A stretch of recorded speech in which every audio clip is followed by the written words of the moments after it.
pilot GUI on the upper left, the EK60 on the upper right, Sirius main camera looking at the ROV on the bottom left, and the I'm going to change ROV's the main camera on Sirius the track bottom right. so Let you me can know see if the those two Sirius moving views over work for you ground. guys.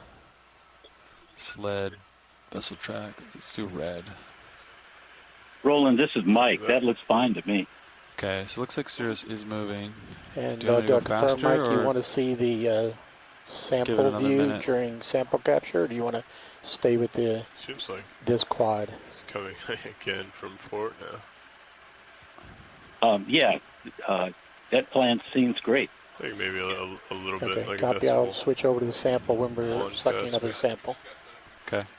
Could increase it to decimal 2. Called that in at 13. Okay. All right, I'm going to increase your decimal 2, Lars. Yes. Well, 2 decimal 2. Yeah. Yeah, okay. Bridge, this is RV Nav. Yeah, we'd like to increase that speed, if possible, from decimal 1 to decimal 2 knots. Thank you.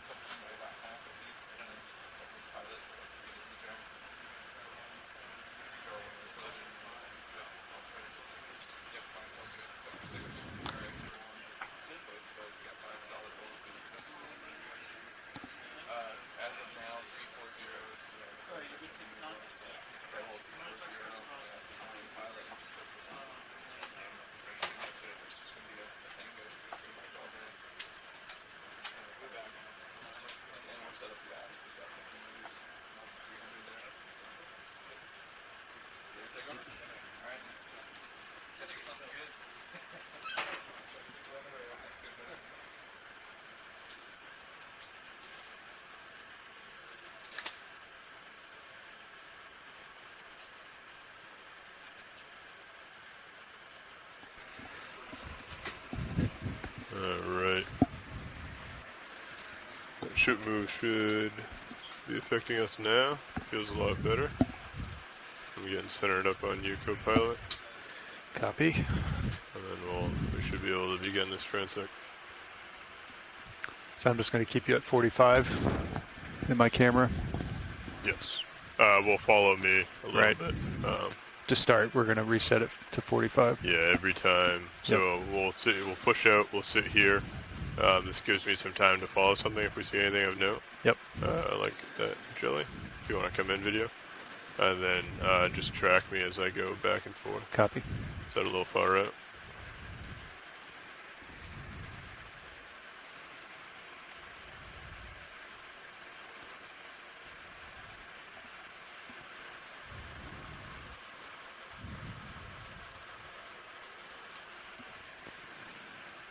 And as you adjust your camera angle, just call it out to me. Yep.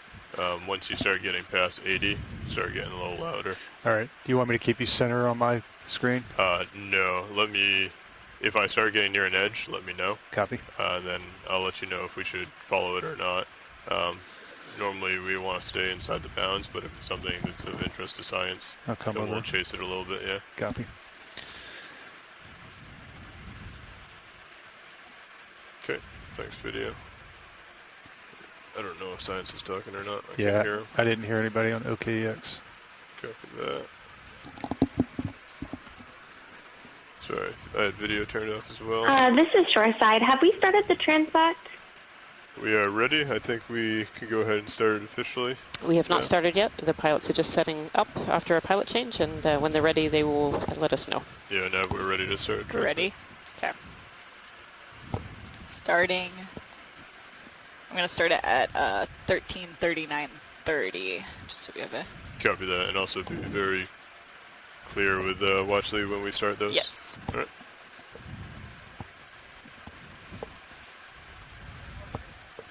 Yeah, I wanted to let the ship know that we Echo. still can't hear the pilots on the telecom line, so we just wanted to make sure that they're still planning to be tapped into the OKE. Yes, we are just starting the transect now. Watch lead, would you like me to speak on OKEX? That would be great. Okay, thank you. If you could do that as you announce the beginning and end of transects, that would be really helpful. Understood. Nav, if you want to talk on OKEX Yep, when you I announce it. made an announcement. Excellent. And can continue. Okay, so the transect has officially started.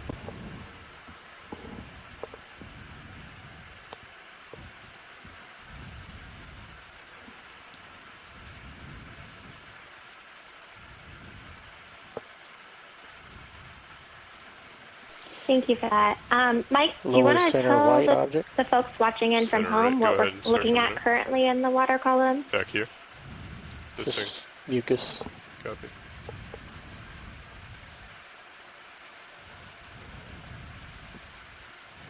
It takes me a little while to switch from the audio on the feed over to Go my ahead, phone. Bridge. But most of what we're seeing here is marine snow. Just before they started the transect, there was a ctenophore. No, you a can just keep low-base it. ctenophore, so one that has these big lobes at the bottom that makes it uses that to swim differently than what we teach in the textbooks about how ctenophores swim. Ctenophores are called comb jellies, and they swim by beating rows of really small cilia to propel themselves through the water. But these lobate ctenophores are also able to pump with their lobes, sort of like a frog kick. So they have a second mode of swimming. They're Small very white common objects in the just deep above water. center. Okay, go ahead. I believe it's going to be mucus, top of the This- screen. Top screen. Copy coming up. This here. Yeah, that was Snow. it. More snow. Copy that. I think we're just zooming on some mucus in the water. It's part of the what's generally known as marine snow. which Are you planning includes just to sweep back mucus and forth, that's produced by Yeah, various we're gonna animals come and over also Copy. um, So you get to the edge, starboard, and detritus then that's come sinking back to from the port. surface down through the water column. It includes. Do we want to mark on high pack things like transect the start and stop points? exoskeletons, sort I of, don't believe so. Okay, great. crustaceans that have been shed as the We crustaceans just want to grow. make sure that we click There's it a lot of GUI. stuff that makes up the marine Has been snow, clicked. and Understood. all of it sinks through the water column and eventually gets down to the bottom. The stuff that doesn't get eaten by something else gets down to I the bottom. think it wouldn't hurt though. The major source of To have food it for marked. the benthic community. I'm gonna come back to center real quick. Speed it up a little bit. Copy.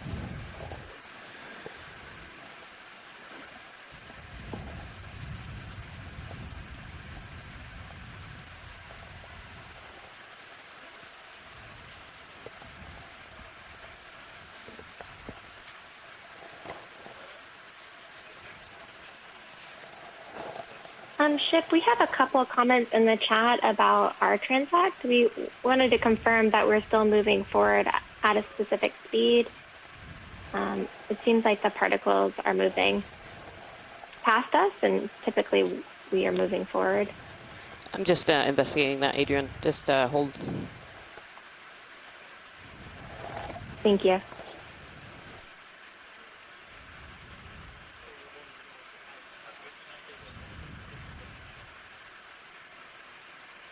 Okay.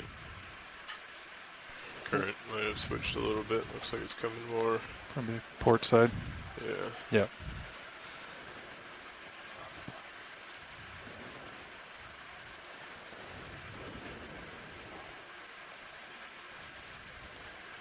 Okay.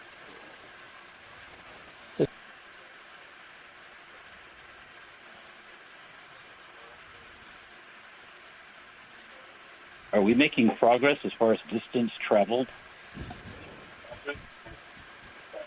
Yeah, we were getting back to center video, just so you're aware. Hi, Mike. I'm looking into that for you.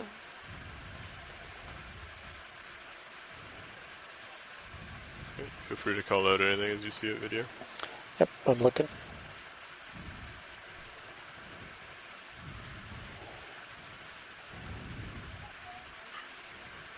Yes, we are.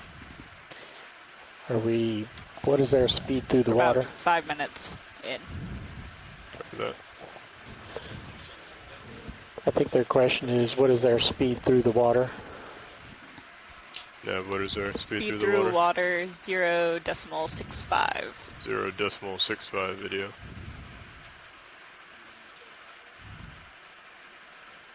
Just drifting off to starboard. Our current speed Pilot. through the water is 0.65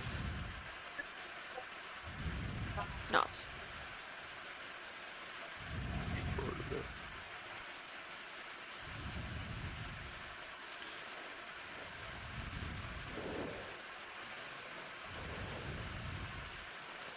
Still not seeing anything noteworthy.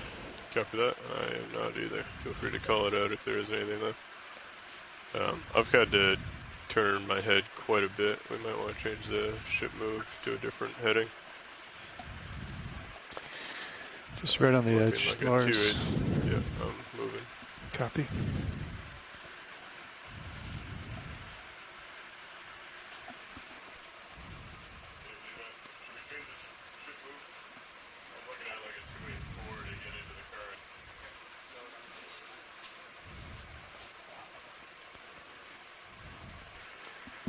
Pushing back up. Copy.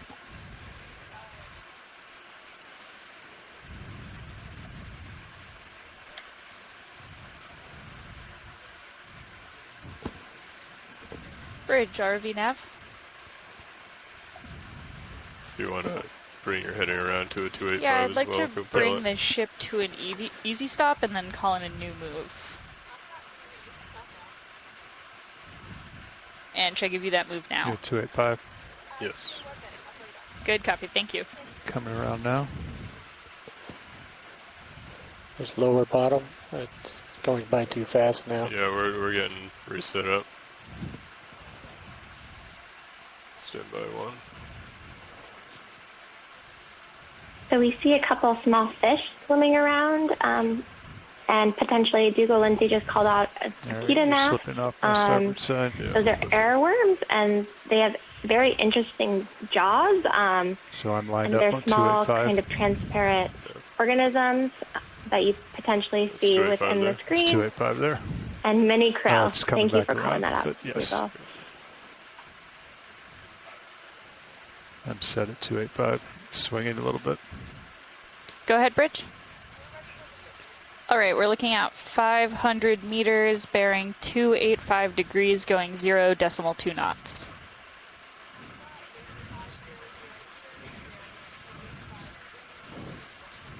Copy that. Thank you, Bridge. And the object swimming down center screen. All right, Go Lars, that's a 285-ish, roughly. Here, video. It's just gone.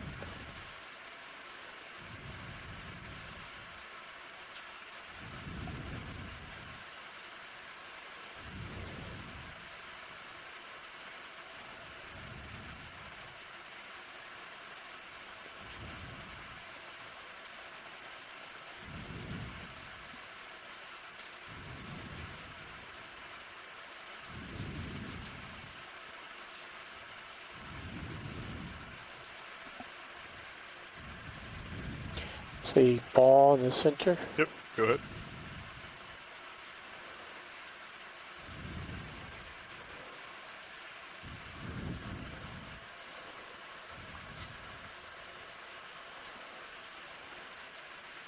It's out of the light.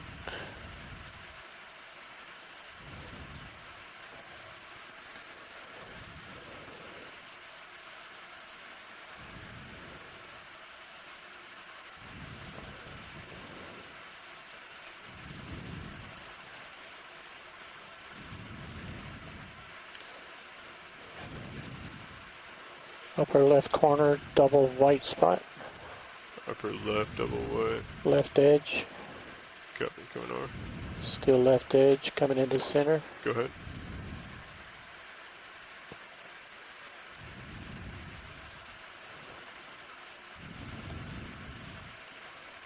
Very small.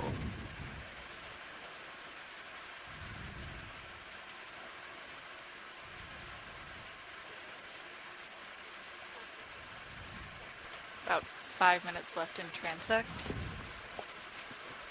Copy.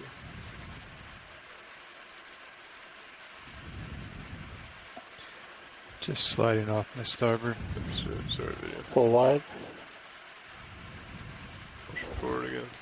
So if you're just joining us today, I'd like to welcome you to Dive 20 of the NOAA Ocean Exploration Expedition, North Atlantic Lower Stepping right. Stones. And today Slightly we're right. exploring Copy. the world's greatest ecosystem, the world's biggest ahead. ecosystem, the Midwater. And today we're diving off of Hydrographer Canyon and looking at all the midwater organisms. Follow me if you need to, Copy.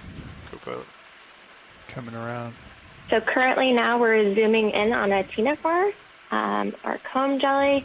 You can see the rows there actually. So That's Dougal, Max camera. I cannot pronounce that, Dougal, I'm sorry, but he provided a species name what? within the chat. I don't know, Mike, do you want to pronounce that for us?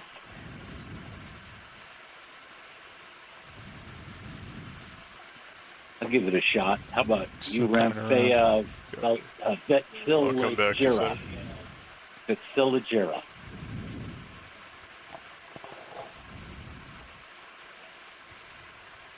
I figure with scientific names, you could say anything you want as long as you spell them right when you write them down. I definitely agree with you, Mike, That's having cool to thought. try to pronounce some of the names during this expedition. I've had the same issue.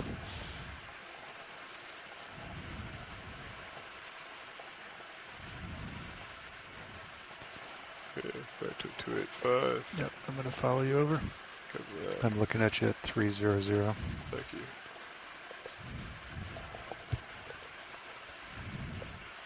Still centered up 45 on my camera. Understood.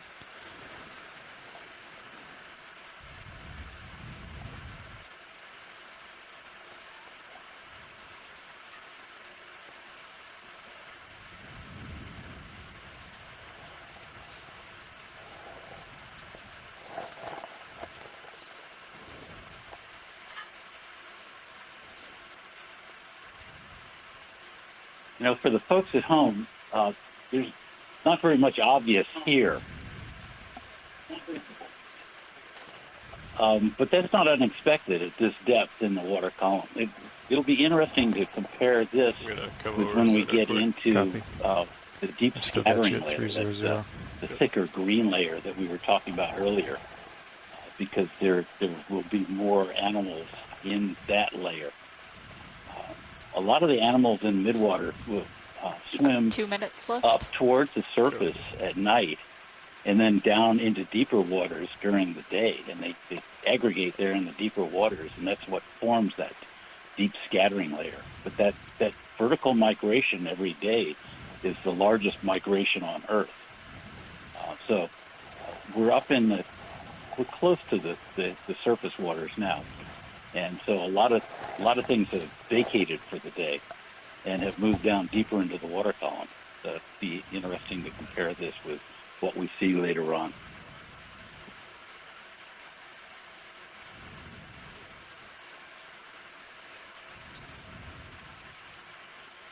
We notice that we're no longer moving forward. Still in center. Are we still on transect? Just All right, I past got you it. at We are still on 285 now. transect. Oh, go ahead, Bridge. We currently are still on transect. There's a line in the bottom right. Go ahead. Good copy. Thank you, Bridge.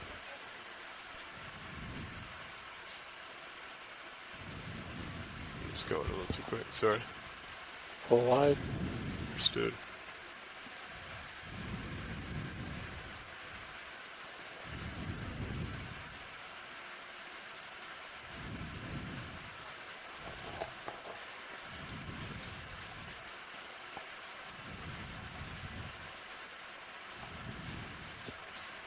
All right, 30 seconds left.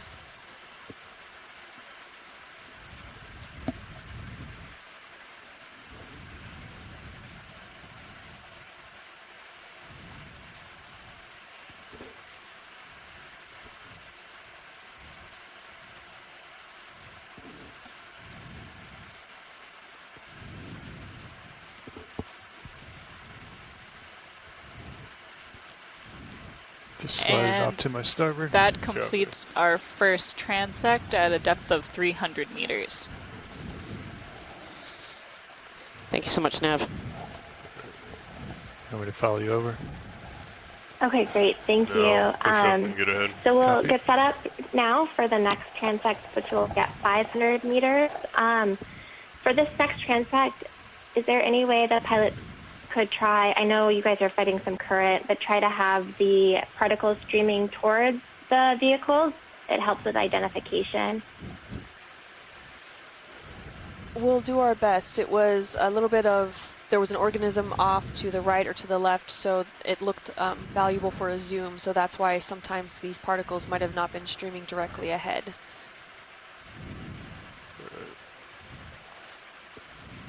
You can get into auto head. Let's say I'll meet you 286. You were in auto head already. Sorry. Yep. You just came in. Yeah. All right. Coming back. Follow me down to 90. We need to dial in this current a little bit better. Yeah. So Mike, do you want to talk a little bit with the people at home what we expect to find, maybe potentially at 500 meters as we move downward into the water column? Follow me down as I come under. Copy. Coming up to 18. Okay. I'll come Well, to this is starboard. exploration, so we don't know for sure what Copy. we're going to find. All right, that's 18 there. Okay. However, we Follow me do down know to that, 90. Yep. like I said, the deep scattering layer is All right. Maybe made a bunch up of stuff here largely that of turn that normally to like a migrate vertically. Not everything does. 135 most And likely even for if you the want to species turn that to do migrate vertically, not every individual does. This is a big open question for the what we call the mesopelagic, the depths do you want to between rotate with me? about 200 meters. Gonna go to like which a is 135, I believe. 660 Coming around. feet, down to about 1,000 meters. Or you're gonna line up with the ship, and I'm about, gonna line up reverse the ship. 3,300 feet. The mesopelagic is sometimes called the twilight zone because it's the depth that sunlight can penetrate during the daytime, but not strongly enough to promote align with the growth ship. of the plant-like organisms that we call phytoplankton. So the phytoplankton are confined to the upper layer from the surface down to about 200 meters, and then we're exploring the mesopelagic or the twilight zone here. And when we get down into the deep scattering layer, we'll see, I expect to see, a lot more animals because that's what's causing that sonar signature that you can see on Still screen looking at 3. you at 90. Whether we see a lot of the fishes or not, we'll find out. That's one of the things I'm interested in is Copy. You could how find me the in the Titan as I go forward. community that we see with the sub compares with the community of swimming And animals as I that we have push found out, if you want to with start coming big down a little midwater bit. nets that we have Copy. sampled with out here. Bridge is still, or ship's still moving. Do you want to put an easy stop? Yeah, we can come to an easy stop. Bridge, RV nav. Yeah, could we come to an easy stop? Good copy. Thank you, Bridge. I got you in Titan. Yeah, if you want to come Thanks down for to that, like a Mike. delta of 10. Copy. I think we Coming still down. have Quinn on the line. So Quinn, you mentioned that you were going to be doing some live annotating today during the dive. Do you want to talk a little bit about CTube and what you're doing? Sure. So, CTube is a resource from Ocean Networks Canada, and on there we use the WORMS database to add What is our next annotations depth? where we just Sounds write good. down the All right, taxonomic got you Next to step, Delta 500 10. name, meters. and then we can also add in comments about what we saw.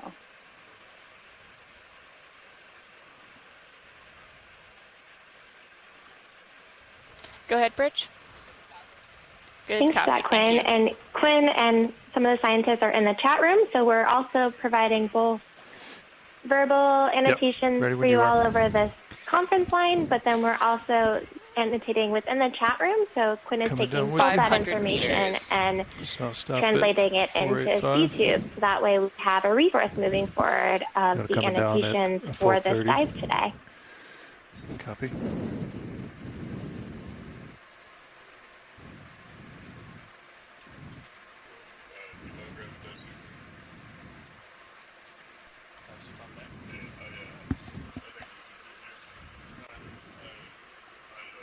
So we're moving down now to 500 meters. Like Mike mentioned, this depth will be within that deep scattering layer that we saw earlier.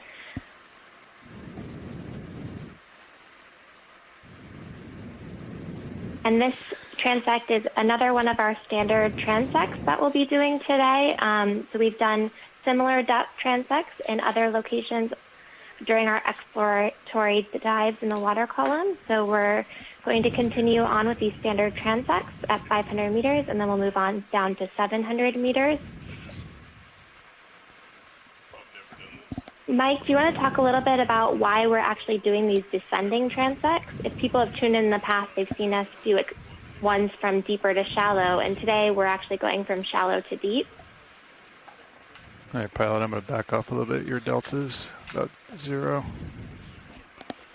I'm sorry, I didn't hear what you said. Copy I'm that. dealing with a computer crisis. Let me right know when now. you're I'm going to bump up a little.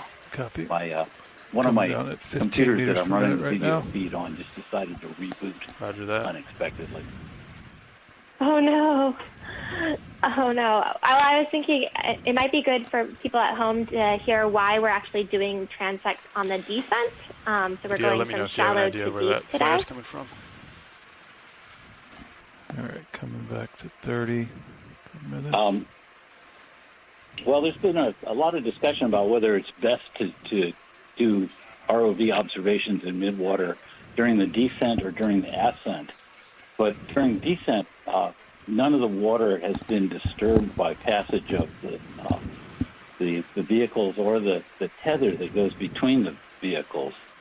And I've done some comparisons with some ROV dives that I've All right, participated in. coming down And again. we've at seen a 30 lot meters more per minute. squids on the descending part of the dives than I'm on stopping the at ascending 485 parts of the for this dives. next transect.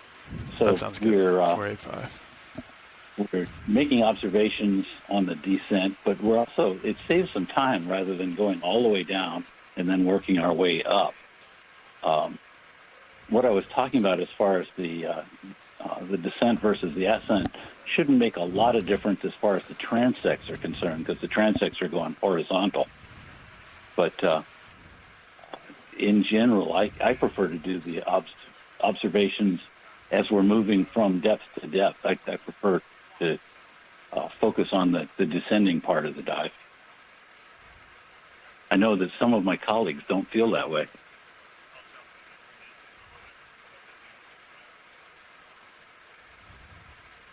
Hey, Mike, this is Roland. I understand you guys are looking for samples today. What type of samples are you guys hoping to potentially collect?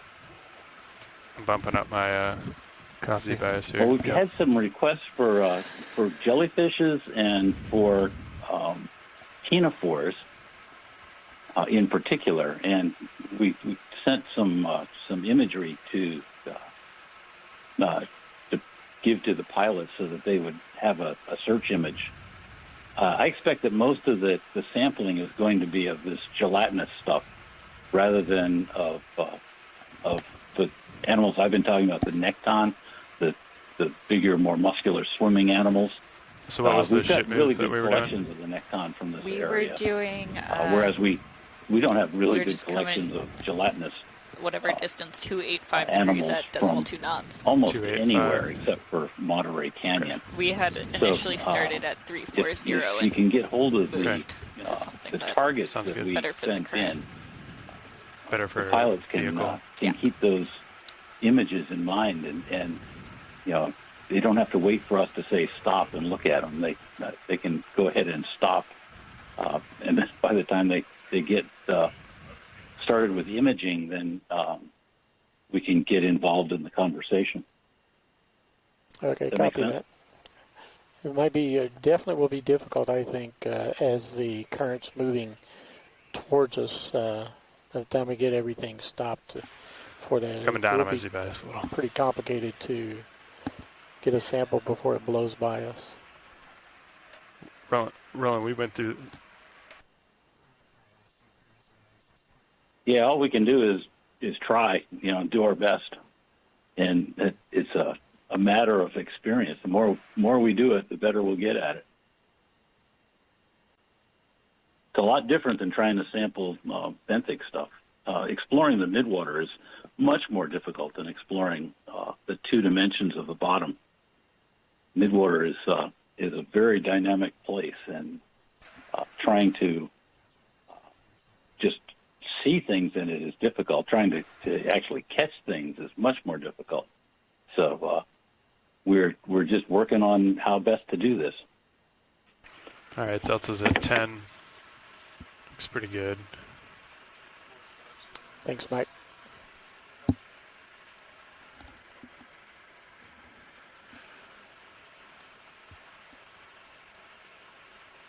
What depth do you expect us to see the larger of this fauna?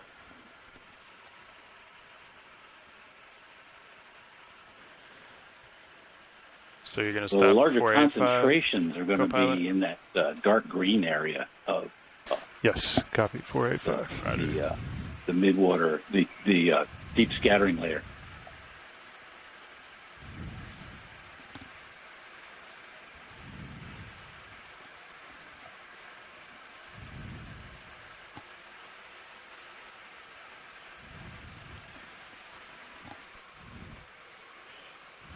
As we're descending, I am starting to see definitely more creatures in the water column.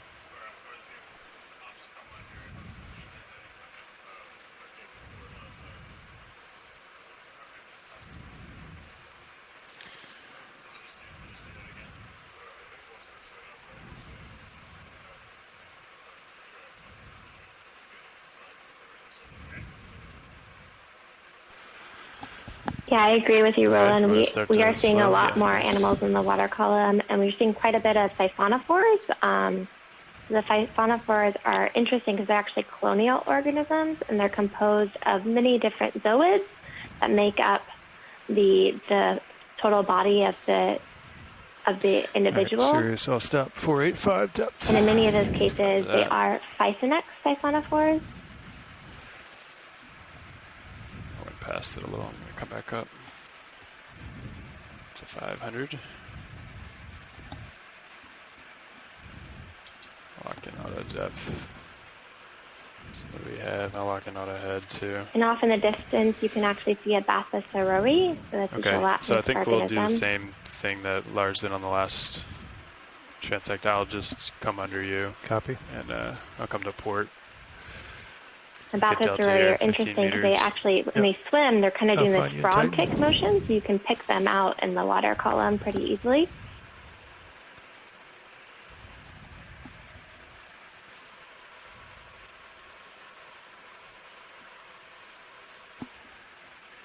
I think that's you right there. And Titan.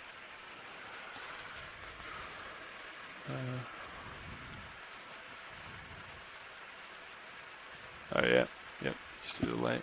Yep. I'll keep coming back. Followed you down.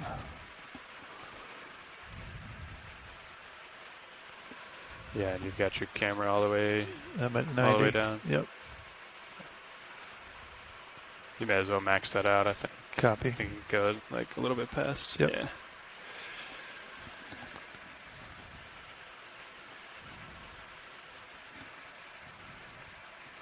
I might be off to your Yeah, starboard a little. You drifted a little bit. That's all right. Delta 15 still looks good.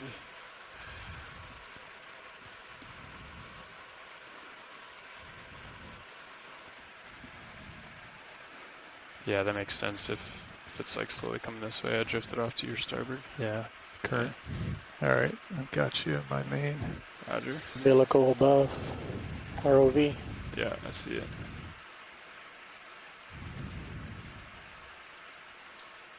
Current's different, yeah. Okay, why don't you Come around. spin your head? Yeah, Copy. just a little bit to look. So it looks like the vehicles are about at 500 meters, so we'll probably be starting the transect shortly. Ship, we still aren't able to hear the pilots on the OKEX line. Hey, Adrian, it's pilots. We're getting set up, so we're going to stay off the OKEX until we're set up. Thank you, pilot.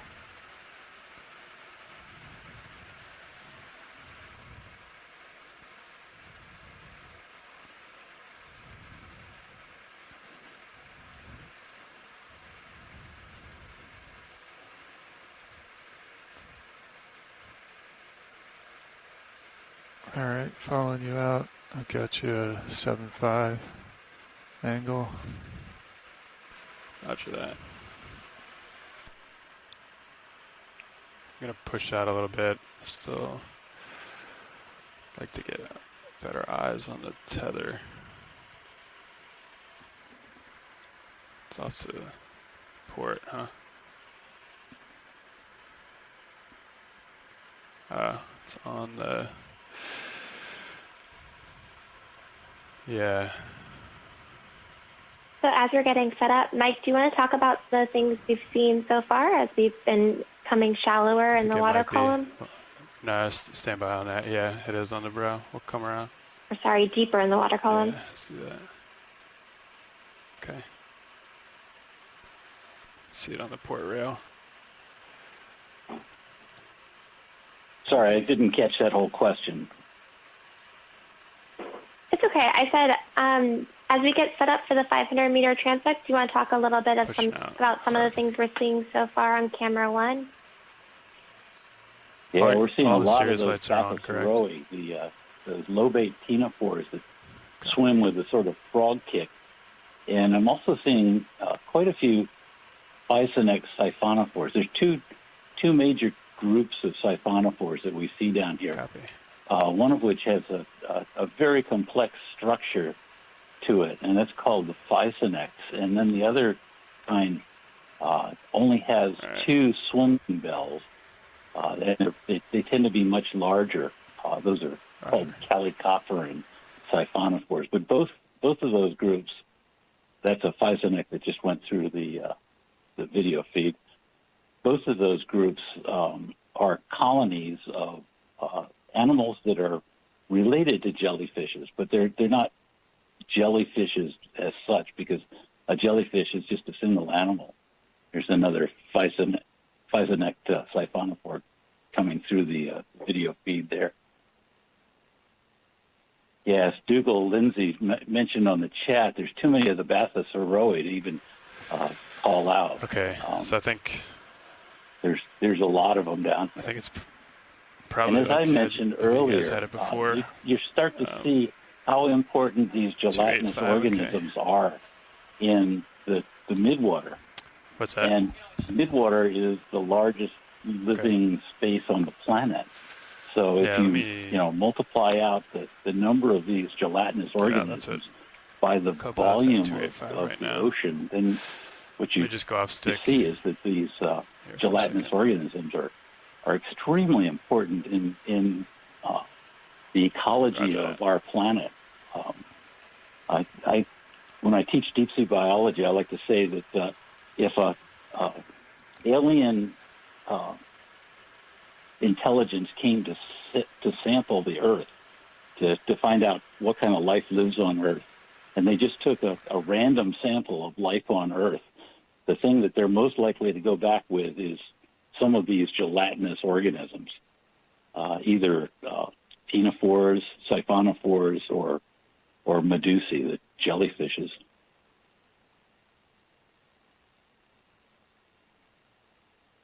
Still seeing lots and lots of those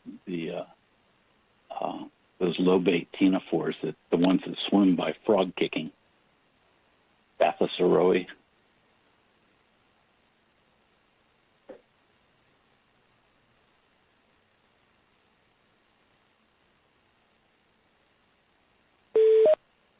Okay.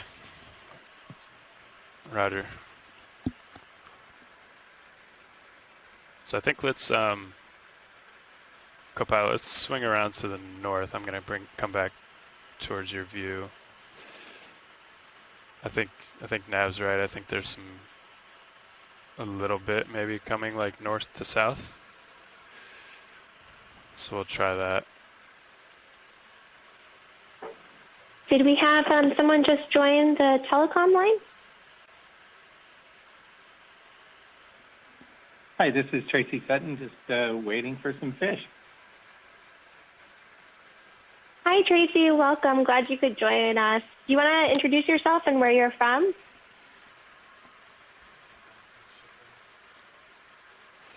Sure. I'm Sure. Tracy Sutton. I'm with the that Guy sounds Harvey good. Oceanographic Center in Nova Southeastern University.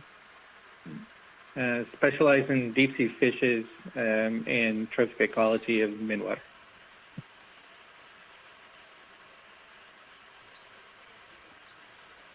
Sounds good. Yeah, pushing pretty So hard glad you that could way. join us, Tracy. And you're perfectly in time because we're going to be starting the 500-meter transect soon, and we hope to see some fish.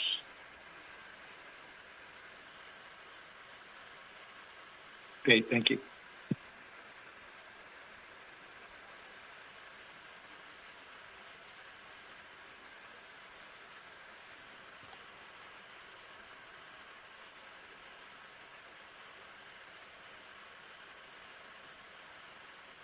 Still looks like it's, yeah, coming that right.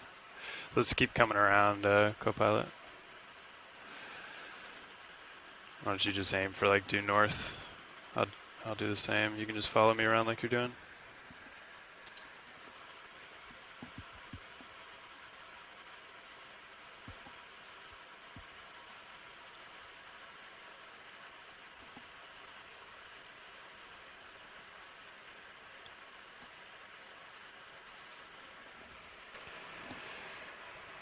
For everyone shoreside, we are still getting set up on the 500-meter transect. It has not started yet.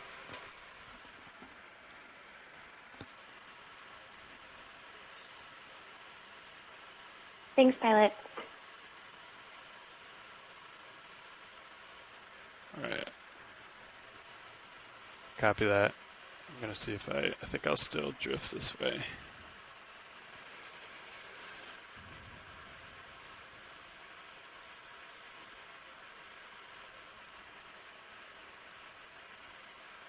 That looks better in your view. I think that might be a good way to check.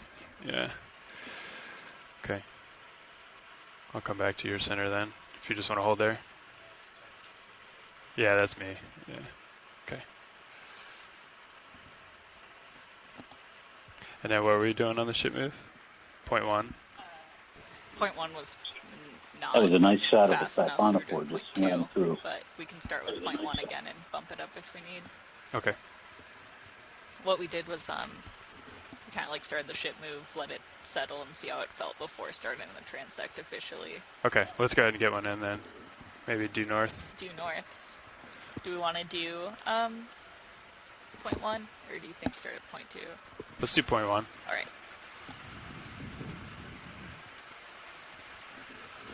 Bridge, RV nav. Yeah, we'd like to put in a ship move. We're looking at a range of Just slipping down 500 and meters, follow you 500 down. meters. Copy that. Bearing Yeah, and Dougal just added the 0, chat that it 0 so potentially due could have been north a at speed of 0 Nanomia decimal 1 Cara, knots. but a Sisonex siphonophore. That's it. Thank you, Bridge.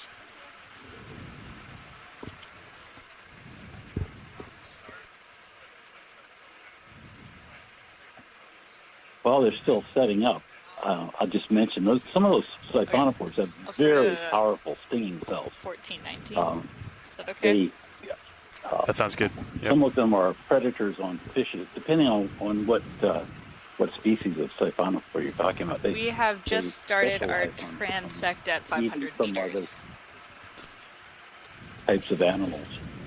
Okay, But I rolling. remember Thank you, once Nev. when I Get the was swimmer. diving with the Johnson Sea Link manned submersible, we collected a siphonophore. Following you back. And as we were Got you at processing, 70.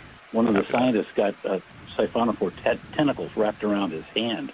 He jumped off the top of the sub and ran Getting into out of the the way. lab to Yeah, he's take coming care out. of the sting. And the next day, his hand was swollen up to about twice its normal size.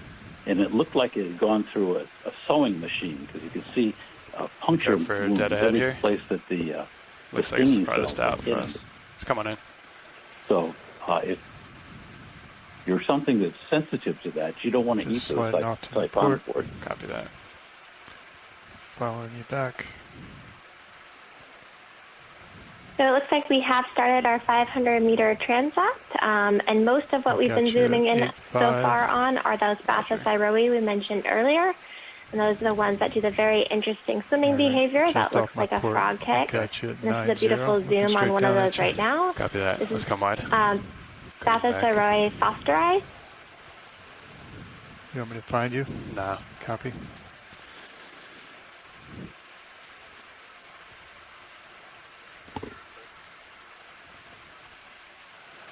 Yeah, actually, why don't you come find me? Copy. There you are. Great. Just off to my port, looking back at you at 9.2. Roger. And the organism that was swimming away from the camera,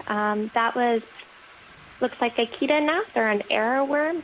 We saw a couple of those when we were at the shallower 300 meters Roland. as well. I'm going to push out a little. Yep. Get that guy straight in front of you. Go ahead.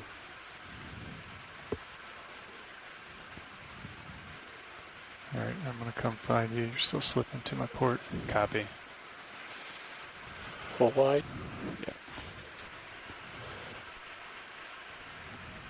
Yeah.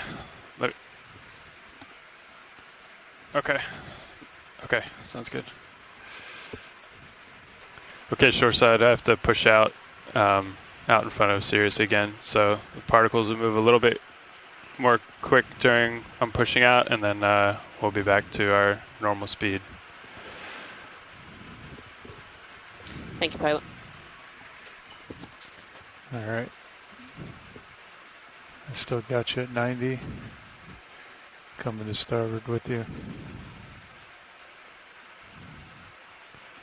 And right before that pilot movement, we actually saw another Physonex siphonophore.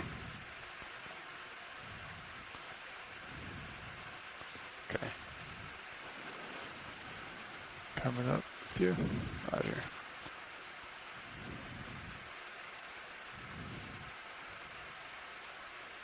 All right, that's about due north there. Copy that. Yeah. Okay. Bridge RV nav. Yeah, could we bring the ship to an easy stop? I can't hear you, Roland. Copy, thank you. Go ahead. Okay. Understood. Yep. All right, I'm looking at you at a 75. Great.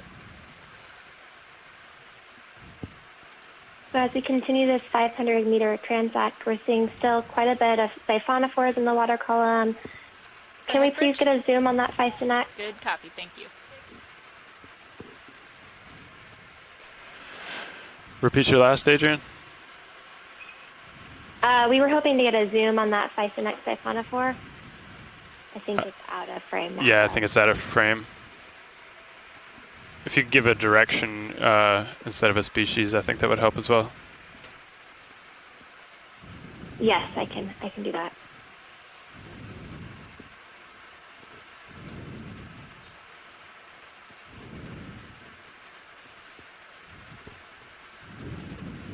Go for the fish, Roland.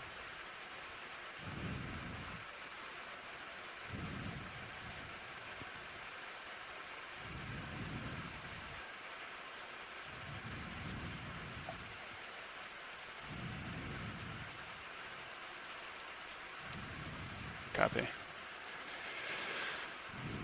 He's coming right at us. Roger. Tracy, do you want to talk a little bit about the fish we were just seeing?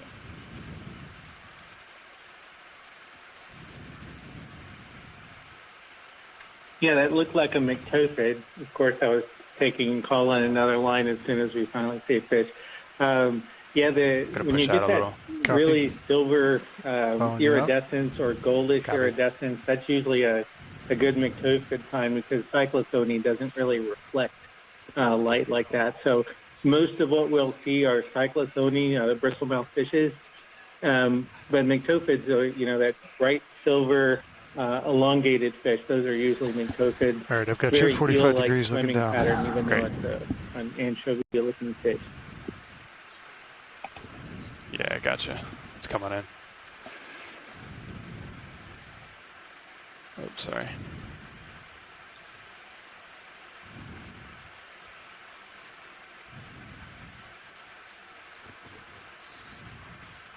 Copy.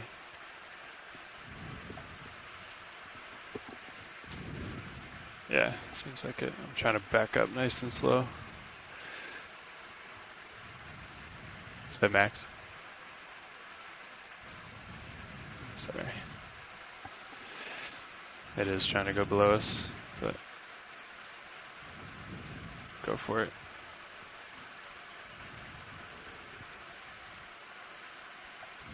Okay. Roger.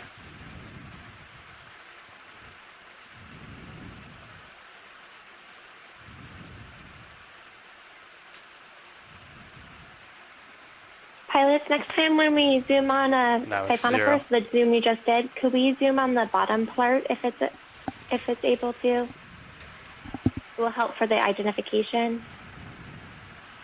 Sounds good, Adrian. We'll try our best. Upper right. Thank you. Yeah, what she's talking about is the swimming bells, the bubble part of it, rather than the pinnacle part. The bubble part. So it might not be at the bottom on the next one. Oh, there's a nice little Medusa. Yeah. It's come dead ahead on this one.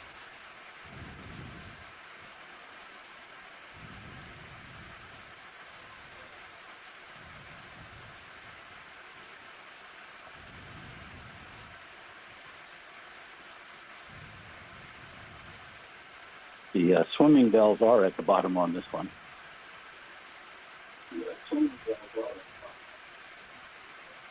Yeah. Not much I can do.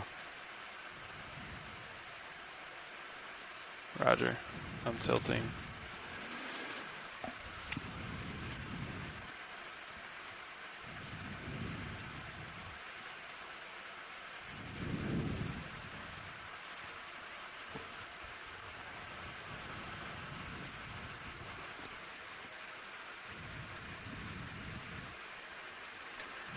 Pilot's going to push ahead a little bit here.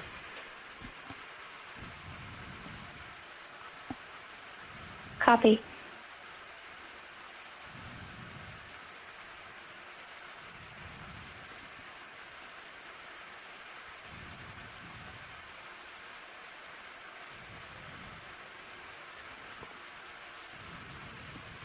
What do you have me at, Copilot 45? 45, yep. That's good.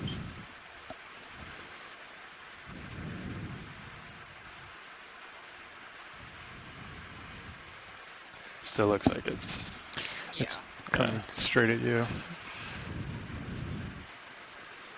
Oh, let's get a zoom here rolling.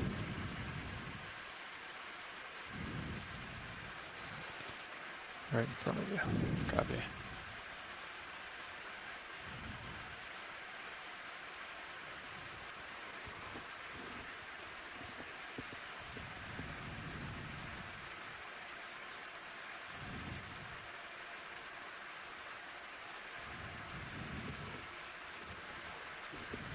I'm trying.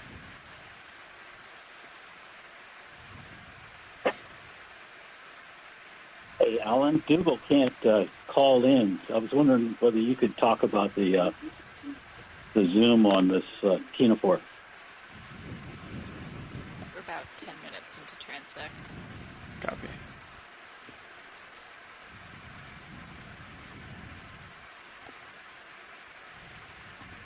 He might not be on the phone line, but I'll talk a little bit about this. So this is a rabbit. It's considered common name a rabbit ear comb jelly. So you see these nice lobate structures on the outside of it. Okay. And it's, of course, I'm going to try to say the scientific name, but it's Koyohima usagi. It's coming in pretty tight. And it was classified in 1992 by Matsumoto and Robinson. Okay, let's let it go. And you have a really nice zoom there on those roads. Thank you, pilot. You coming around? Yep, I got you. Can we zoom in on the gut before we lose it? I'm so sorry. Negative, we gotta go. Not a problem, thank you. Google identified that as Koyohima usagi.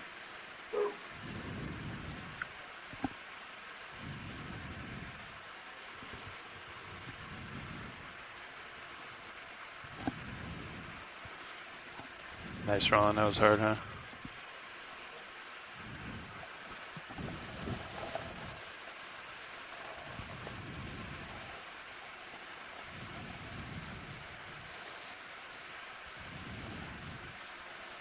All right, I'm coming back around to due north. Great.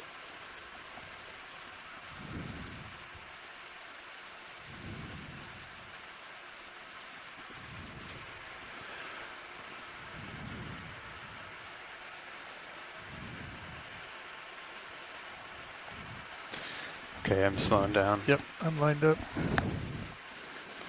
Straight object, lower center. Go for it. I'm still moving a little. Yep. It's pretty far below you.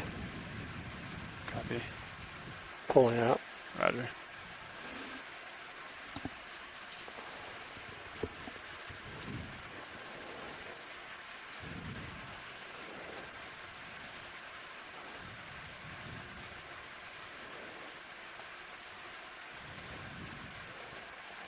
Fish upper center. Upper center. Oh, yeah.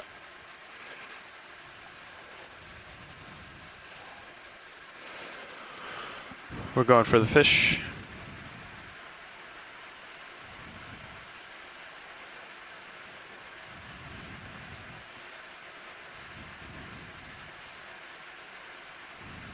Thanks, pilot. That's a great zoom. Tracy, you want to talk about what we're seeing there?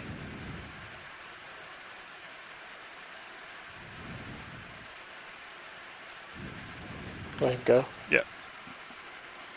How are we looking, co-pilot? Good, I've got you at 6'5". Copy. Let's get rolling. I think we're pretty steady. Let's get this guy flying here. Okay.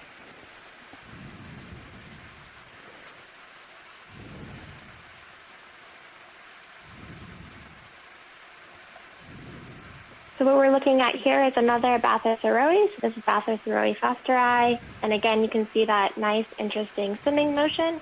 Pilots, that's probably good on the zoom. Thank you. Just keep it in roll. On that Bathurst Aroe, you can see why it has a common name. It's one of the few deep sea animals that actually has a common name. Still coming at you. And people call them a blood belly jelly. We can let him go. Yep. Because of the bright red gut. Roger and that. one reason that animals have a red gut is because if they eat something that's bioluminescent, they don't want the animal in their stomach to light up and tell a bigger predator to come and eat the ctenophore. So they have pigment around their gut to prevent the luminescence of their prey. Pilot's pushing out a little. I'll also mention. Where's your camera angle? Also mention that fish was a myxophid. -7. Okay. What Tracy was talking about before. He apparently couldn't judge my, call in. I know he's got a bunch of other stuff going on at the same 5 time. degrees here. That was one of those let me know if something really works better for you. abundant and mostly diverse straight ahead gives me the midwater best. fishes that are called Try to keep it myxophids. centered of your lights. And they make up a Give you the large most part time. of this deep scattering layer because they I'm gonna slow down. We'll give it reflect another. sound very well. So they give a very strong Try to get something else sonar here. signal. Okay. All right, I got When you we're at 6'0". plotting Copy or that. charting what's down below us. With the object in the distance or near? Near, I was just looking at that. And to that, I will also add that Mike was You too wanna go kind for to the mention that distance? I'm also an onion head, so I was giving us a more very time to nice get into rendition it. of lanternfishes whilst my mute was on my phone. So very nice. That actually was very, very good video of lanternfish because they tend to be really efficient avoiders of ROV. So to get that much clarity on that was quite. There's a huge copepod going by. That thing is gigantic. Probably Parayukita Norwegian. Why don't we let this guy go? He's going off the starboard. Okay, I'm going to step out now because you have a nice siphon.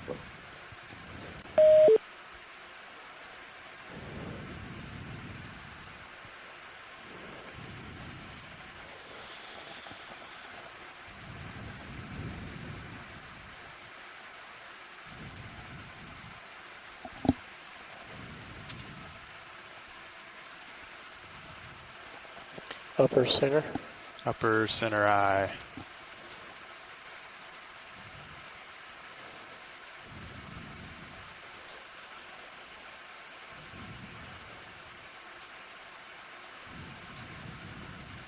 It's new, huh? Or is that one of the... I think it's similar. So it seems to have some streamers.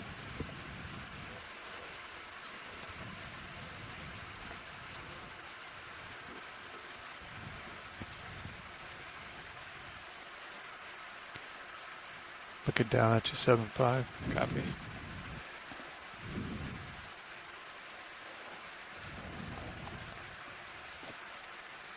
I tilted up a fair amount, so I'm going to just kind of follow him down.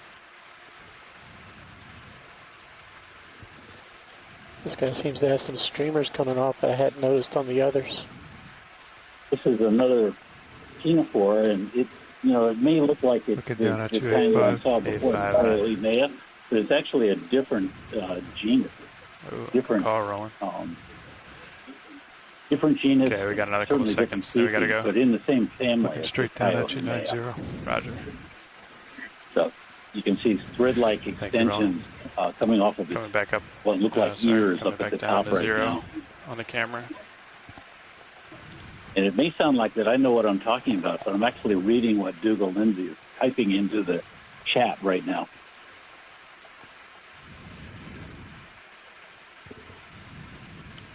Short side, I think we'll do one more push out on D2 and one more evolution of that on this transect and then call that the end of 500. So I'm going to push out to the end of my tether and then see if we can get a couple more zooms here. Thanks, pilots. All right, following you out. I'm going to try for this one, Roland. Can we zoom there? Yeah. I came in pretty hot on it. Might blow it away. Just going up and out. Yeah. That's full wide. So we're zooming in now on another siphonophore. Let's see if we can find one of those out there. Thanks, pilots. Sorry, Adrian, just coming in too hot on us. We'll look That's for okay. another one in the distance.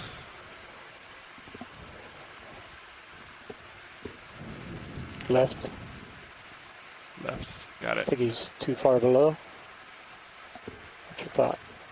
Challenge accepted. About 19 minutes in. Copy. He's going down too. Yeah, I'll there you go. I can follow him for a minute. Okay.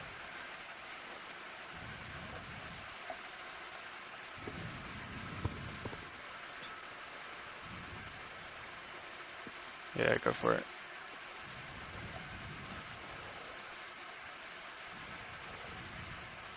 And here's another zoom on a great zoom on a siphonophore. Thank you, pilots, for zooming in on the bottom there for us.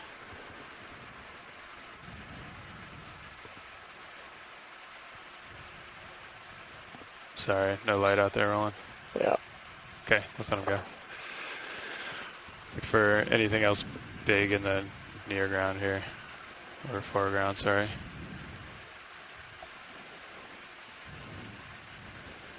And then we can, we'll call it the end of this one. Based on that zoom, Dougal in the chat says that it could be a halostema. Go ahead and call it, yep. And that marks the end of our 500-meter transect. Okay, co-pilot. So I think I'll just come around to starboard. And why don't you just stay where you are? Copy. I'll push out as I'm coming around. All right, I'll find you. Thank you, Ship. So for everyone at home, so we've just completed our 500-meter transect, and we'll be descending deeper into the water column. Our next transect will be at 700 meters. And this is, again, one of the standard transects that we're doing to allow for comparison across the various places that we've explored. So we'll do a 700 meter, and then we'll go back down to 900 meters. We're really interested in the 700 meters because it's still within that deep scattering layer that we saw within the acoustics earlier today. And it's actually right below an area that we saw high backscatter return. So we saw high backscatter return around 630 meters. So this will be right below it. So it should be interesting to see what we find down there. No, might not be able to. I picked you up. I picked Lars up when he came through last time. Okay. All right, coming down with you. Hi, Adrian, and also everyone that's so on that's the straight line. down, 90. I just wanted Copy. to comment on a few things now that we're getting near the end of our standardized transects.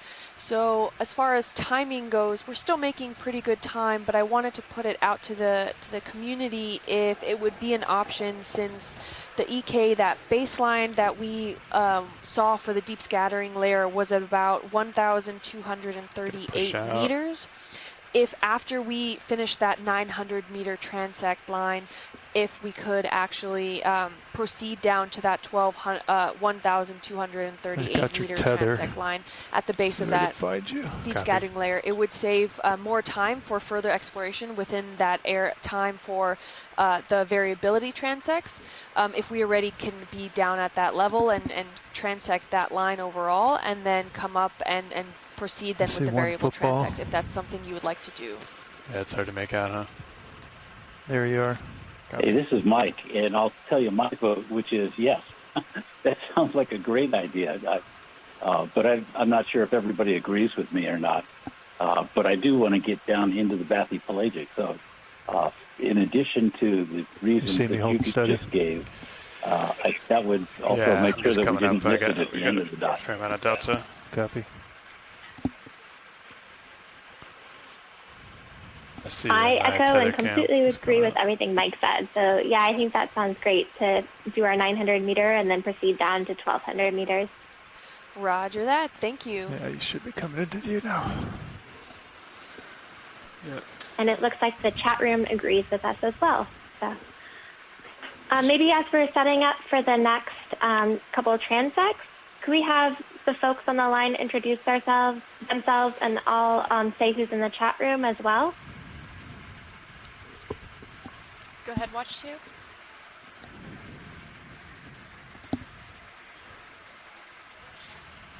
Sure. So this is Heather Judkins. I'm with University of South Florida, St. Petersburg.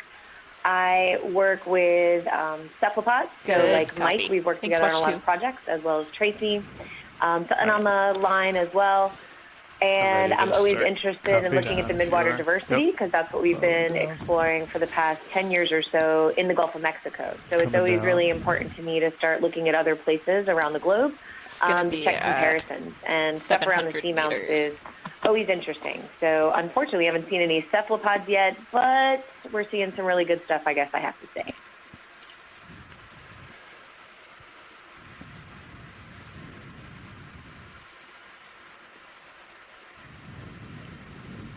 Thanks, Heather. And my name's Adrian Copeland, and I'm with the NOAA Office of Ocean Exploration and Research. And my background is using those acoustics that we mentioned earlier to explore the water column. I'm going to back off. Hello, this is Quinn Jurassic. I am a hauling intern with Ocean Exploration, and I am entering annotations during the sky. So my name is Rian Waller. I'm an associate professor of marine science at the University of Maine, and I'm out here on the ship as the lead biologist, and I'm really here just learning about the midwater and detailing samples, and I'll be processing the samples later today. 685, yep, sounds like a plan.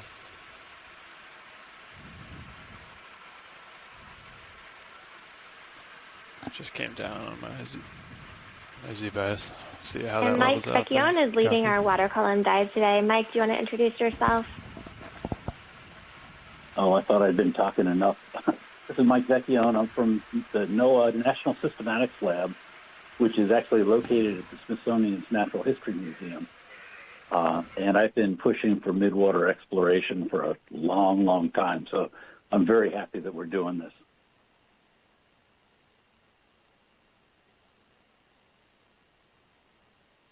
Thanks, Mike. And do I have anyone else on the line?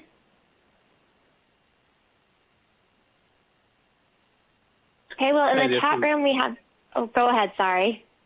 That's okay. I was the same with Mike. I thought I'd already babbled. So this is Tracy Sutton. I'm at the Guy Harvey Oceanographic Center at Nova Southeastern University in Fort Lauderdale, Florida. This really takes me back because I started working with Mike about 20 years ago, Mike Vecchione, when I was at Woods Hole, right here, Oceanographer Canyon and the Stepping Stone. So it's really nice to get back in there. I primarily work on fishes and which serve as food for Heather and Mike's fauna. So glad to be here. Thank you.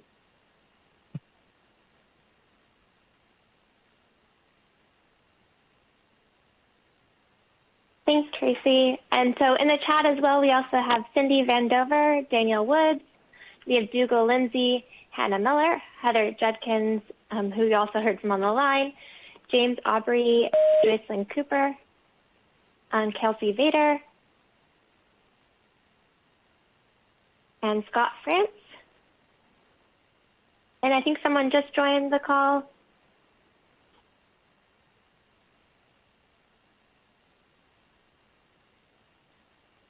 I think that was probably Tracy hanging up. Nope, you're still stuck with me. I'm still here.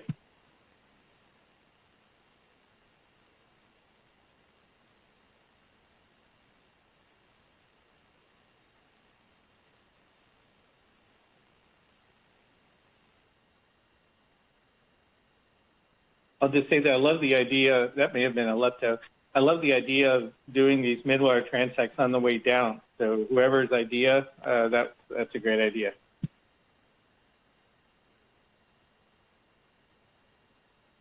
Hey, Tracy, you want to talk a little bit more about why you love that idea? Mostly, there was a little fit there. It might have been a myctophid. There is a slender hatchet fish that's very important at the oceanic rim called Morollicus, the pearl side. So that may have been it too. We're finding a lot of cetaceans that eat mesopelagic fishes along the oceanic rim there at the shelf break. Really key in on that pearl site. Bridge, RVNF. Yeah. Oh, I the just want to downward get an idea update is on the mostly weather. anecdotal. I remember taking some Johnson Sea Link dives doing Good copy. midwater transects, and as you guys probably know, the Sea Link was really well designed for doing midwater work because of the big bubble and the big field of view. And I just remember we always saw so much more on the way down, even discrete layers. You would go through layers of things on the way down.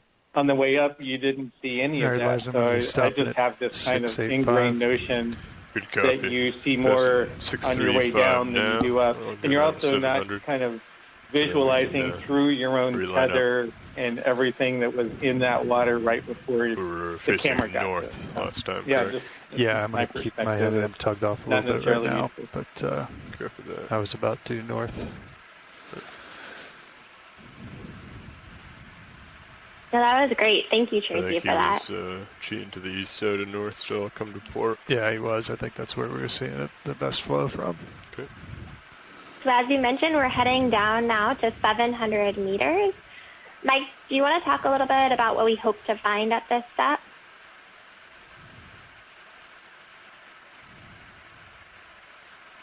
Well, I hope to find squids, but I'm not very optimistic about it.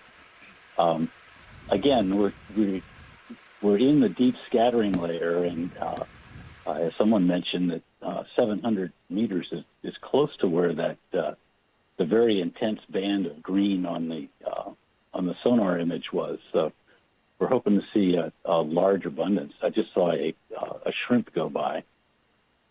It's hard for the scientists to tell what's going by when we're doing these rapid descents, but but we're still trying, and people are logging things in the chat, which I hope are being translated over into the this CTube log of observations.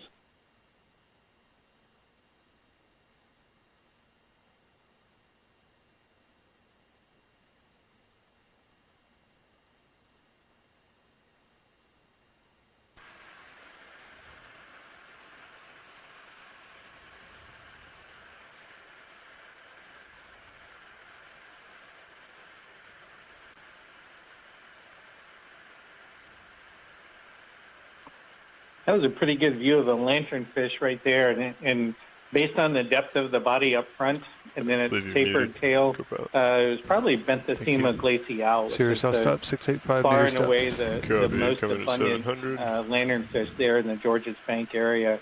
Trophically very, very important. Okay. Also, we just saw a suggested shrimp go by. I remember from the sampling along Oceanographer Canyon Pass, we just caught tons of suggested shrimps and tons of large pelagic eels, particularly snipe eels. So it'll be interesting to see if we see any snipe eels and shrimps. There's a little keating nest right in the middle, which will fool you if you think it's a fish. Hopefully we see some of that. But so far we've seen a lot of lanternfish. There's another one right there, probably Benthesema, for its daytime transect. This bodes well as we go deeper.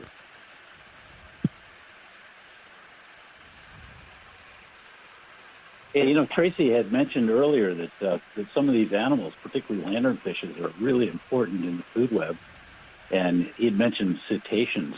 When we were working out here, if we wanted to see sperm whales, instead of going to the seamounts, we'd go to the canyons. And it was really common to see sperm whales and pilot whales feeding in the canyon areas, like where we're diving right now. These are the deep diving toothed whales that feed on Tracy's myctophids and on my squid.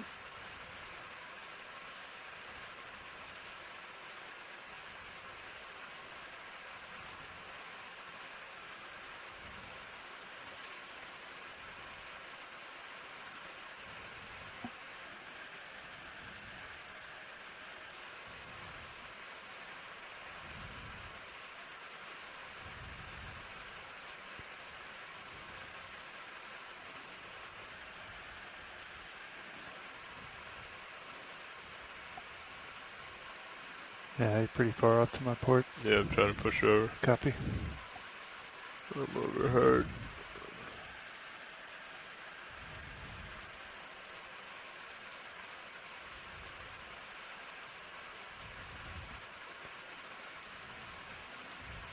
Yeah, coming around now. There has been some discussion in the chat. The scientists are noticing that there doesn't seem to be as many of those Bathysaroe ctenophores at this depth as there were at the previous depth, although we are still seeing some of them, and also seeing the Physonex siphonophores pretty commonly. Yeah, I built at 14. Do you mind coming up a little bit? Copy. I come underneath you. Coming up. And one thing I think we're seeing here, so when the ROV is moving, that was another lanternfish, probably Benthesema. As the ROV moves through the water, a lot of things look like starburst when you go into hyperdrive. So it's hard to tell exactly how big things are. But those look for all the world like euphausids buzzing by. There's a lanternfish that just got whacked, I think. In this area, especially the large euphausids, Meganixiphanes norvegica, was super abundant. I think we just went through a layer of that. That sure looked like a euphausid show there for a second. Yeah, if you could come up to like a 18, Copy. 19 delta. Coming up. Yeah, I see myself now. All right, I've got you at 18. All right, I see my tether. I'm going to start coming around. So we just saw a couple of Bathysaroe still in the background as we're descending deeper. Starboard. That jellyfish that's on the screen right now, I think, is one of the ones that Alan Collins was hoping to sample. The one that looks like it's got a couple of antennae pointing upward from its All right, bell. my heading is still due north, Lars. Copy that. Yeah, Mike, I think we can only sample once Still we're actually looking on back at you. transect. Looks Right now they're still like- setting up. From your view, I'm facing into the current No, right I now. understand that, Yes. but At I At like a mentioning it 65. so that if we see another one, while If you we're want to maybe rotate transecting over it, to that. we'll be ready to push grab forward a it. little. Copy. That's a suggested shrimp that just went through there. I'll follow you over as you come. That. Looks, I think we're at the right level for those jellies because I've seen a couple of if you them. want while to come over while to, they were trying to set up. I think 5.5. And there's more suggested 5-0. shrimps as well. And then I'll push ahead. Yep. And I'll meet you at 45. Following you out.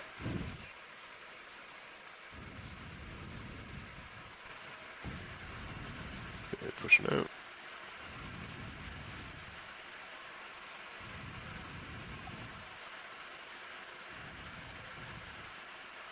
All right, I've got you at 4-5 there. Copy that. If you want to come down a little bit to about a 15, 16 Copy. delta. Coming down easy. Yeah, this looks a lot better.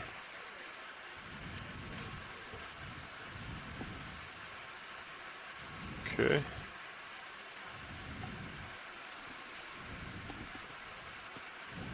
All right, now we have good eyes on tether. All right. Into the current. 15 delta. I think we can go ahead and start this one. Yeah? Yep. All right. I'm going to start it in about 10 seconds. That works with you for 5 seconds. Copy that. Just get a nice even time. Understood. All right, starting. Copy that. We have started our transect go ahead. at 700 meter depth. This one here. Yep.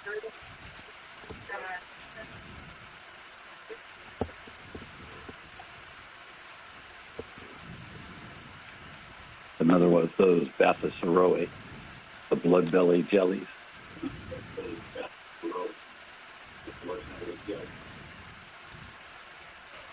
There you go.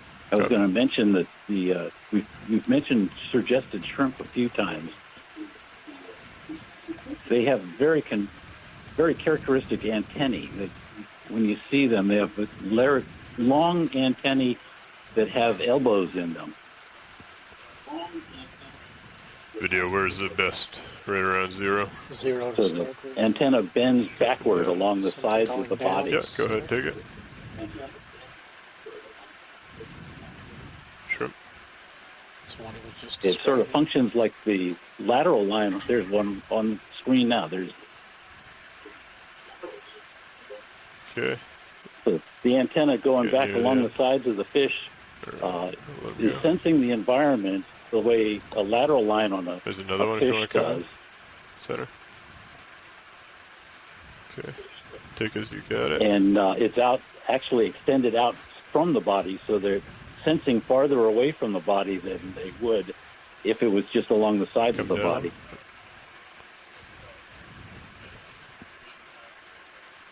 Nice zoom on that. Sorry.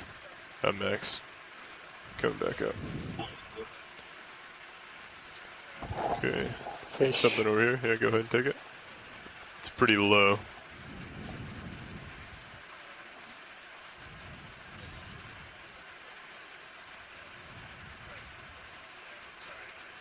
I'm just going to follow him as he comes over to It's a starboard. Tracy animal. If you have more zoom, go ahead and take it. Pretty far out, pretty I low. don't have any more light. Copy. All right, we'll let him go. Tracy, you want to Yeah. talk a little bit about the fish? Go ahead. Pilot's going to go ahead and push forward a little bit. Emerged into the light, but I'm pretty sure that was a viper fish, Poliotis loni. The viper fishes belong to a very large Yeah, coming family back. of fishes called the dragon fishes. Sure, now you still And got me you at can often 45, tell- co-pilot. I do. Copy. Yeah, you've got plenty to come back if you want to That's follow what it it is back. because they You got only something good. move about the last 10% All right, of their video, body you got when something they're here, swimming. center? So they hold most of their body rigid and just swim with their Go caudal ahead. fins Straight line or the Straight line. back copy coming up? back to fins. But the viper fish is probably the dominant midwater fish predator Copy. in the whole of the Yeah. North Atlantic. We're focusing on the swimming cells. Yep. It's coming down. Thanks, Tracy. So we just passed the larvation house, and now we're zooming in here on a siphonophore. It's not cooperating. Yeah, it's pretty quick. Right. Come back to center.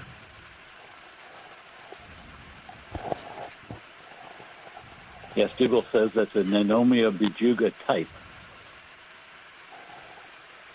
It's a lot of snow.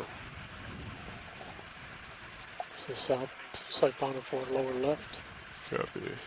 The chain, straight ahead? Yep, go ahead.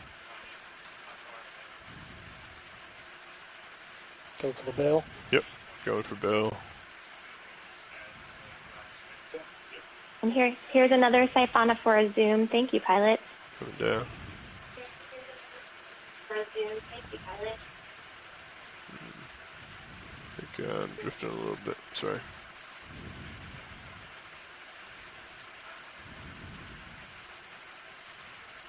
It's gone. And Dougal says this might be a halostima. Yeah. Dougal says this might be a...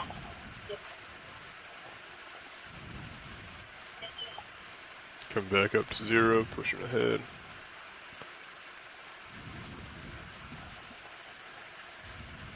Okay, 0 there.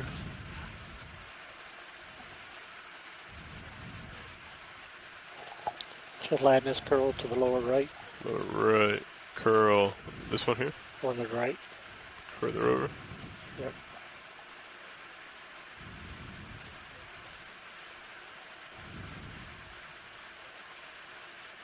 Following it as it goes to port. Trying to keep focus on the swimming sails.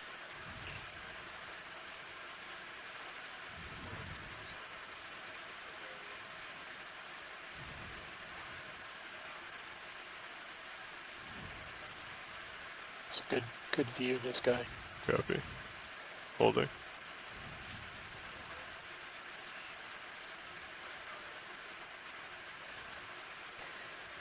This is a beautiful shot of a siphonophore here. Absolutely gorgeous. You can see the different parts of the colony. Those swimming bells at the very top, and then different cells following it in a trail.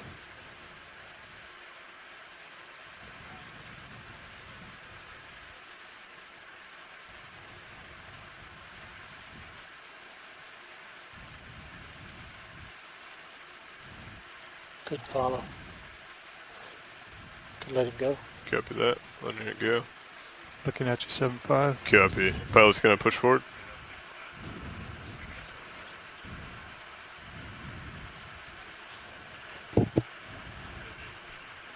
Coming back up to 0 on the camera. Got me at 7.6. I'll follow you up. Understood. It's a nice shot.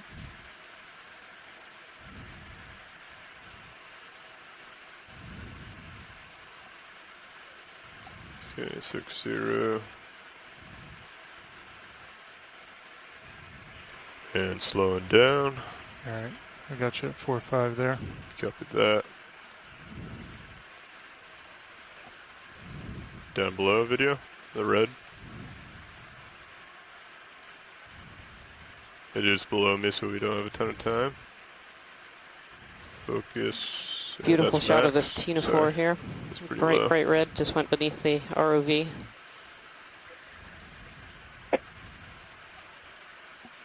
Yeah, that's a different kind of ctenophore. It's called a sidipid ctenophore. We got this and has white 2 long circle. tentacles that come off of it. Something or other. Mucus. Copy. Oh, it's clear. Dive and shrimp. Gonna have a little more rotator. Clear. Copy.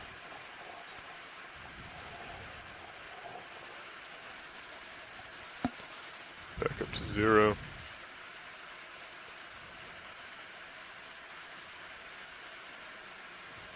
Making my way back to center, co-pilot. Copy. The people at home, they wonder why we keep seeing red things. And it's been mentioned on the Okeanos dives before, but red is a very common color, particularly in the mesopelagic and this twilight zone that we're in. because the only light down here is blue, and blue doesn't reflect off of red. So it's essentially just absorbing all the light and not reflecting any of the available light off of it. So it's sort of like being invisible. Something in the distance here video? Yep. And the red I'm going to keep pushing in on it, but is used take it. to prevent prevent the things that they eat from lighting up and giving away their position to bigger predators.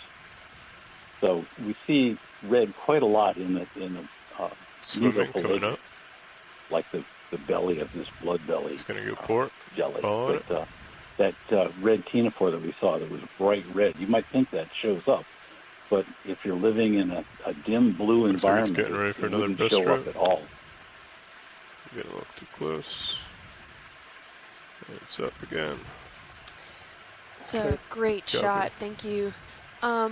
One thing that started to come up within these transects is that we are making actually great time as far as these transects go. So it was a suggestion from the pilots that we can essentially double the transect of which we're operating at.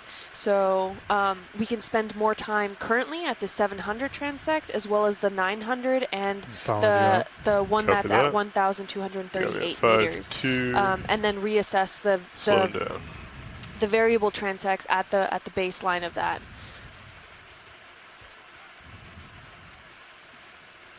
Thanks for that. Can you let me know how long did it take us to do the last transect? I'm sorry, I didn't time it.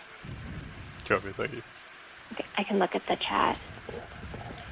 So if we do have the time for if you would like to extend these next ones at 700, 900, and 1200, we would not have time to do the variable transects afterwards. But if we would like to do the 1200 assessment and then stop at that 630 mark where we have that high intensity layer of the deep scattering, that's then the last transect that we can do.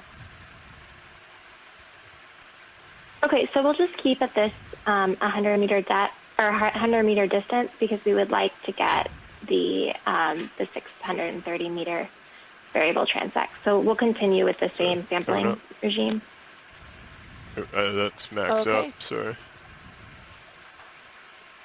Yeah, it's floating up into my. Ooh. All right, coming back down to 0.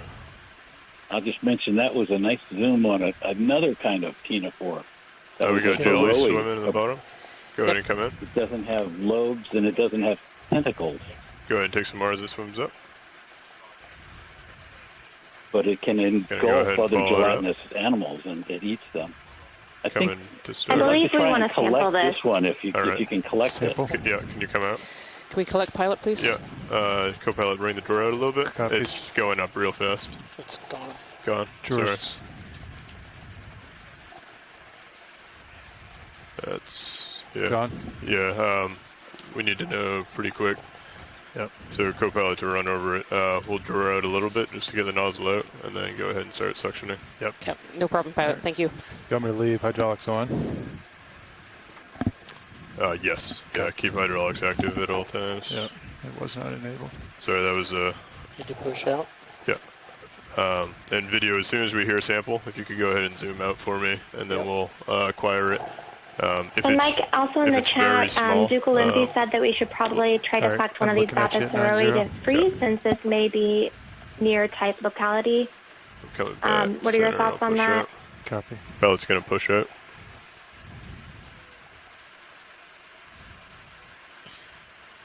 Yeah, so as soon as we hear a sample video, if you can zoom out while still keeping in screen, so we avoid trying to lose it, and then co-pilot. Pilot, so if you see another one of those Bathurst so those are the ones with the frog kicks, can we set up to collect?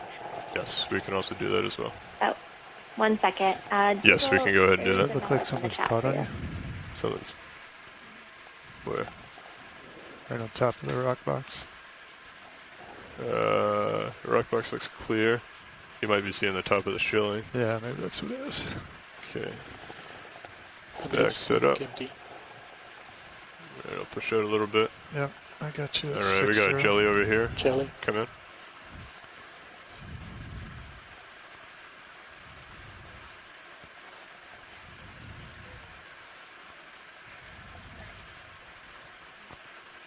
Okay, it's coming in real close. Yep. Yeah, alright, I'll let it go. That's another one that was requested. This one here? Yep. Yeah, can we collect this, pilot? Can you come out? Video. Video, full wide, please. You are full line. Okay, I have no idea where that went. Came straight into me. There it is, upper center. Upper center. Copy. All right, I'm looking down at you, 8-0. Understood. Gonna come up a little bit. Get section going. Copy. Yeah. Drawer out. Yeah, drawer out. Copy. Drawer coming out. Is that far enough? A little bit further. I lost sight of it. Straight ahead, center. Copy. It's going below you. Copy, coming down. Below the nozzle. Understood. Not that far, co-pilot. Copy. There? Yep. It's coming at you. Copy.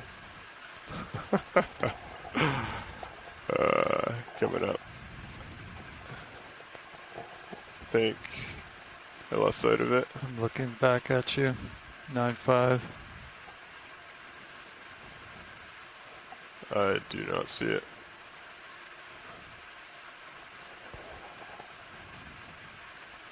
Does anyone have eyes on or no? I think it's in the vehicle. Copy that. All right, I'm what about this one? Left. I'm all the way back at you, Can we Lars. zoom on that one? Yeah. Go ahead and zoom video. Got a tilt. Yeah. Coming down.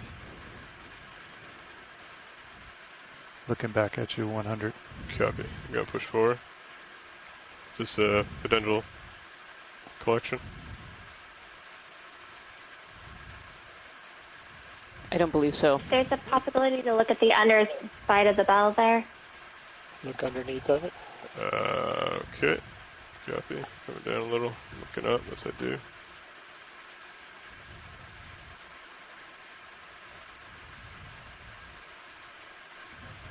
Yep. Yeah. We don't have a ton of time video. Alright. I need What to a move. beautiful shot. That might be. Alright. Video come out. Yeah. I gotta push forward. Yeah, I do not have you. Yeah, understood. Can you find me in Titan, please? Try it. That might have been an undescribed All right, I've Paralia, got you in according to tight. Google Lindsay in the chat. Thank you for that great shot. Understood. Yeah. Okay, here I am. That was so beautiful. I didn't want to interrupt with a fish comment. We had a new fish swim by. They went from bottom to top, Polyxes walleye. That was kind of cool. But I was taken by that image. So. Okay, I'm gonna come down a little bit back to 700, get an auto depth, and then push it forward as well. Copy. Oh, is that that? Oh, okay, push it forward. Yeah, I see you coming forward and tighten.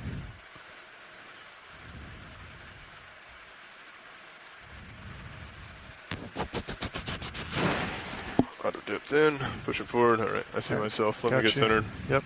Pilot's gonna push forward, get reset up. I'm following you out. Copy. Thank you.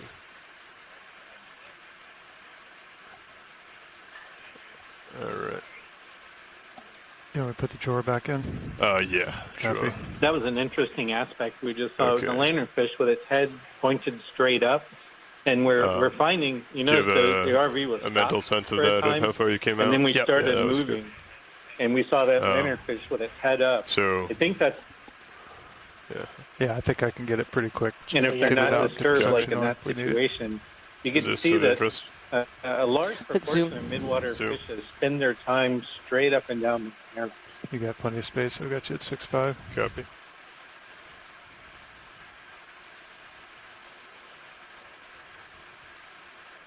Oh, I was going pretty quick. All right. Sorry. Beautiful. We have confirmation we don't need to collect those, but Alright. it is really nice having the zoom. Thank you. Understood. All right, got you at 7.5. Copy that. I'll push forward. So that was a Sol Mandela that we just Pilot's zoomed pushing in forward. on. All right. Let's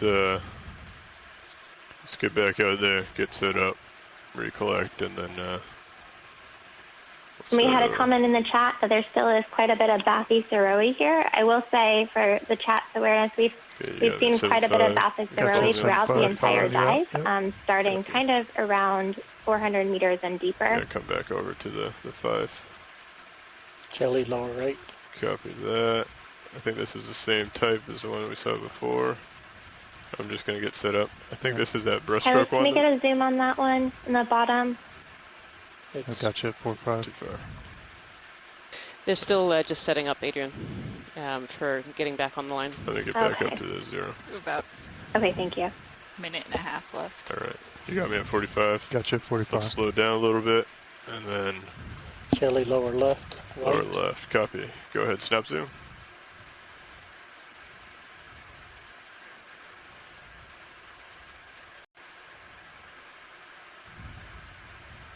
Okay.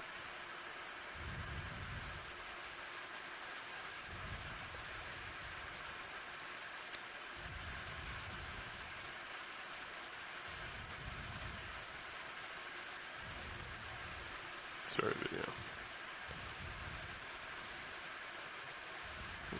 And Full wide. copy that.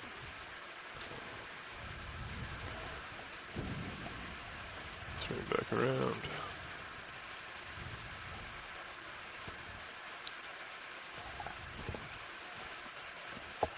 Got about 30 seconds left. Copy. Swimming straight ahead line. Yep. Go ahead. Big jelly. This one here? Oh, in the back or here? This thing. Yeah, straight line? top left. Top left. Top left? Oh no, that's Oh, fish. It's sorry. okay. Yep. Beautiful. Got fish. Down.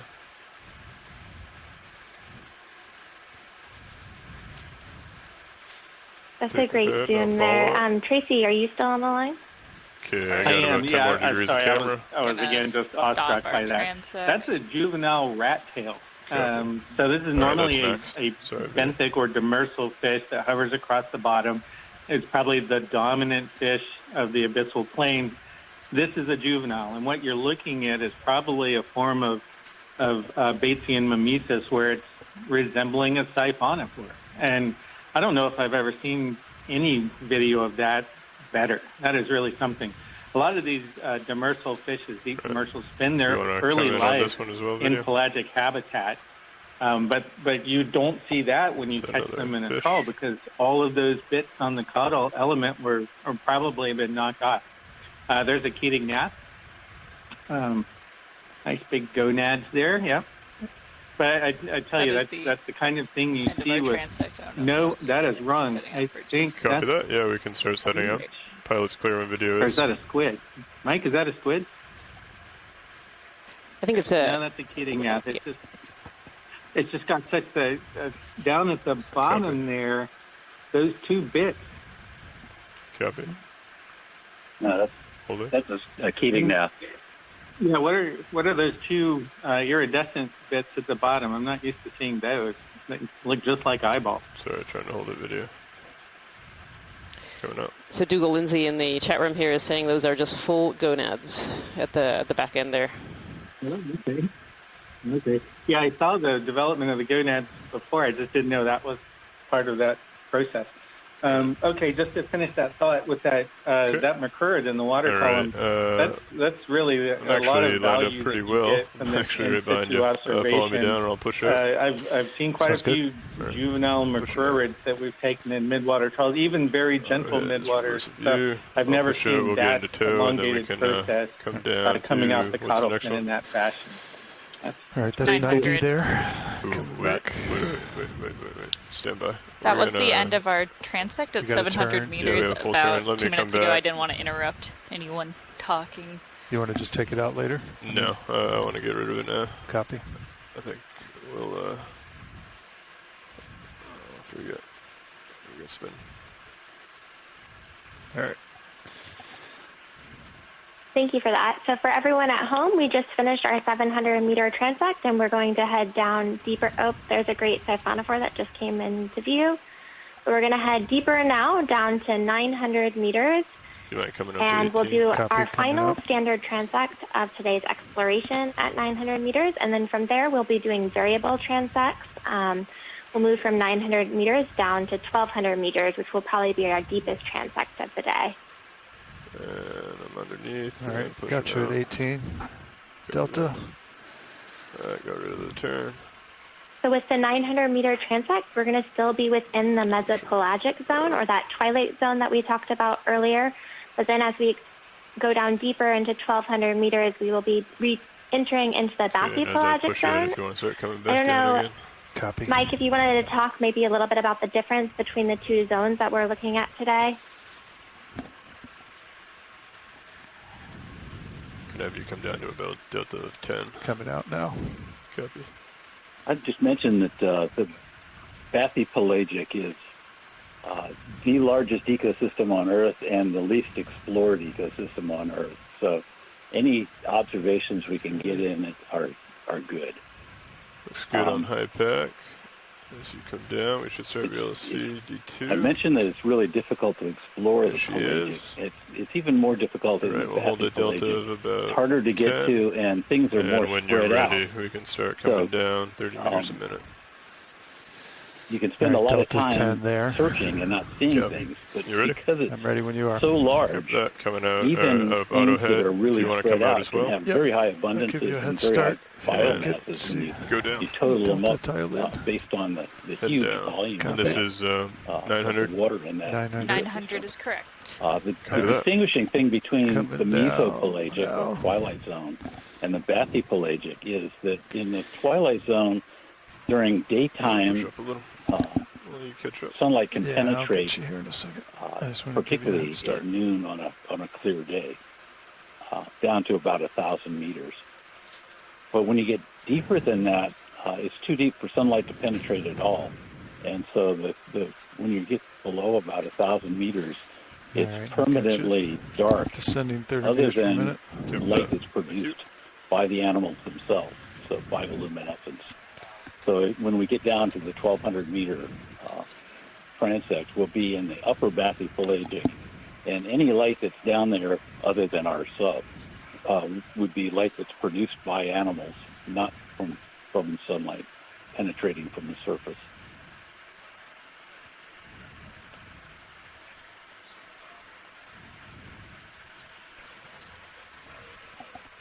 When that happens, should I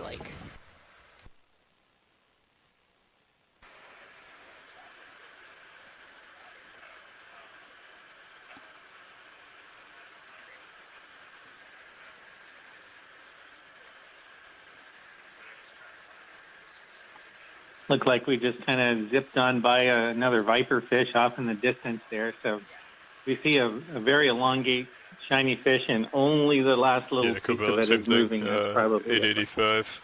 it also looked like we saw a paralipidid, which is called a barracuda, and cut up posture on our way down as well. I know we can't zoom while we're descending. But again, it's just another example of things, especially during the daytime. I would recommend adopting that straight up and down posture, such that if you look down on them from above, they present no cross-sectional area to really see. Same if you're below looking up. Where I don't have the reference of the sea floor, it's easy for me situated straight up and down because it has such a tiny cross-sectional area.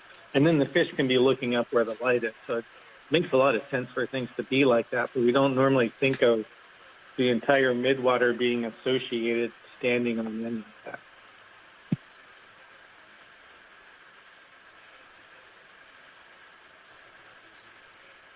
Yeah, sure. We can go ahead and try that when we set up.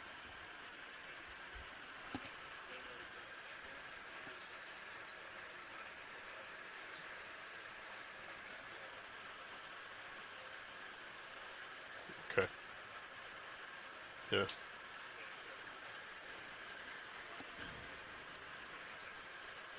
Yeah. I think the biggest thing is as soon as we see a shot, I might try and back up a little bit as we zoom in, because I think what I have been doing is as we zoom in, well, even if I don't push it, it's coming at me, and then it gets up in D2's face, and then it's kind of hard to turn around from there. So I think if we do see something of interest, Roland, or whoever may be in video next, when I call for a zoom in, or the science does, we can go ahead and I'll actually be backing just for your reference. It may take it out of the light, but it may make it for an easier sample. As soon as they call that they do not want to sample it, then I can start scooting in again.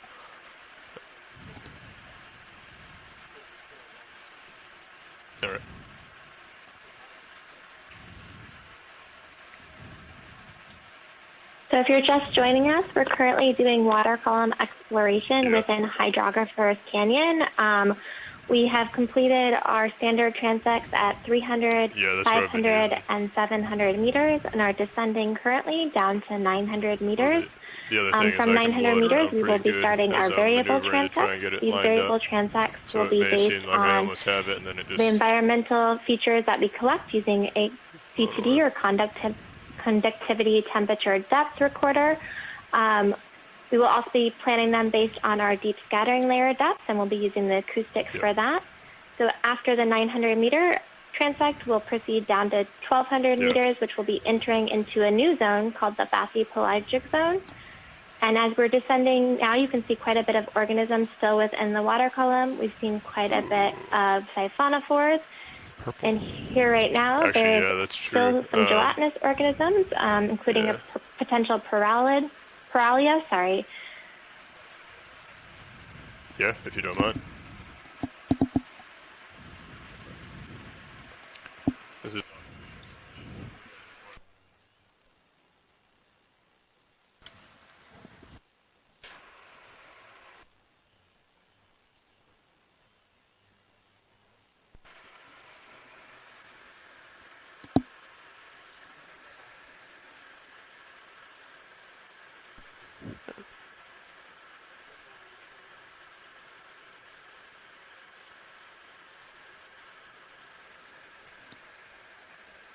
copy that. Coming up on 850, stopping at 900.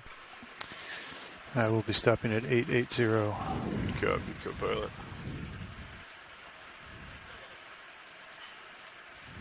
All right.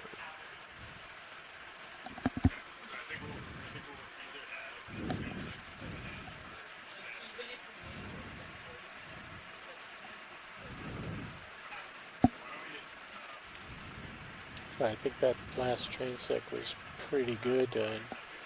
From the shore side, if you guys contemplate that one may be worth a sample, just give that shout out as soon as you think it might be. Yeah. Just to give the pilot enough time to slow the vehicle down. So I do remember hearing that the breaststroking one was of interest. Passing 875. It sounds like not all jellyfish are, but Yeah, it sounds like from shoreside, if the pilots see any of those siphonophores, we would like to sample them. Can you give us a description That's an of what that one looks like in general?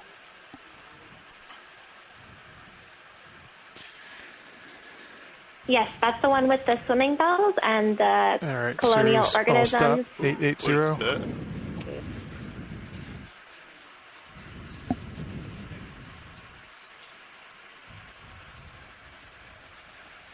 swimming bell. Copy.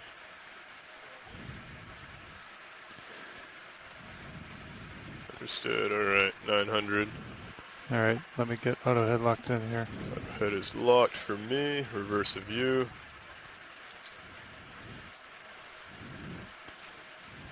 All right, auto head's locked. I couldn't tell off in the distance if that was a You want me snipe to kill some deal lights or here? a Coming siphonic back, yeah, if you could take it was off moving 2 fairly lights. You want me to quickly. take the outers I out? would be surprised yeah, if we leave don't them see any snipe All right, deals outer in coming here out. at some See how point that during looks. the Video, if you could. the length Yeah, of much this. better. And I'm still, I see other people myself. can weigh in on this, and I'm still quite taken by the fact that we're seeing lots of lanternfish. We're not seeing all that many bristlemouths, which is kind of the opposite. And I just have this ingrained notion that we're just seeing more because we're looking on the way down. Again, much easier to pick that's you up up. to interpretation, but I really love the process here. Straight back. It looks like we were drifting at like a 5.5. We might want to give that a shot. Yeah, I'm lined up on a 5.5. Understood.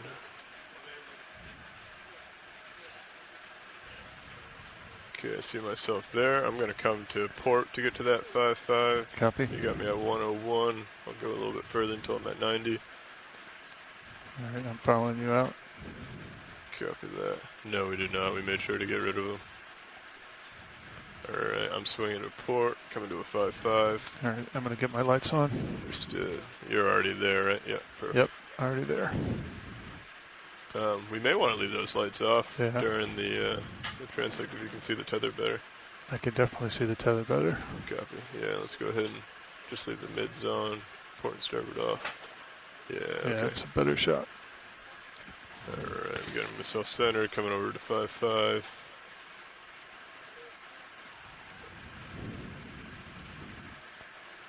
And I will start pushing forward. Blue, that was a snipe eel that we just Gotcha, saw. One of the things 7-0. you can look for when you see large eels is that Sarah Boomer, the sawtooth eel, is usually oriented head up and straight as an arrow, whereas the snipe eels, Nimikids, are usually in a lateral position, and it looks like they're swimming somewhere. Let me get lights on low so you can get that. If you want to start coming down to about a 15 delta, you have me at 5-3. Copy, coming down.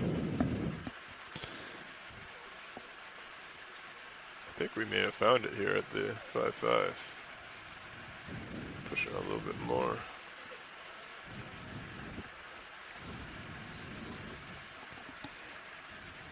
Auto depth is in.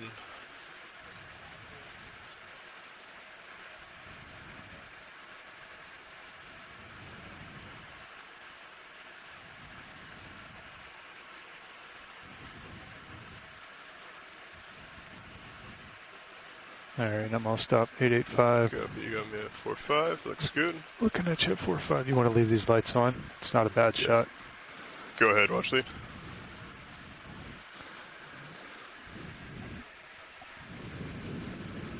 Copy that. Understood. Alright, video. You all set up? Nav, you think you're just about ready? Yeah, I'm ready. Copy that. Co-pilot, you good? We're ready. Alright. Alright, are we good to start it in 5, 4, 3? Let's just let video get set up. Okay, I'll give it Here, some confirmation. Alright, let's go ahead. I'm going to start it in about 10 seconds. Okay.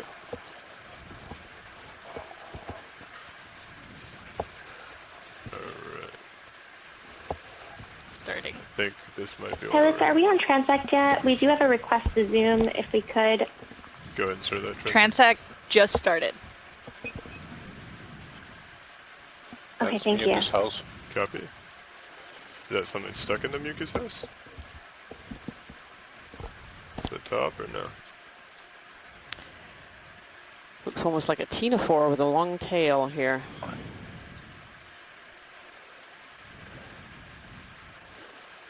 Yeah, ctenophore. That's the other kind of siphonophore. It's a calicophoran siphonophore. Trying to come out. This one actually, people call it the rocket ship siphonophore. Coming down. Let it go. Coming back to center. We got a large chain right above us. We got a fish here video if you want to come in on this. It's pretty quick. I'm going to be whipping around here, co-pilot. If you can Got you. Yep. He's moving fast. Coming out. Copy. Coming back to center. Oh, The shrimp in the middle. Yeah, go ahead. Doing a backstroke.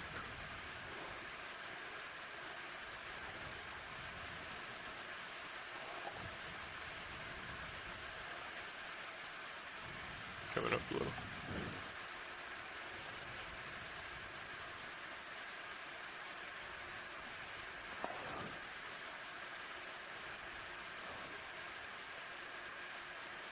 That's a great view of a Surgested. Where is it? Okay, I think it's coming in. Coming wide. Yep, copy that. Yeah, he's right there.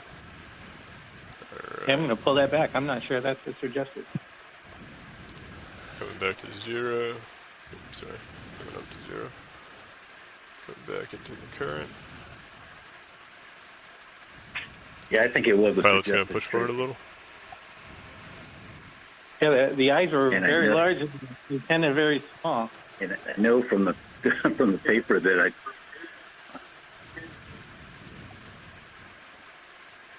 Okay. Slowing down a little bit. I did was fellow student from down there. Got a number of shrimp in the Miranda. Covered that. Looks like a fish over here. Actually, anyway, the most common bottom. suggested was This would guy. you suggest these Arcticus? Okay. Yep, that one's a collection. All right. Pull that full wide video. Full wide. I think it's pretty low. Coming out of depth, coming down. Shore's coming out. Oh, jeez. Copy that. Coming up. I lost sight of it.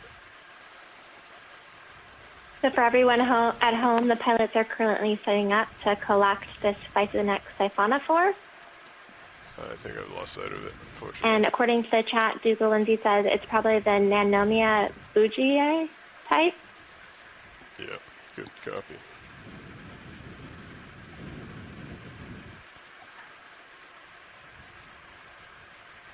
I have lost sight of it. I don't know if anyone else can see it. It was quite small, right? Yep. Alright. I lost sight of it, unfortunately. Okay. Oh, there it is, maybe? Oh, there. Moving into center. Yep. Coming down. Here. Let me get my Z-bias set. That was my mistake.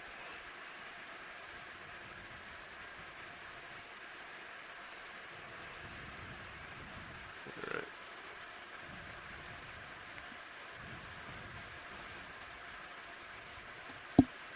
All right. Yeah, let's, I'm going to pull the drawer back. Copy. Yep, that was my mistake. Sure. We'll have another shot. You want to go ahead and come in on this video? Center screen.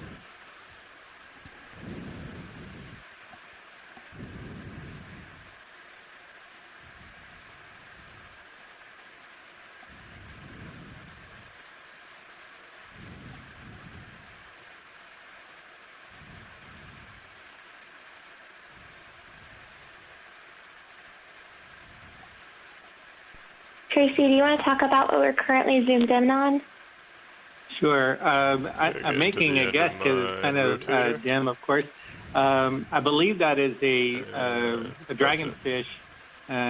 It's either Stomius affinis or Macrostomius, but it's a dragonfish, and the one little tell there, I think, is that it holds its very short barbel ramrod straight right out in front of its face so it could stare at its own lure. So I think that's what that was a different kind of dragonfish called Stomius. Okay, looking at it. Is this of interest?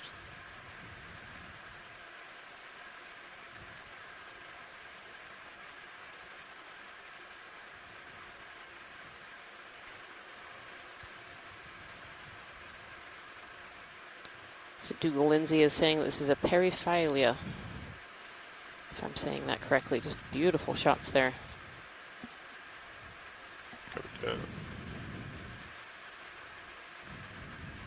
Thank you, pilots. This is great. Yeah, this is another one of those helmet jellyfish that we saw when we were at the shallower depth.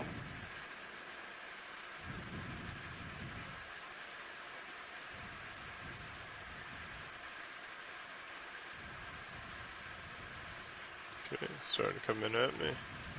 Yeah, this one has the red tentacles with the clear bell. I think we're going to have to let him go out of the light pool. Right. Full wide, please. Back down.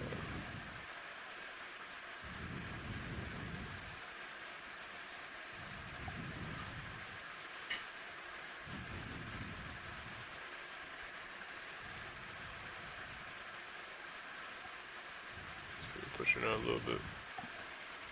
Pushing out a bit. Copy. Yeah, I still have you at 5-0. Copy that.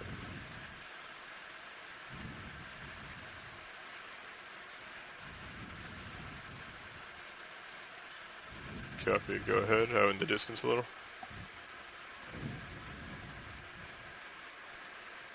Yep, that one is a collect if you can. Full wide video.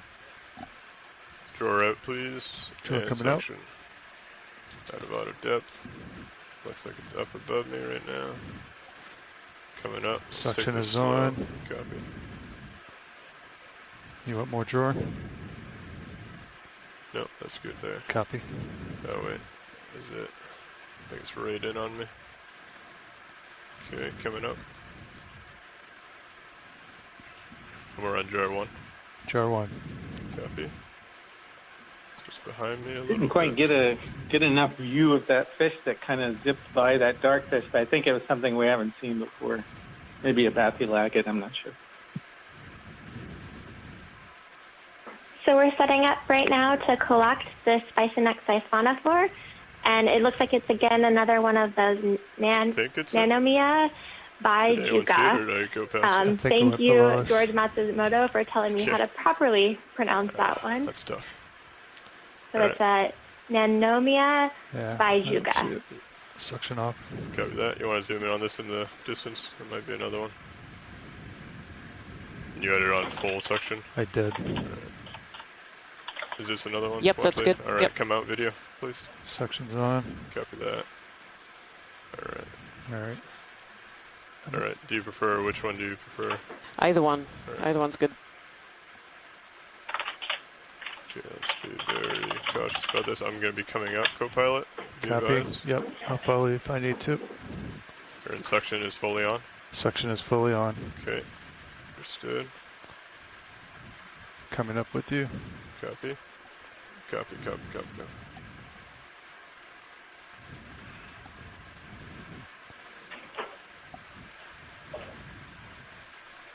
Yep.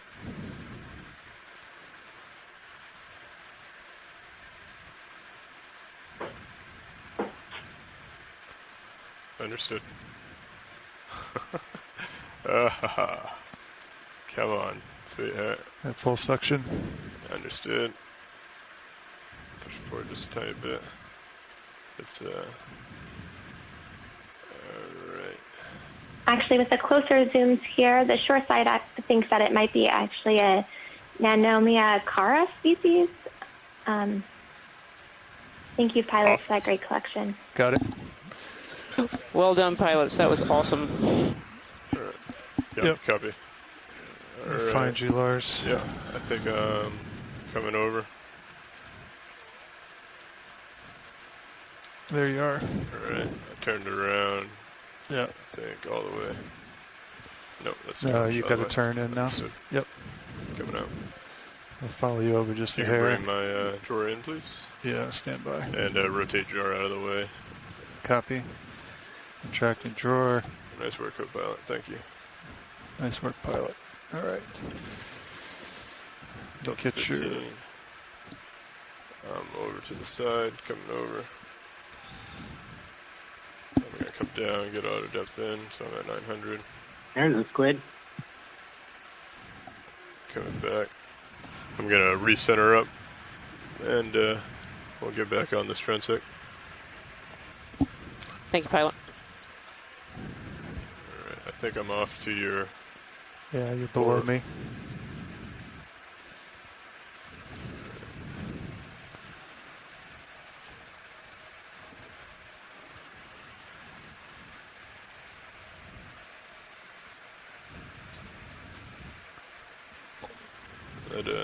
It's definitely a head scratcher on that one.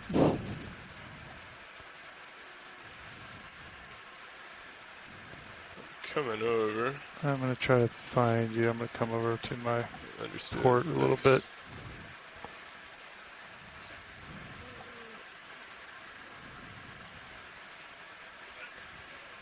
According to high pack, I should be slightly in front of you. You should start seeing me here shortly. I'm still coming around. Yeah.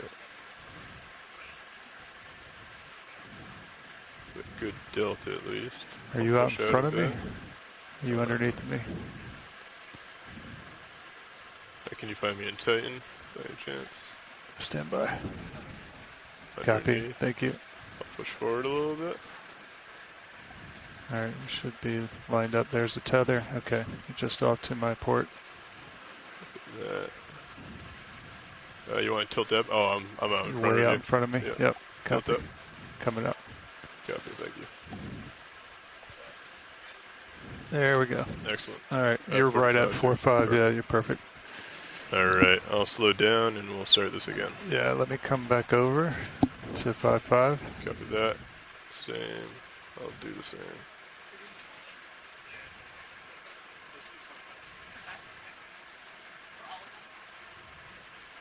Okay. Coming over to 5.5.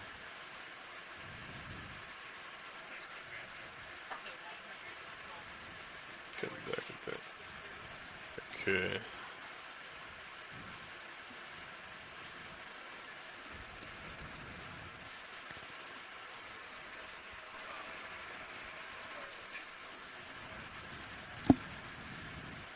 No, I was not. I just put auto depth back in. No, I took it out.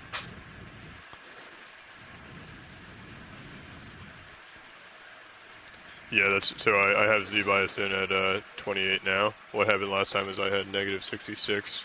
So as soon as I came out auto depth, I just sunk. I think I got the gist of it now. Yep. All right. Okay, sorry about that, folks back on shore. We went on a little wild goose chase to get that. We're now set back up and ready for any call-outs. Thank you, pilots. Confirm Jor 2. Okay.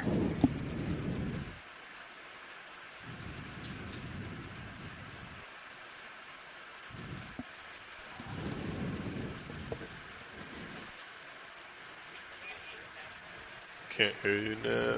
Are we sitting at 893? Yep. Come All down. right, I need to come down. Let's do it.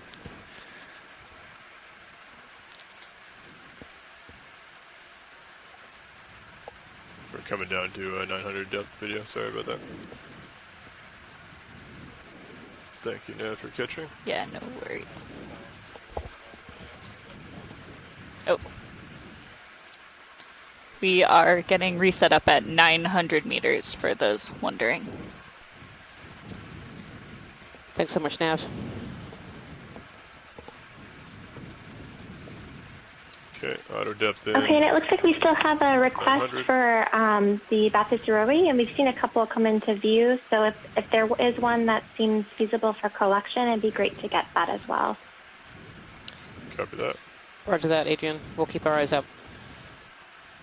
All right, All right. Sirius, I'll stop Thank you. 885. If you wouldn't mind coming up a little bit, just where we have that tether coming right up over us now. Copy. Thanks. Alright, video if you see anything, or watch leads if you see anything, feel free to call it out. Looks like a small jelly maybe here. If you want to... It's real close. Never mind. Got a little under 10 minutes left. Copy that. All right, I'm going to hold you there, Lars. Just do it. Tether looks good. I'll come up if you start backing so we don't get tether caught. Copy that. Alright, fish. It's pretty close. Looks like jelly in the water column here on the port. Yep, coming up. Coming over. Not quite sure. Did I miss it? Full wide or center?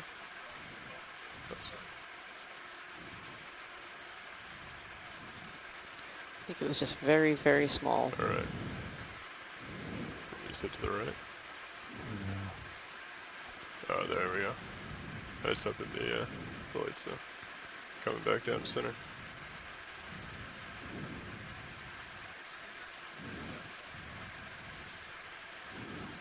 Copy. This one in the back, center now. Go ahead and come in. Yeah, I think Yep, this that is... one's a collect. Yep. Alright, full wide, please. Sample ready. Jor's coming out. Copy that.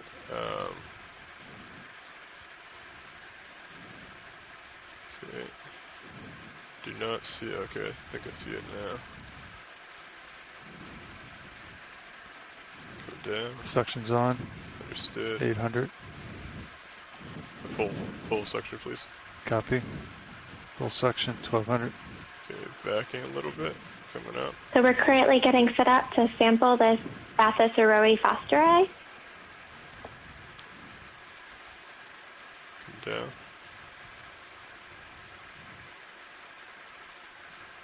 That's so small, it's in my... Okay. Try We keep seeing one fish that keeps circling around. I think it's the same fish. All right, it's in. It might be what we call a barracuda, which is not related to It's a in the barracuda, box, I think. even though it superficially looks like one. Zip, nice catch. They often seem to use the light of in-situ vehicles to hunt, so it'll be interesting to see if we get a good view of one highly active. It's really difficult, but coming back it looks for all the world like that one Tracking fish was not afraid of the ROV. It was actually using the light. Thank you, co-pilot. I saw something go in. I don't know if it was... Yeah, I don't know if I see anything in there. Alright. We can, if you want to manually move it over, copy that. Go ahead. Come in. I don't have a ton of down. Rotator left. Follow it as it comes up.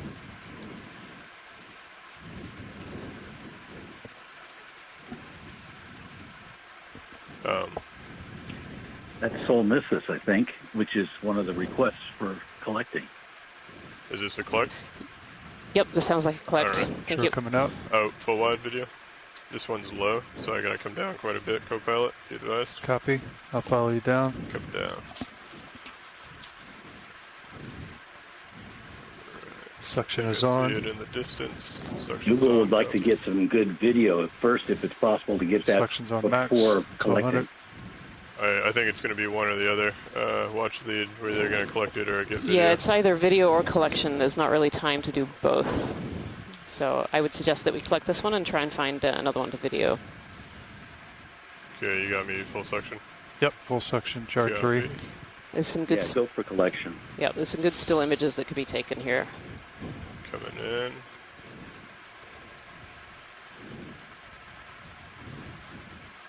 Alright, nice and gentle, nice and gentle.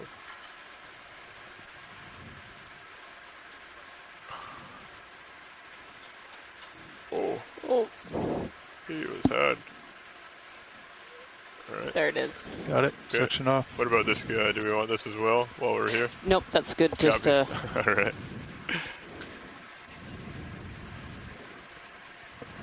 Okay.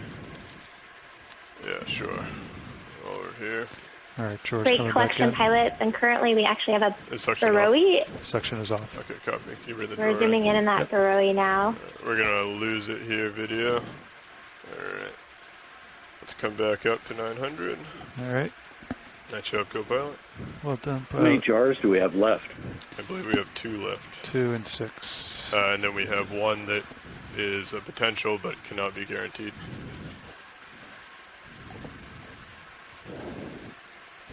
All right, you're right at 900. I believe we might have 2 jars left. We've done 3 collections so far, right, Ship? That's correct. If you want to come in on the fish. Oh, it's fast. Alright, sorry. Got a little ambitious there.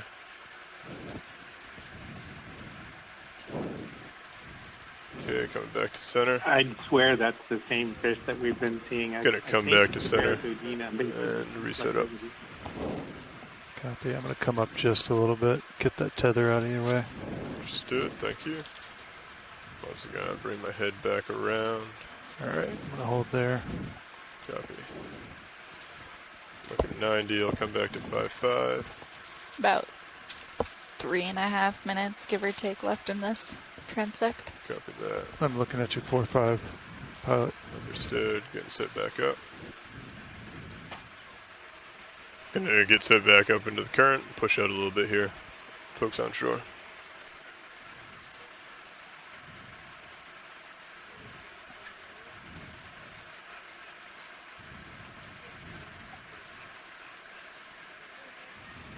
And slowing down at a heading of 5.5.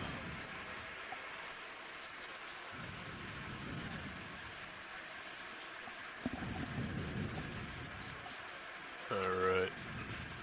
Upper left, copy, go ahead.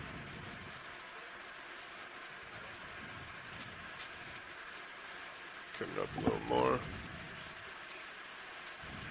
Is that full zoom? Oops, sorry. You had a lot more than I thought you did. I think it's starting to get into my wash a little bit. Full wide. Copy. It's pretty high up. Go ahead. I'm not going to have a whole lot of...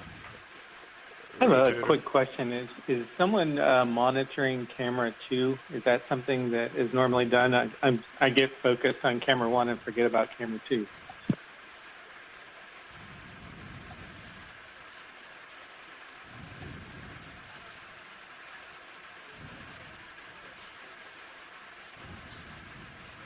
Okay, we'll let him go. Thank you, video. Full wide.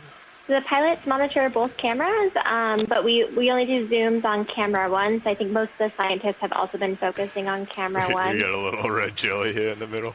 If you want to come in. Yeah, I asked because every once in a while, this is a really good spot where we would. Is that a COVID spot? That's a big one. This is a good spot to see a swordfish. Yeah, that's a huge COVID spot. This is a good spot to see a swordfish, and often they'll hang around the back of the ROV and also large squid. So I was just wondering if anybody had eyes on it. Sorry. Give us a shout. That was my bad. Yeah, so if you look on There's live two stream of them. 3, we actually have our multi-viewer screen up, which actually has an overview with Sirius filming D2. So Forward. we have an overview image in Forward. case there are some other pelagic fish in the area. And the control Great, room is thanks. constantly monitoring that camera. Oh, that's lovely. Thank you.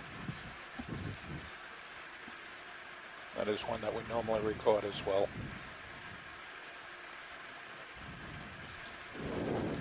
Looking at about 30 seconds left. Copy that.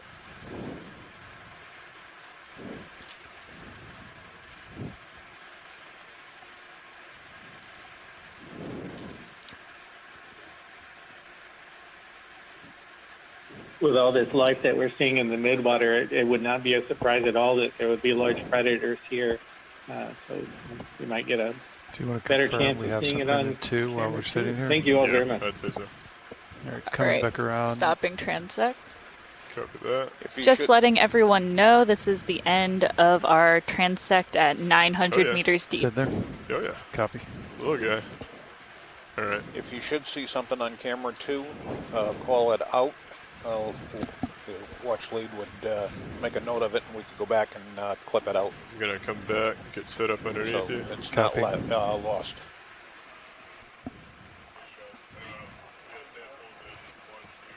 Thank you. I have some recollection of you guys doing that in the past. Thank you very much.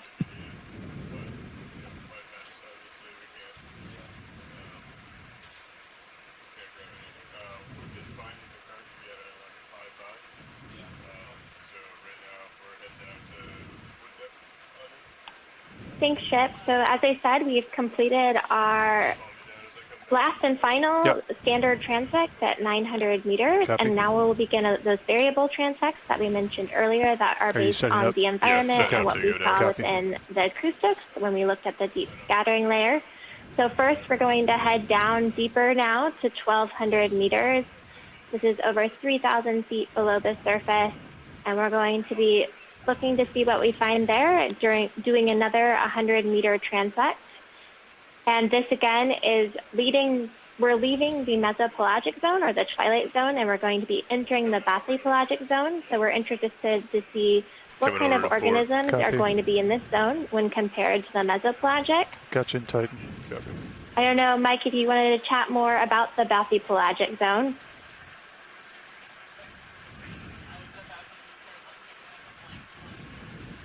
And pushing forward. Yep. I'm not sure what If you to want to say start other than coming what I down already to said. Delta It's, 10. Copy. actually huge and very poorly explored. And it's even though it's the largest ecosystem on our Earth, it's the most poorly known ecosystem on Earth. All right, I've got your light pole and my Tetacam. Copy that. Thank you. All It's right. very Coming difficult up to nice work and in the center. bathypelagic. I am.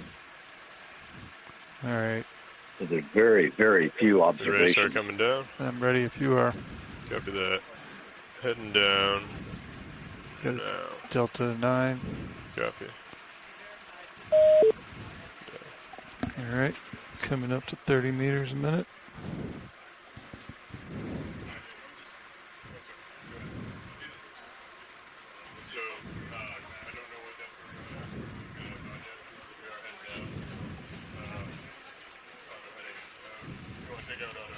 Copy.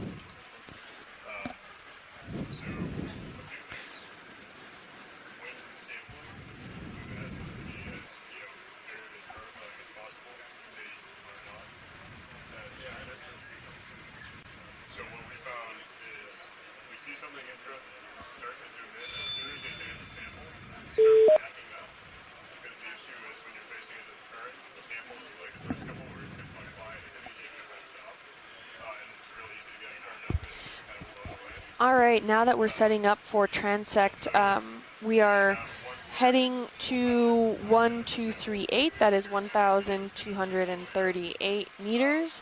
For the overall transects, considering now we're heading into those variable transects that were of more of desired to be below the deep scattering layer, and then within the deep scattering layer, we're recommending that we can spend more time at that level to make sure that we're getting the decent amount of organisms that it is, considering that it is taking a little bit of time to set up for these transects because we are fighting quite a hefty current. So it's currently recommended that we stay about 40 minutes down at transect 1238, and then heading up to the transect that is within that high intensity layer of that the EK is showing at 630 meters, and then spending slightly a little longer time in that area too to make sure that we have enough time to set up either to make sure that we can view the proper organisms, as well as set up for any potential sampling that still might occur within these last two transects,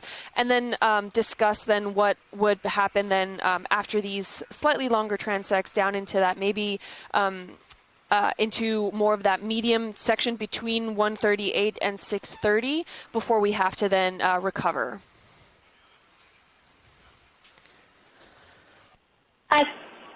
Question real fast. I thought we were sampling, or we were going to do a transect at 1,200 meters, not 1,238. Well, the base of that deep scattering layer, we have written down here that it was at 1,238 meters. So at 1,240 is what the pilots will be shooting for. Oh no, we know the base was at 1,238 meters, but I believe that we wanted to target the transect at 1,200 meters. Mike, do you want to weigh in here?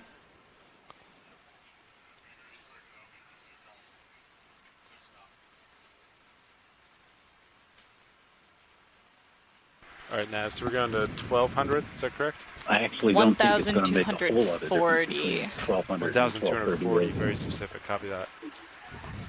No. Okay, great. So I think we can do either one, but I think we still want to maintain the same protocol. Anybody else want to chime in? All right, we are doing 1,200. 1,200, good call. I'll just add that right now we're going through a pretty good layer of barracudinas, all these silverfishes that are head up.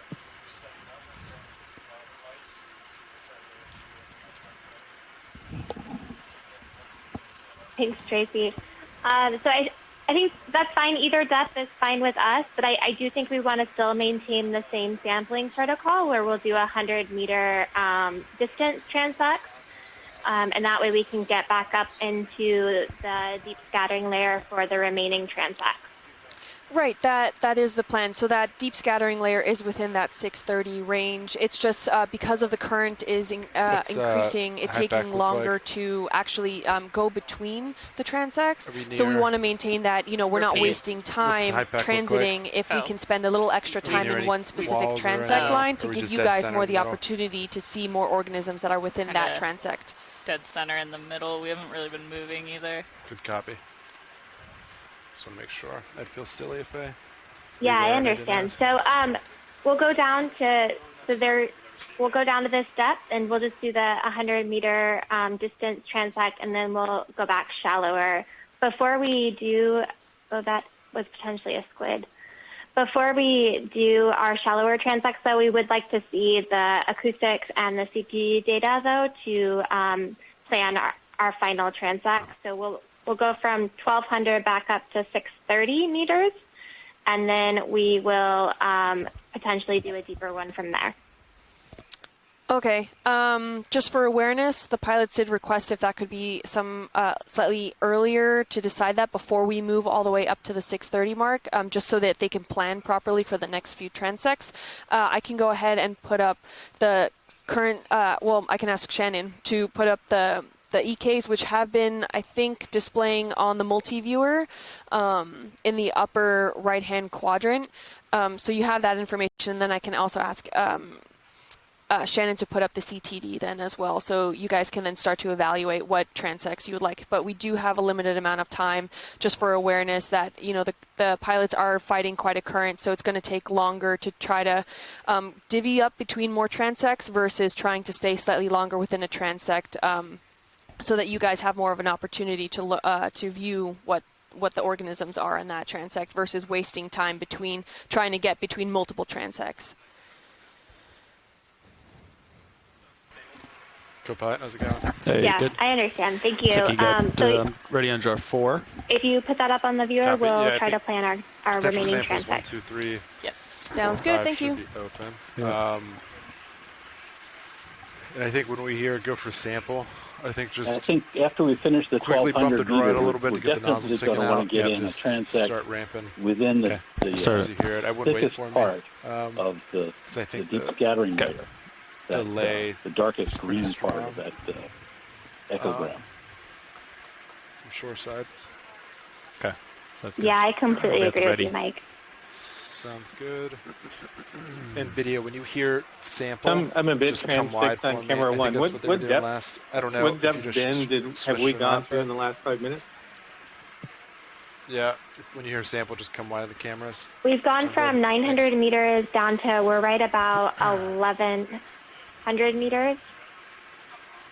Where are we stopping, depth-wise? 1,200. We are Okay, stopping thank at you. 1,200. This last Stop 5 it, minutes a little has above been me. absolute gold. 1185. And I We've think seen more we were fish pointing at in 5.5. this one section So than we have we'll in, get in there. all of the dive time combined. Reevaluate And where we think current's this is an coming from. incredibly We've been dense using, layer of you may have heard this, we've been using Sirius as kind of a helper for seeing where the current's coming from, Yeah, too. and I will add to that, Tracy, Okay. if you look on camera speed 3, some of that deep scattering layer actually went deeper throughout our exploration, and we just were passing through a pretty dense backscatter return, so it was Oh, and on bright setup, green I on think it's considered camera turbid. feed We've been 3 at turning the top Sirius right lights off. in our Yep. EK The outers. data. So Okay. I'm guessing I'll that's turn the probably outers the off. fish we just went For through. setup. Ops. Ooh, copy that. Yeah, that's excellent. Yeah, there's We did really your Bridge, RV nav. lantern fishes, all these barracudinas. Yeah, I just wanted to get a weather all of update. these things have gas splatters, so I would I have suspect they're 50 pretty meters to strong. go. Just to see that many barracudinas in that one shot was pretty amazing. There were Good also copy. some Thank you, very Bridge. large fishes back in the distance, so you could just kind of see their ghost, but they were probably on the order of a meter, between a half and a meter. So, yeah, a lot of stuff down here. And I would mention that these parallelepipeds, for those that like oceanic cetaceans, there's a squid right there, so I might jump in.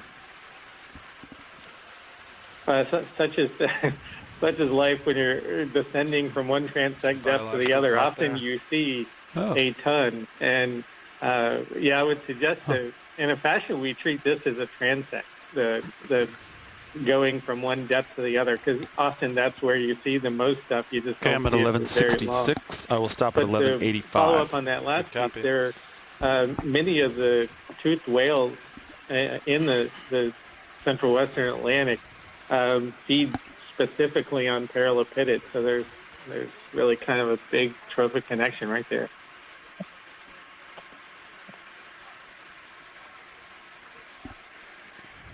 How long are these last two transects, Nav? The one we're about to do, 82, current 4, estimated time. 5, slowing down, Sean, and winch is stopped. Copy We have a that. current Adrian and time Shannon. estimate of 45 minutes on Oh. this one. Boy from No Copy But that. it Ocean might- Exploration. We might need Are to you on the line? lengthen it. Go ahead. Yes, I'm here. Engage auto heading. Hello. Auto heading is I was punched in. having lunch. I've Apologize auto about that. So I depth just in. wanted to jump in and Delta kind of see 14. what we're discussing for the rest If you want me of to come up, the I can. variable transects Or and see what we can whatever. do. I got some information from Copy that. You want more delta? team lead Chris about kind of like what we need to know in order come about down like one what more to plan meter. for the rest of the transects. I'm coming up So a little basically bit. what I I'm coming understand up to a be little the bit. Just scenario to give you a little more is that we're going delta. down right Sounds now to good. get Yeah, you that just wanna full come to deep 20. CP, Sure. CCD cast for Slowly you guys. backing. Then after that, we're going to be going to the 1200 meter. Ooh. We're at the 1200. Okay, Nice. we're at the I'm gonna- 1200 meter transect. I'm gonna so turn we'll get my that outer CTD lights off, cast is that for okay? you. Yeah, sounds In good. the by the middle of the rotator's 1200 maxed meter out. I transect, got you in basically what we Titan. need to know in terms of timings is that we can either keep the two Got your transects, Titan the Delta 1200 and 18. the around 600 meter transect at the same length Copy, that they are looks planned good. as of I'm now. still backing. If we Good want view. to add a third My one, aft then we'll cam. need to start Yep. shortening PTZ. the transects to be able to accommodate for the third depth. So we just need to know that by the middle, let's say, of the 1200 meter transect so that we can shorten the 1200 meter one and then proceed up to the I following think one. we've just been So turning the options are to 3 port. transects shortened that we need to Or sorry, probably know pretty starboard shortly clockwise. about, or the 2 transects Okay. at those targeted depth Still with backing. the currently planned time Do frame, you want to come up maybe 2 more meters? If- Sure. if that makes Thank sense. Yep, that makes sense, Shannon. Yeah, so if you can pull up the acoustics and the CTD on camera 3, I'll check it out during That's 20 delta. Good copy. the 1200 meter transect Starting to and come in determine whether or not we need to shorten that one and the 600 one. I do know that it is of strong interest for us to really get a good sampling within the high backscatter return of the deep scattering layer. So Okay. we will potentially Okay, prioritize that. looks good. Okay, so we definitely know. Monitor's All right, still I will maxed get out. those the acoustics on for you now. Have you look at that. I might not be able to show the both of them at the same time, but then we'll move forward to having the CTD on there. So I'll just work with the video engineers real quick for you guys, and then let's get this thing going. Pretty good. All right, I'm going to turn. Actually, I'll just turn. Let's see. Thank you. To port. It's already kind of going that way. How's that sound? Yeah. Copy that. I'll meet you at. Hey, this is Mike. Line up with you. My vote would be to do the full 1200 meter and the full transect within the deepest, not the deepest, the thickest part of the deep scattering layer. So through the soupy part. So I'd Got you rather at see the 2 78. transects done Copy. fully push it than forward. to shorten them and add something else to it.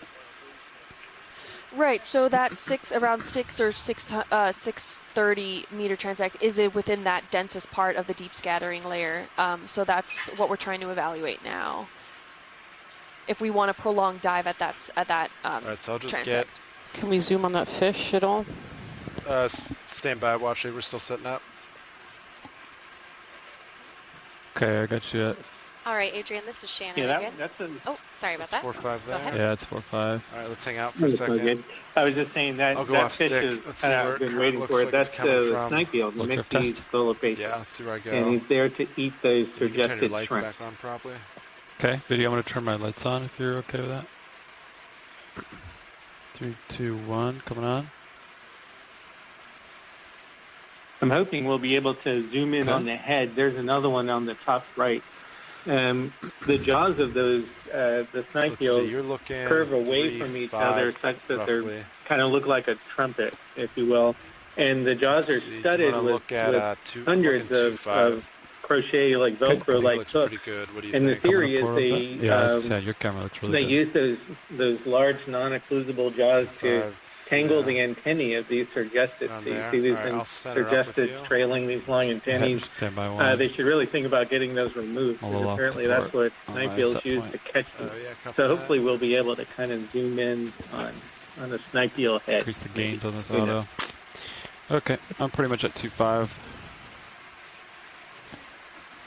All right, thank you so much. And yeah, if we on stream 2 and Do you stream like your 3, we aux light have on, or the do you CTD like it off? cast information for you on stream 2. We have the EKs on stream 3. You can keep it on. Unless it So, affects your vision. Adrian, if you That's guys could okay. all Feel free take a to look at adjust that it. and let us know what you would like to prioritize for the Pilot, remaining transects. Let's see. That would be great as we are nearing, You I happy guess, with, are we heading nearing so halfway? far? Nearing a fourth of the way on this Yeah, good with me. 1,200 meter transect. I copy that. You want to get a move going? Just to still get about you to set up, moving through the actually. water? Oh, we started. Okay. As I say, I We have didn't not think we had started this started the transect yet. 1200 meters. Thank That was you. my bad. Correct. Sorry. Yep. Thank you. As Nav stated, we have not started this 1,200 meter transect yet. There you go. And just let me know what you need from me in terms of hovering over layers for Gonna go like depth 0.1 information. or 0.2 this way. Yeah, Nav, Okay, you wanna do great. Yep, so if we decimal look one? at camera feed Decimal 3, one. I can see quite a Just, bit of backscatter right where your 2.5, cursor yeah. is. Unfortunately, I can't see Look the at depth jellyfish. on my resolution. So what depth is that at? Yep, that's 630 meters. 1 second. All right.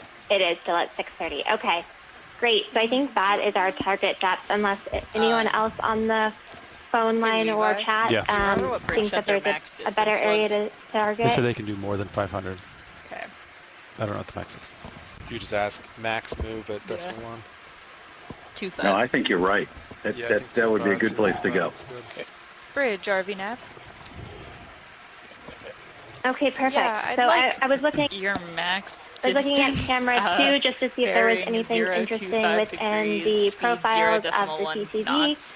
And they seem pretty standard and looking at them based on the oxygen and Yeah, the 0 to depth. 5 So I degrees. think we just 0 will decimal 1 prioritize knots. the high backscatter returns up to 630 meters and then doing the That's same it. Thank you, distance Bridge. transects at 100 meters. So we'll prioritize continuing the same sampling regime. And then if we DC have bus time, we specs can 100. reassess. But I think for now, we'll just You can target also just put 1,200 in meters whatever distance, with a like 100 1,000 meter meters or distance whatever, and and increase it if we start 630 getting meters close with to it. 130, or sorry, 100 meter distance. Understood. Great. That sounds good. So we're going to prioritize those 2 and we're transects well off at the that full bottom right time now. that we've Yeah. discussed That's, already as our normal sampling 1600. regime and go from Copy there. that. So we will let the Good pilots copy. know Thank you, Bridge. of the plan and excited to see what Yeah, these it's new close to waypoint 1, transects so. bring. Right. All right, Nav, when you're ready, I think we're ready to start transect. Okay, And do let we me know wanna when you're. wait till Oh, sorry about move that. Start feeling, or should we just start I'll it? get off the I line. think we could start. All right, I'm gonna start at 16:30. Good copy. My apologies. What you're talking about is more important. I was Ooh, just some going, fish, huh? fish. Actually, I might I was do just it wondering if we could 16:64. zoom in on that guy right. Yep. I think those are the Right. same two things. Sorry for interrupting. Get my Z-bias ready. Just have to come out of auto depth. And Adrian, can you confirm that we can go back to our normal camera setup Starting. on stream 2 and stream 3? Just so everyone is aware, Yes, you can go back to your normal. Okay. just so everyone's aware, we did just start that transect at 1,200 meters depth. Thank you, Nav and pilots. Can we zoom in on the red in the top? Yep. Thank you. Copy that. Yeah, that thing off in the distance to the left, that actually could have been a large larvation.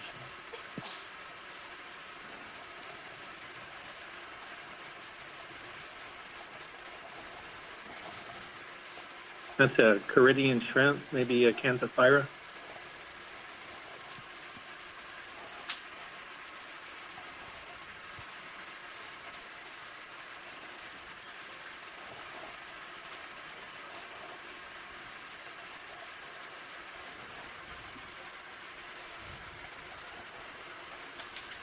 Thank you, pilots. That's great. Copy that. Video come wide when you're set. If you could speak up, pilot. On the left-hand Copy that. side, there's a gelatinous moving into center. Oh, there it goes. That's sorry, watch it. That one's gone. That's okay. Oops, sorry. It's not muted.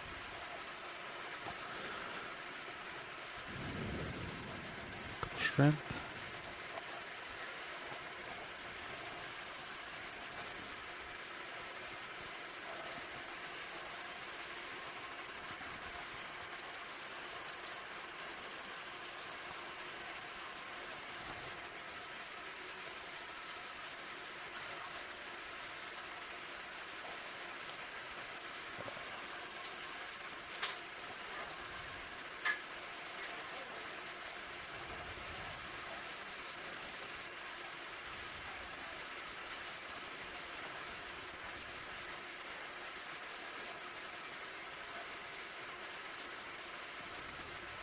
Center.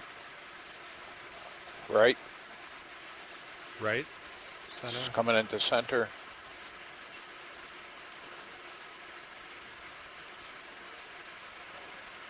It's just a string. Copy. Coming wide.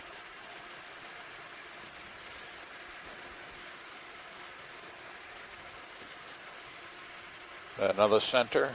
Go for it. We have 2 targets.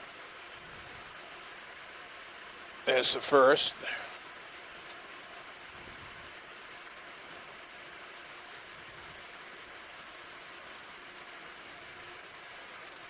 He went to the top. Top right.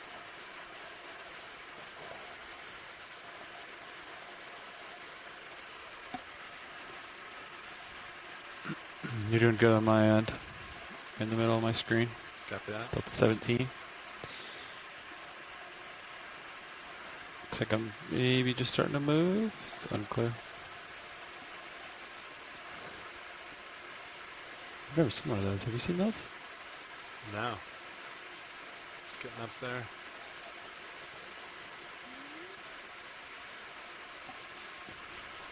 So we're starting on the audio Just, because entered into the chat that that's an undescribed family, a new species.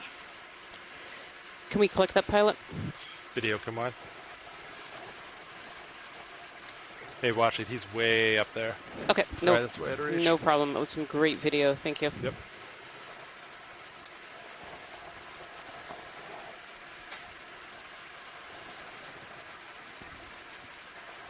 I'm ready for sampling, Sean. All I have to do is draw out and initiate. Good copy.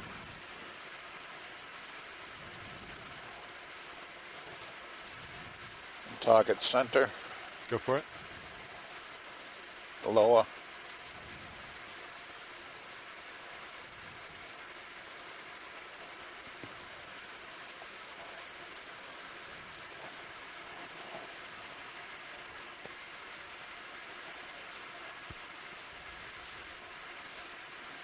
I don't think it's anything they're interested in. Copy. Let it go. it appears just to be a mucus strand. Thank you, Pilot Zoe.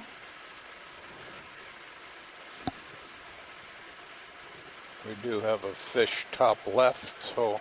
Top left. It's not one of the animals that we're interested in, but it is noteworthy because those mucus strands sinking to the bottom with all the stuff that's tangled up in them is an important source of food for the bottom. Is he looking down? And also, it removes carbon from the surface water and puts it into the deep sea where there's less carbon in the global heat warming cycle. You can't tell if you're really close to it or far away from it. It's pretty far. Well, Or is it's it- pretty or close. is it that little It's thing? just small, yeah. This zoom here is Video, it's Teetignap, maybe a meter another from the one of camera these now, arrow at worms. most. I think it's inside the lens. Very large one, it looks Closer like. than they can focus. It's right. Yeah. It's very tiny. Yep. All right, we'll let that one go. Oh, what's that?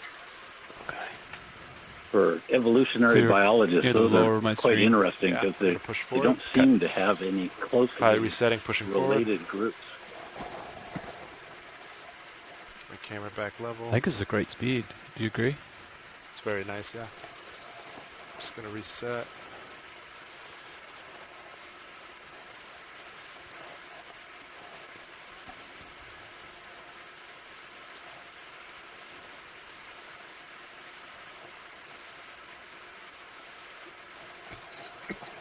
In the center? No.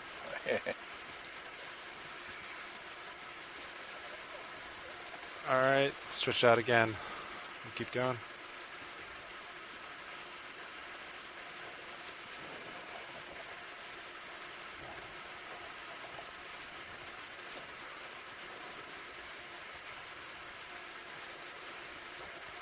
Left center.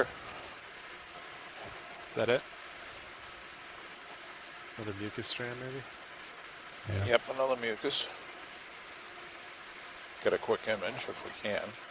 It's It's moving too quick. Yeah, it's Looks past. like another mucus strand. Thank you, Pilot.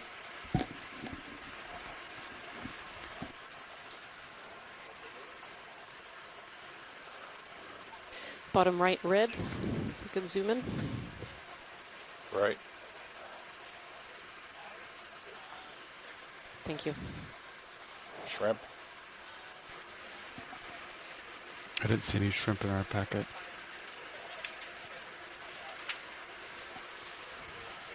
Copy. All right, Biddy, he's beneath me. Come on. Thank you, pilot.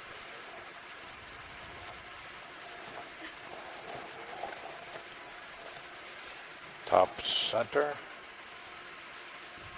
Trash bag. Sirius. Below Sirius.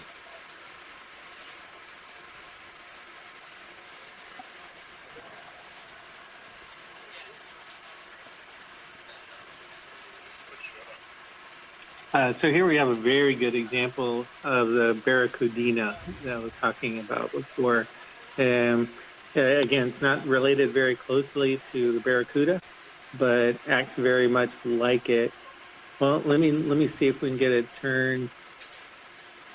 Oh, okay. No, that is not a barracuda. That's a gimpilot, a snake mackerel. So if you look along its back, you see that spiny dorsal fin. So that separates it, from And he's the going straight down. parallelopitid. So these are voracious predators. So it was really good to get that close up. Thank you very much. Copy. Upper left. Maybe squid ink. Could be a mucus house. Upper left, copy.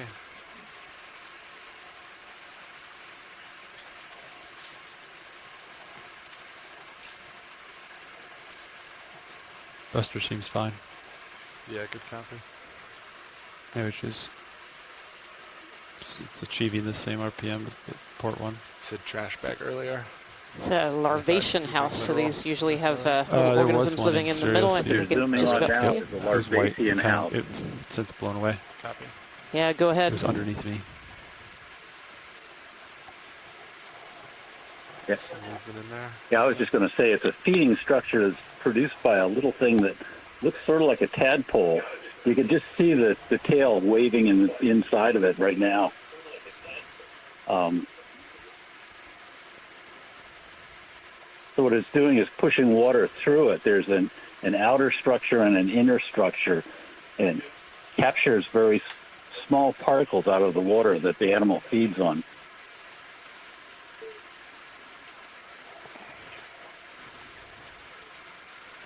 And once the structure gets clogged up, or if there's something disturbs it, then the animal will abandon ship, swim away, and make a new one.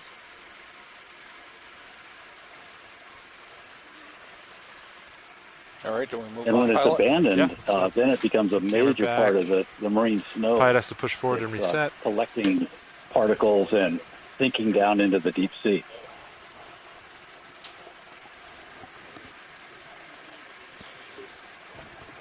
All right, camera's back level. Pushing forward to reset. Center top. Stand by video. I need to get ahead of the tether for a little bit.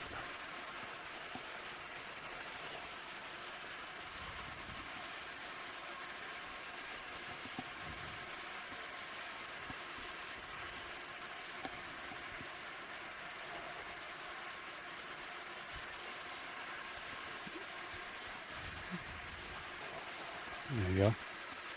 All right, pilot reset. Good to go. All right, video. Now ready.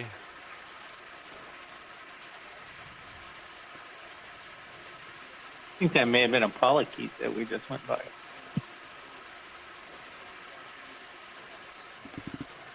Lower center. Oh yeah, the jelly.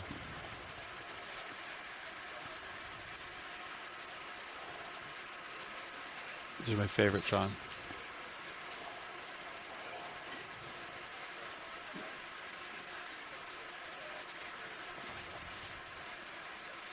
My camera's all the way down. Video, be advised. Oh, never mind. I got a little more. He's very low though. And he's beneath me. Video. Tilting camera back up.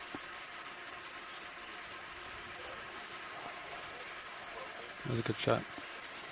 So that was a great shot of the Solmissus or dinner place jelly. That's one of the individuals we actually collected earlier on the dive.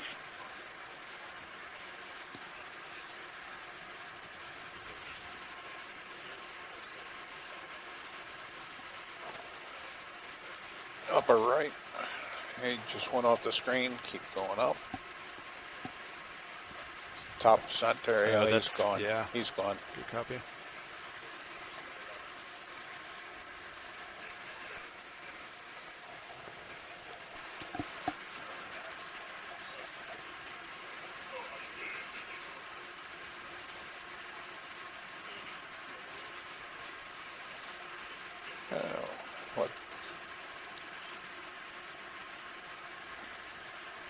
center. Center. Is that it? That's it.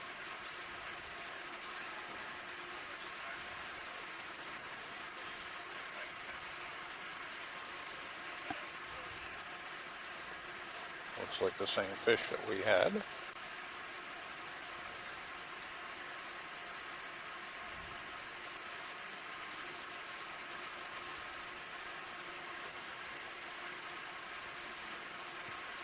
It's another arrow worm. They look very much like fishes, and they swim a lot like fishes, too.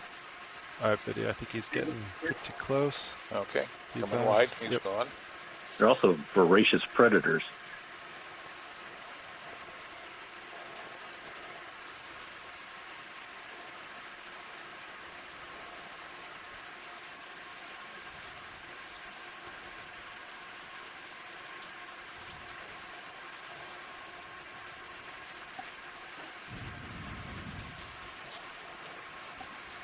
Lower right.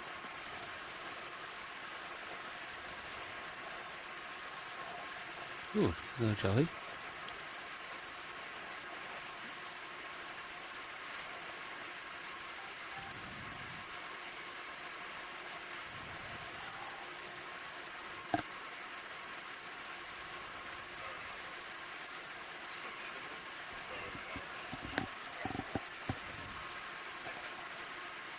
Can we collect, please? Yep, video wide. Watch it. He is super far down. Out of the way. Okay, Yep. no problem. Thanks so much.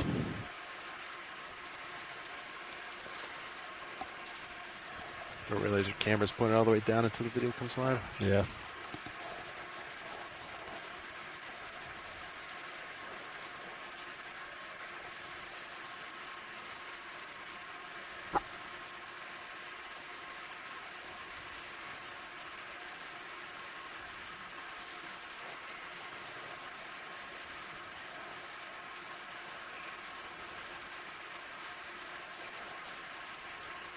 Center right.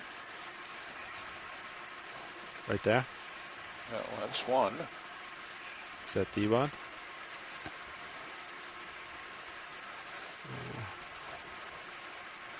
Lost I him. lost him, yeah. And that's just Copy that.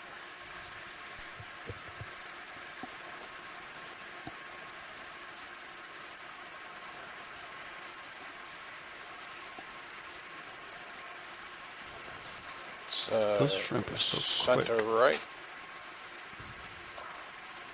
Up. I guess it's a shrimp, isn't it? That's another shrimp.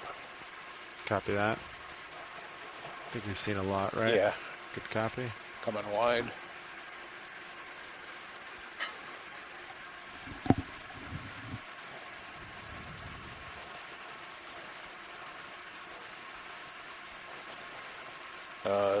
Left low.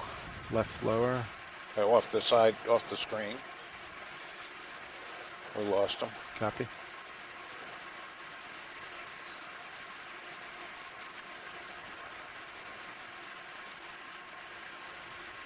Got something coming at the center right. Looks it's another shrimp. Good copy.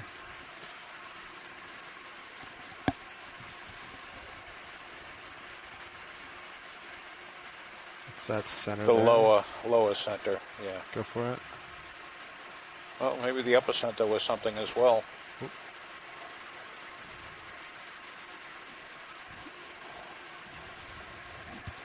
It's going down fast, video. I don't hear a lot of chatter. All right, we'll let him go.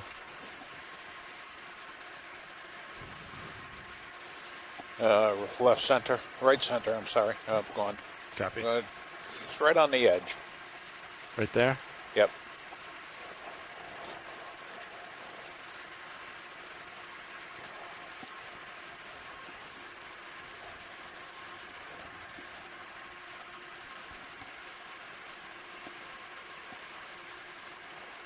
I think that's the same thing that Dougal asked if we could collect. Copy, video wide.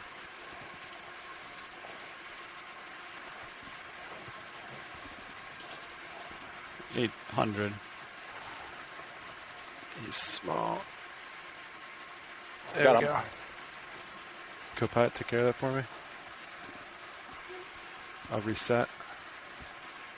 Did you see it in the jar yet? I don't I see have him. not seen it, no. There It's he in. is. Alright.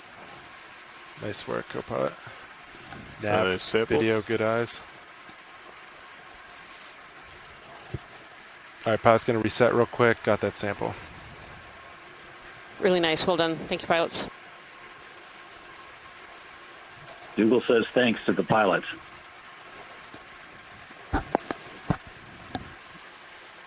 You are very welcome. It's our pleasure. That was a good one. Just went right in there. I think I tried to kill the suction right as it hit the net. That was well done. All right, pilot's in a good spot. Ready to go again. All right. Thank you. Let's see what this is in center. Top. Top. A little. Are those two items? Yeah. They're not associated. They look like they could have been traveling together. Okay.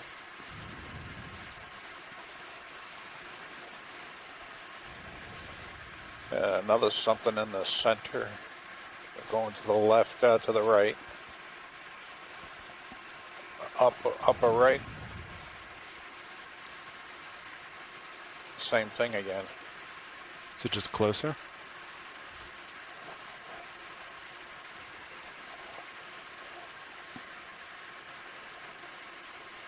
No, it isn't the same thing.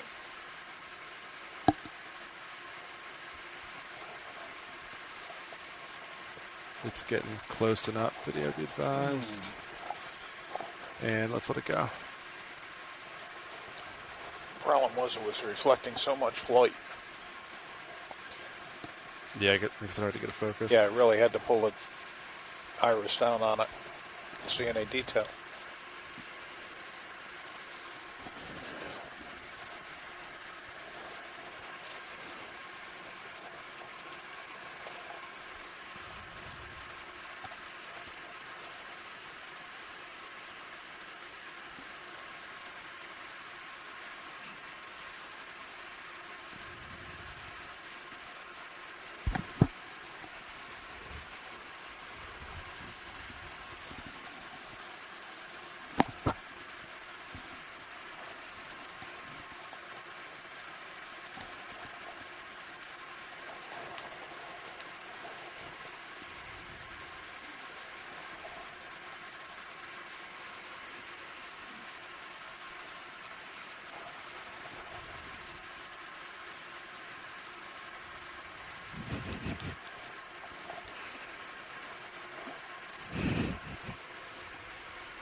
A lot of snow, but not a lot of subjects in this area, huh? Yeah. Now, was this a predetermined depth? Yes, it is. Good copy. It's that item there. Ooh. Seeing right through him, huh? All right, let him go.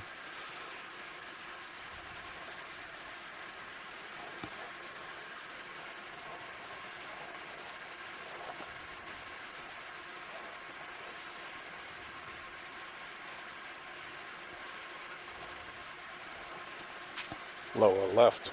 Lower left.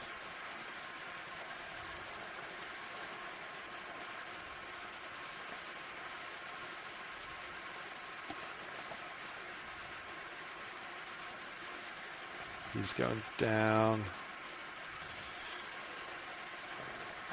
He's going out. Our video. Focus range. Yeah, let's let him go.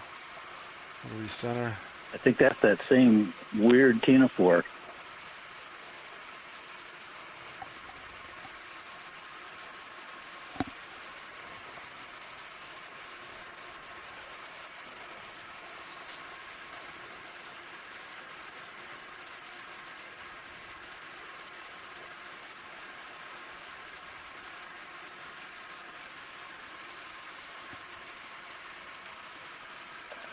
Center left. Go for it.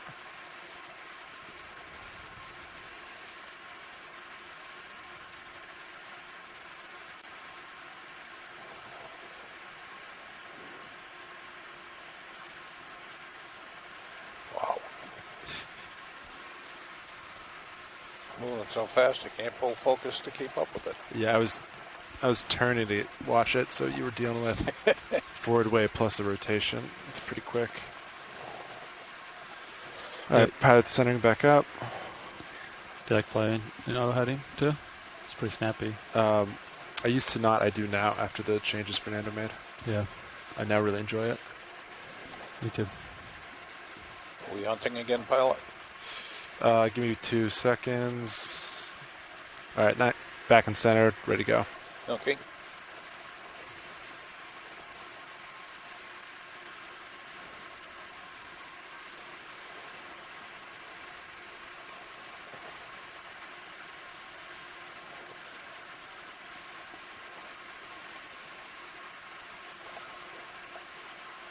Top center. Top. Right there.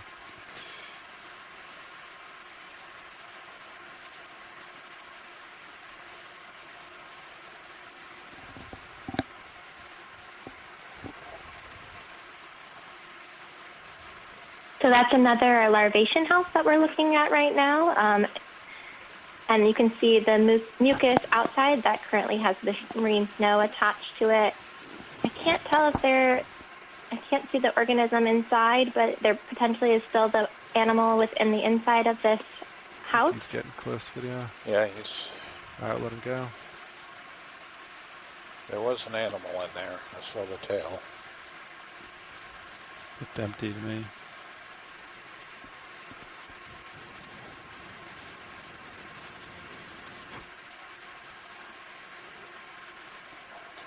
Got something center.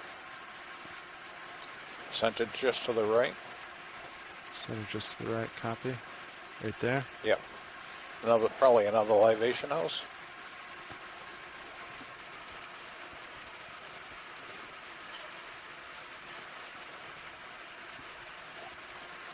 And here we're zooming in again on another larvation house. Thank you, pilot. And so you can see that mucus coating on the outside. That's their house that they make. He's pretty close, and video, be advised. you can see the marine snow again attached to it. Coming wide. Copy.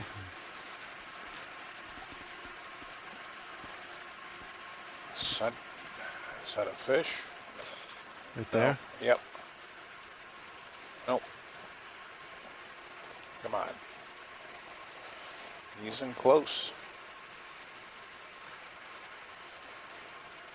Copy, let him go. Lost him in the lights.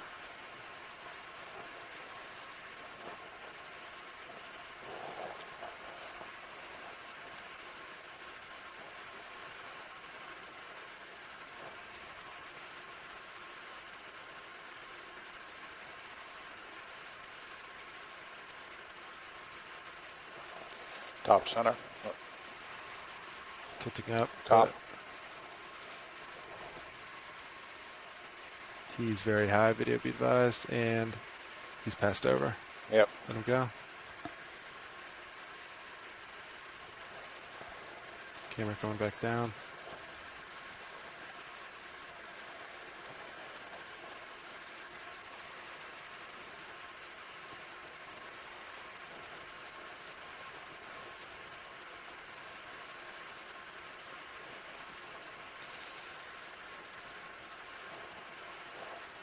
Upper right. That's a shrimp. It's the... right there. It's moving.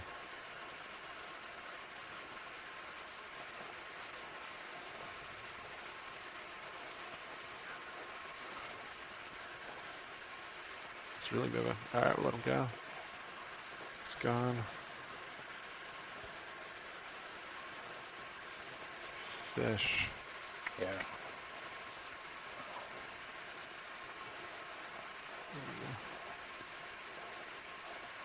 I think he's too close. Let him go.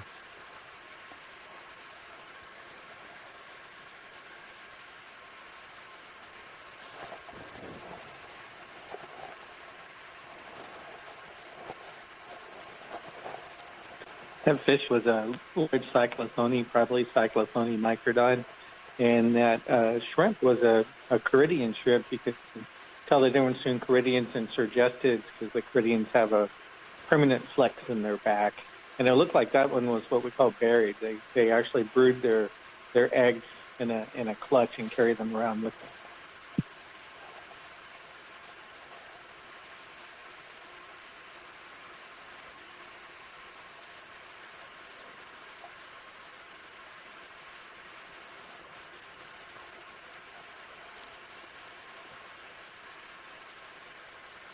Lowest center.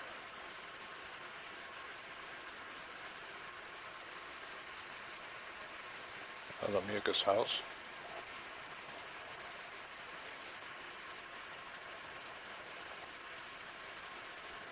It looks like we're zooming in on another larvation house. I think he's disappeared there. Let him go. Yeah.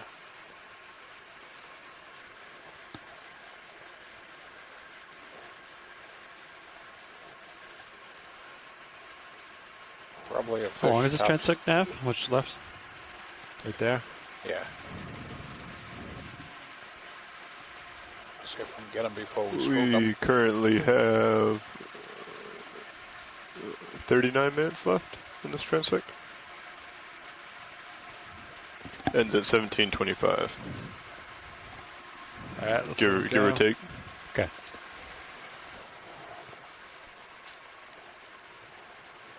Is that Center adventures going there? in. Yep.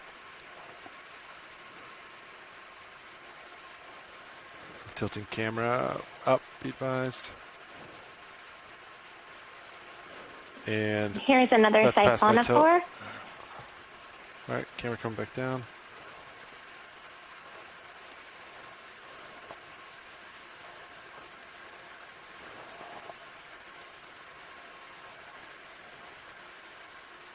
All right, camera's back level.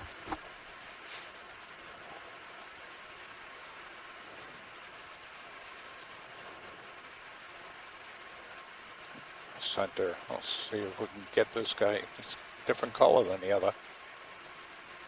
Or reflecting different, but he's too close. Copy.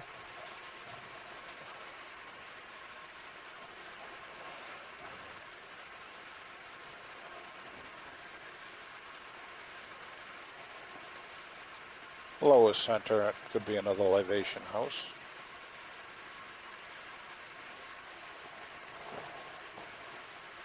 Nav, can you move HiPAC screen a little bit? Yep.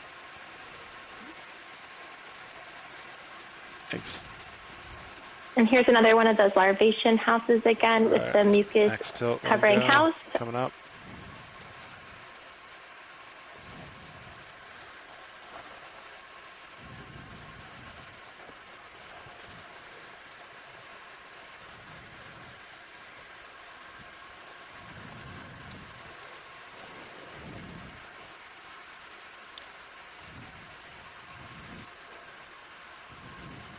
Right center.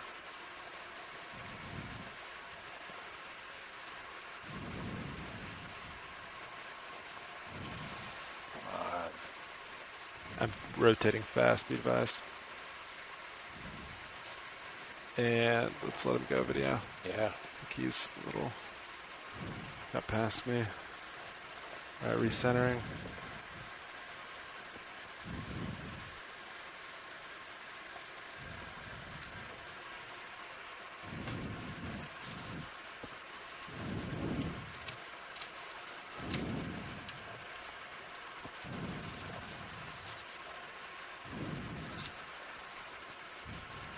Let's see what the bright spot is in the center. Dead center? Actually, we have something on the center right. Center right, copy.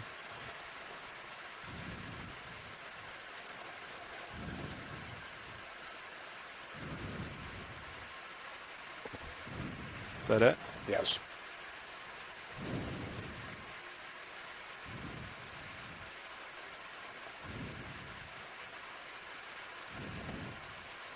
Looks like it could be a shrimp, but there it is.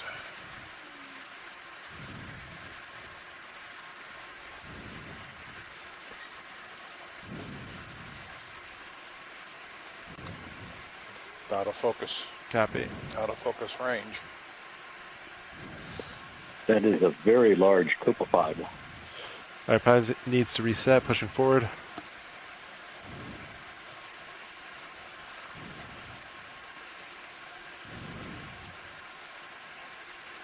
Yeah, I believe that was Periukita norvegica, which is a very important copepod for higher trophic levels like right whales and large fishes and whatnot.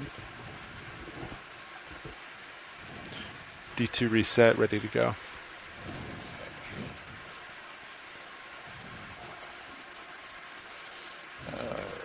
Upper right.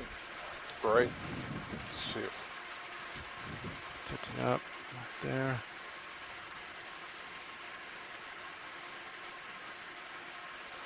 It's just snow. Consolidated. Copy. Come wide. Okay, center. Up. Ooh. It's gone. Yep. What about fish?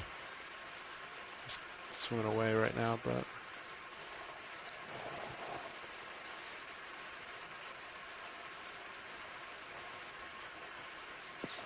That's a pretty good view of the world's most abundant vertebrate, cyclothony.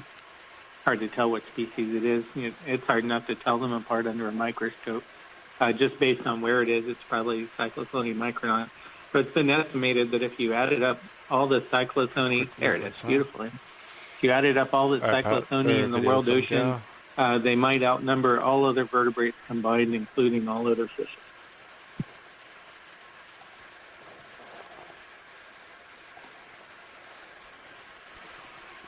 it's a lot of fish.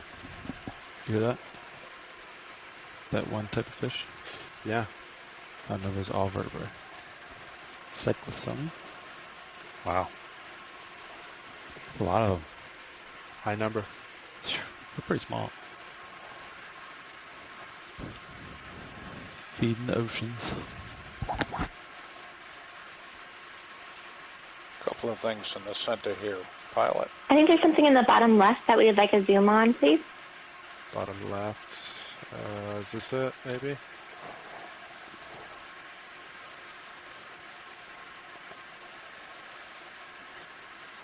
It's the only thing I saw, bottom left. I think that's good, pilot. Thank you. Copy that. All right, video, you can come wide. Thank you, pilots. It looks like it's another larvation house. Center Fish on the left. bottom right, I think. Yep. Is that, watch it, is this? Yep, coming center. Yep. Copy that. This one's still for us. Nice. Steady. It's a great image of viperfish cyclothony. Notice that elongate feature on the dorsum. That's the second dorsal fin ray. It's been hypothesized that it has a luminous organ at the tip, whereas then you can see in this image it currently does not. What you can also see is it has a gelatinous sheath. So that kind of halo you see around the length of the body, that's it's kind of a mystery material, but it's a clear jelly. Notice also how the pelvic fins and the pectoral fins are splayed out, which probably gives it a somewhat a bit of lift. Any current at all will lift the fish because at that size they don't have swim bladders. It's literally looking through its teeth. So the teeth of the lower jaw extend all the way above the top of the orbit. So that's, if you look forward to the eyeball, that's its lower teeth. And then its upper teeth extend below the limit of the lower jaw. So this is a spectacular piece of footage for what may be the most abundant top predator in the world. Each of those little hexagonal scale pockets has hundreds of little photophores, and then you can see all the bright photophores along the ventrum, the major photophores. Okay. This is a truly spectacular piece of footage. Okay. Thank you very much. It's awesome, dude, Sean. Super excited about it. It's easy. He's staying still. Okay. All right. Sounds good. Yep. All right. Pilot needs to reset and push forward. Stand by. All right. That's 48. That was a really great shot. Thank you, pilots. It's 46 degrees. My rotator. All right, I am pushing forward. Copy. Viperfish, copy. Viperfish. Most abundant predator. That's cool. Excuse me.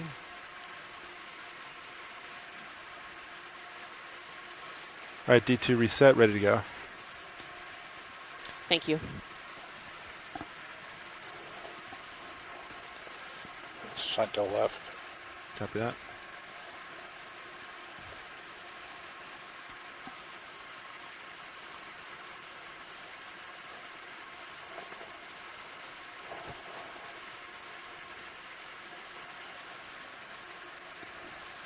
He's going fast down. All right, leaving video.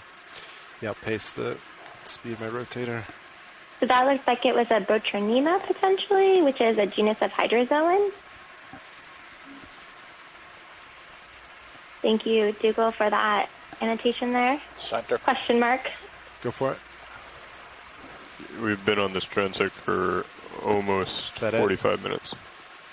And we have another roughly 29 minutes or so. Good copy. The next one is going to be roughly 70 minutes. 70. Yep. One's No upside problem. down. And he moved on. Just a little bit though, but we'll leave So him. if you ever see drunken shrimp on the menu of an Asian restaurant, that's what you're eating.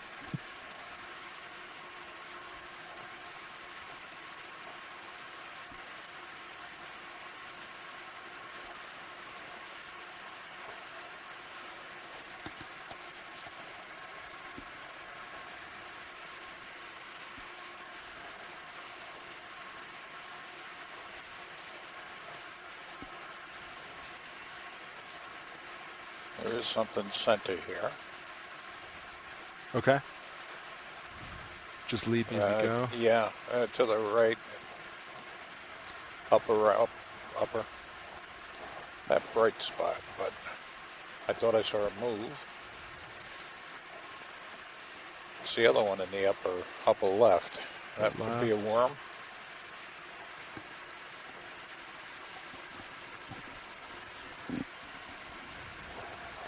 Come on.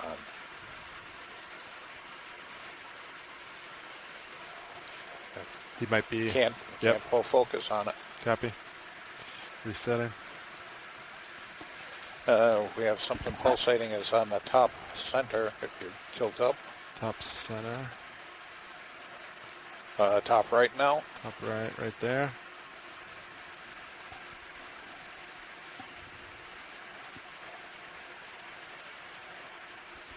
The pilots are now zooming in on another one of those Bathy thoroi fosteri. You can see that again, doing the frog kick swimming motion as it moves. Video, let him go.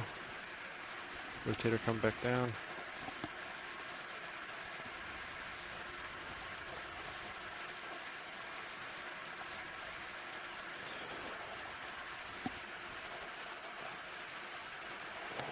Couple of mucus strands.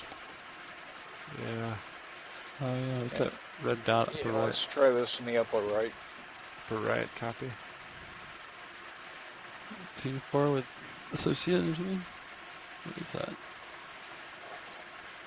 Oops. Looks like this one has caught a meal. Yeah. We've lost him too. Yeah, he's going down. Yep. All right, let him go.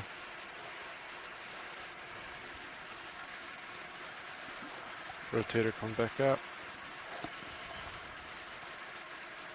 All right. Center.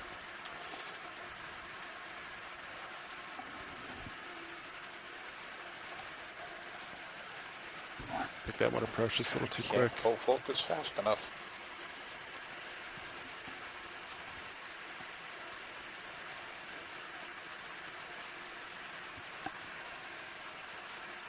Yeah, the chat is thinking that was actually an amphipod, maybe on the outside of that Tina 4.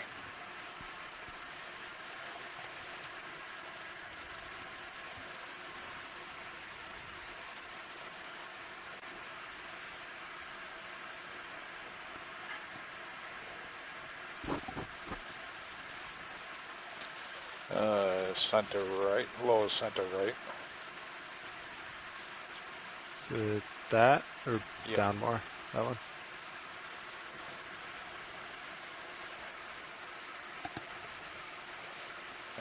Arrow.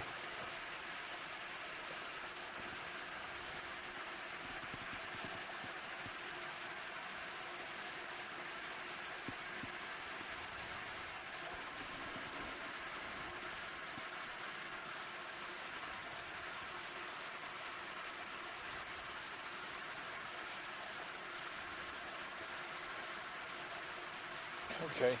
Copy. Swim up. There he is again.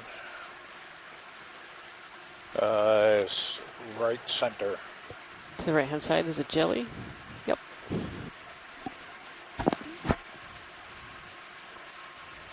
It's a little guy. 2 streamers. His name is Squishy. He shall be mine. I shall call him Squishy. Rotator going up. He's swimming up fast. We'll let him go. Yep, sounds good. Rotator coming back down. Getting near the bottom of my screen. If you wanted to push out, wouldn't say no. Copy that. Another D2 one pushing forward, center. resetting real quick. Stand Oh. by. We good? Yeah, actually zoom real quick, but yeah. I'll go after this. I'll rotate down just a smidge here. Keep your center. Copy that. Got a little bit of time if you need it.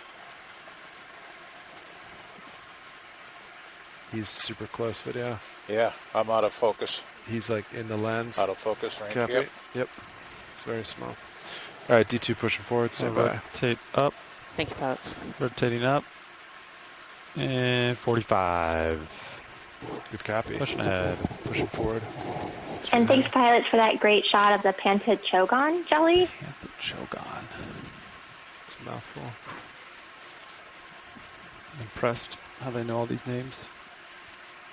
Pantid Chogon. Looked like a bell, kind of. We have something low center is just off screen. And Google was just saying in the chat that those wavy orange things that you saw in that jelly were actually the gonads. All right, D2 reset, ready to go.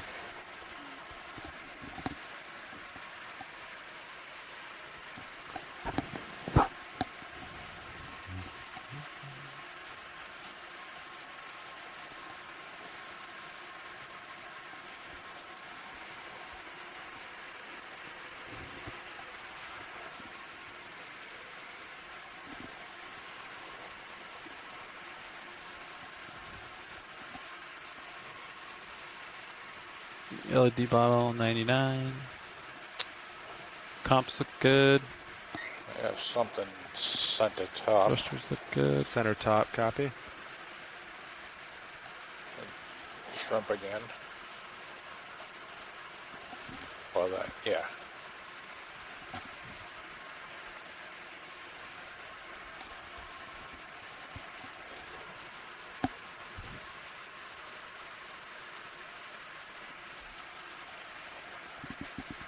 All right. Okay. Add something right in the center. Center top now. Center top. Is it above me? Up, left. Left. Center left. There you go. Is it in view? It's interesting if we compare the difference in the fauna at this depth versus above 1,000 meters. We can see that Sergestids have largely given way to Caribbean shrimp, and the lanternfishes have largely given way to cyclothony in the lake. So it's pretty clear demarcation of the water column here. Video, I think I lost him. All right, rotating camera back down.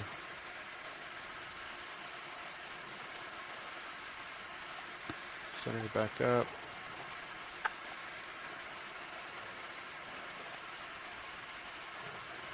Jelly top. Center. I just did a quick rotate, so he might be caught in some swirls. Be advised.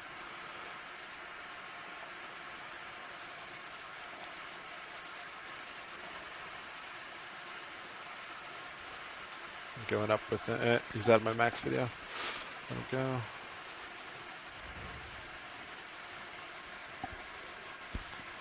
Rotator coming back down to 0.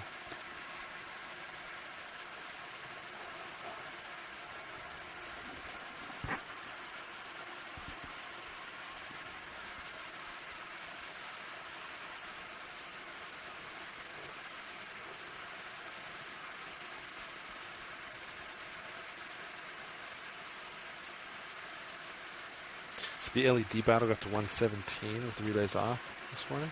Relays were on. Oh, they were on. Okay. The lights were dimmed to 0, but all the light cores are still enabled. Understood. For like a little while on deck, and then we turned them off. Yeah, copy. Yeah. 'Cause the squall. And Tyler, can we zoom on the top right? Top right.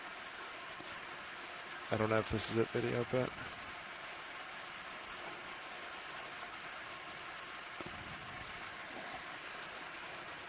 Is it a self Thank change? you for that. It looks like it is another one of the siphonophores. Oh, siphonophore. He's going up fast video. Yep. He's outside my rotate there. He's over us. Rotating camera back down.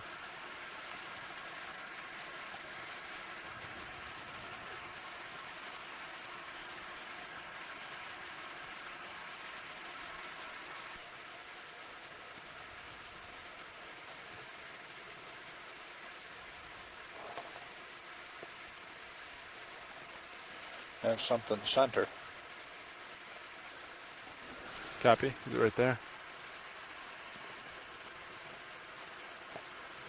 Mucus string. Mucus string. Good copy. So that's another one of those mucus strands that we saw earlier that make up a lot of this marine snow that we're seeing here. All right, we'll let him go. And like Mike mentioned earlier, this marine snow is really important for the ecosystem. It's a critical component of the food web, and a lot of this marine snow will actually sink to the bottom and feed many of the benthic-dwelling organisms that you've seen throughout these various dives. So a lot of the coral and sponges that you've seen are filter feeders and actually will filter out this marine snow and eat it.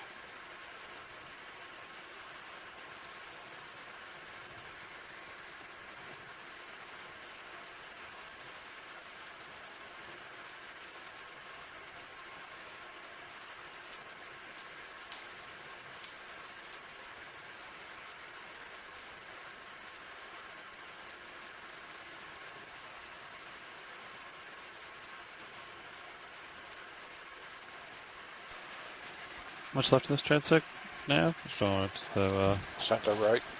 Center right. Copy. Roughly 17 minutes. Okay. 17:25 What's is the next? rough. We have one more transect, and that's it? Yes. So this is again another one of One those more at Southeast 630 Phosteri that we've seen meters. throughout the entire dive today. As we've think come from 300 I don't know where meters he went, now but yeah. down to 1,200 meters below the surface. Ooh, is that down We've there? actually seen it on every single transect. low, So video we were able advised. to take a sample of that earlier during the 900-meter transect. Tyler, can we zoom in on that, please? He's very low video. That's almost max tilt.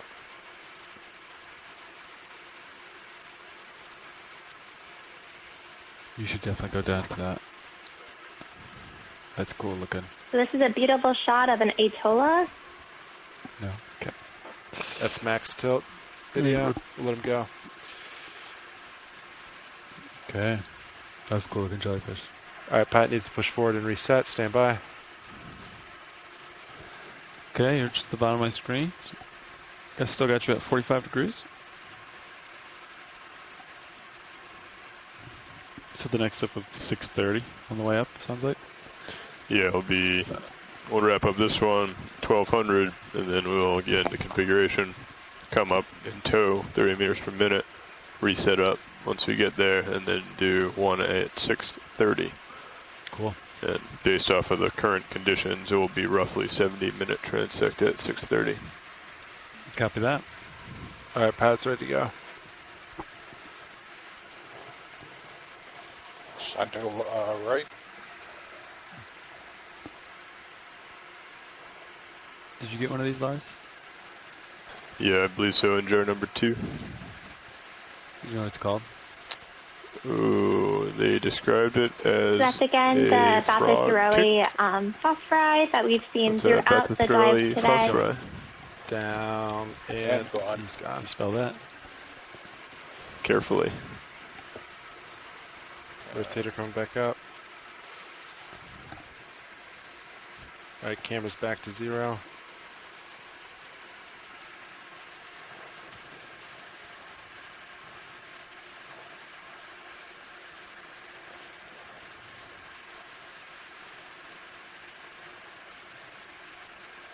Liz, can we zoom on that? Straight. Yep. Oh, actually, never mind.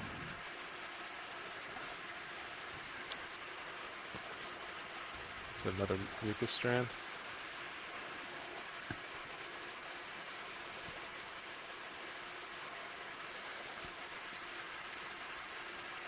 All right, I'm going to come wide. Copy.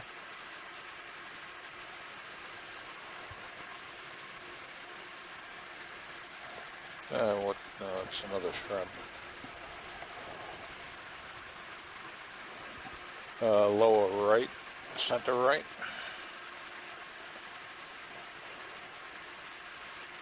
Is that it there? That's it.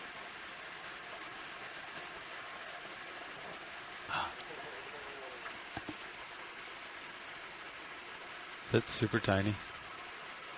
Yeah. Video. This one I think is coming in, be advised. It's very small. It's straight There's out. a request for a collection of that if we can get it. Can we Video collect? wide? Collect. Video come wide? The chat is unsure what that is. Video zoom out or rotate down. Bump full. I got you at 800. Down left. It's below you, I think. Come down. Right in. Yep. All right, Nav, let me know. No. Yes.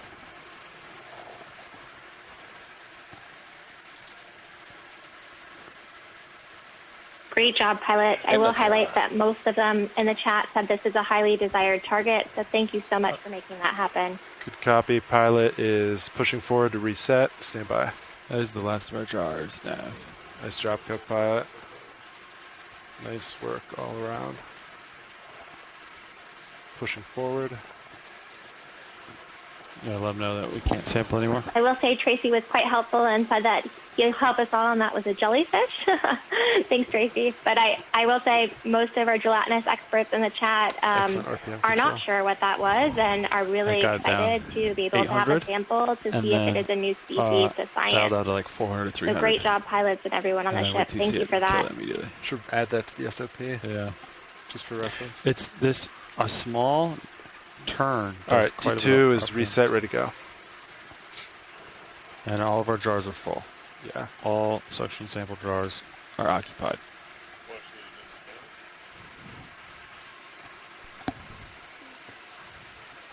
Just want to let you know that is now 5 samples and 5 jars.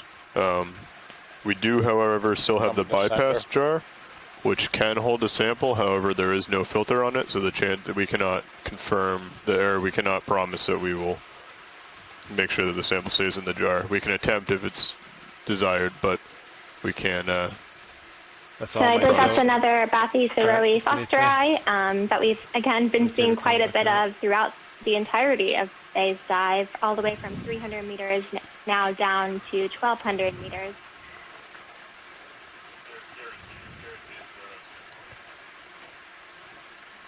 All right, cameras reset 0 degrees.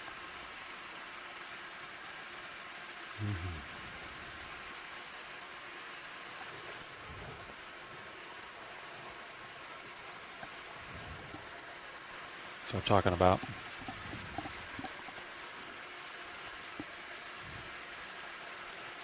This guy set up for a photo op. Down? Oh, he was. Yeah, it's gone. Ooh, what's that? Oh, yeah, upper right. It's a chain. Oh, it's like a shrimp plus a chain. Oh, no, it's right. a fish. It's a downward facing fish, I'm calling it. Yeah. Oh. Yeah, He was a bigger one. Can't confirm. Take it. They're scared of you, Sean. I don't know why. That was a fleeting view of a deep sea smelt. Must be those new A thrusters. gelatinous eating fish that occurs quite deep. That may still be it down deep in the center. I don't know if you can see it. Left of enormous eye. center left. And apparently Center they can left. change colors very quickly. Center That's something right. we Yeah, learned he's from the gone. NOAA video. Copy. They can go from almost pure white to almost pure black in just seconds.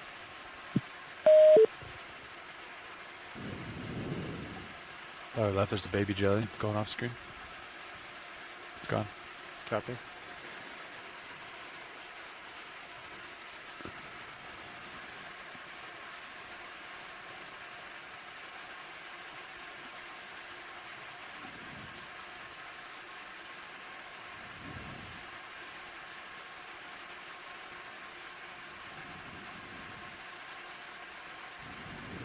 Co-pilot, could you actually rotate to jar number 2, if you don't mind?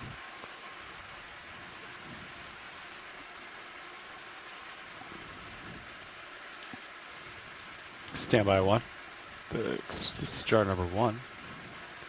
We'll find a gelatinous creature. And rotating to jar number 2. All right, D2 is to reset, push it forward, stand by. Alright, and then rotate to 3. See if we get a view. Can you stop there by any chance? Or have it so it's right in the middle. And just leave it there if you don't mind. I'll keep an eye on it and see if we see it moving. Pretty sure it should be that little breaststroking one. I think it's in the back there. I think video said they could not confirm if it was in there or not. Okay. All right, D2 reset, ready to go. I don't see it, Lars. You mind just leaving it there for a little bit and I'll watch it? None of the jars should be active where you're at. I concur. Copy that. We may still have that jar available if we want to try again. We'll leave that up to watch lead to determine.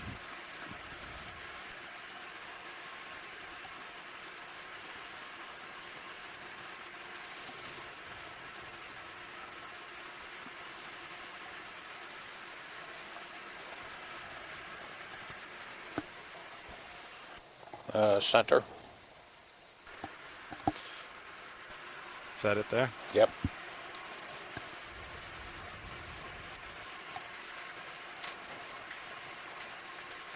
And I don't have focus range. Copy. It's just, yeah, too close.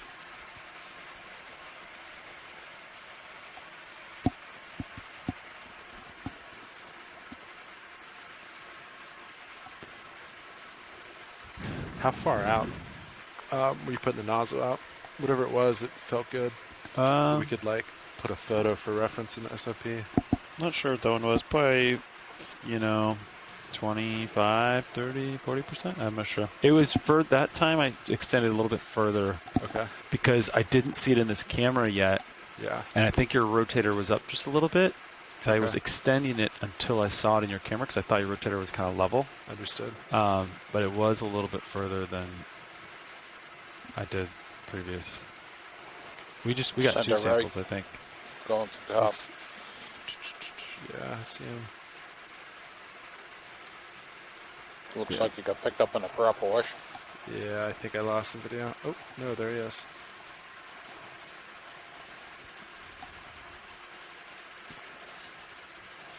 Rotating down fast. Yep. Looks like it's mucus again. Copy. And we got something center left, same elevation house. Copy that. Is that of interest, or should we just... upper left. Left. But he's out of the light now. Copy. All right, D2 is to reset, push forward, stand by.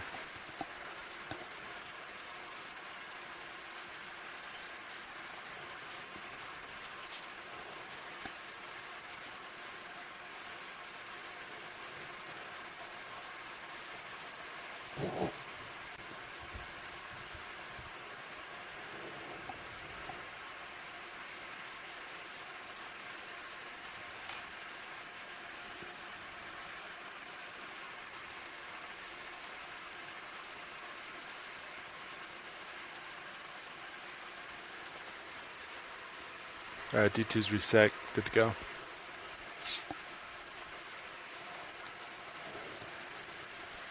Pilots, you have about 5 more minutes left in this transect, roughly. Good copy. Thank you, Nav.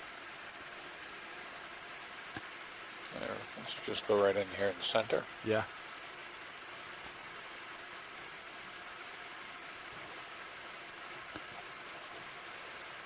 Again. Yeah, not sure where you went.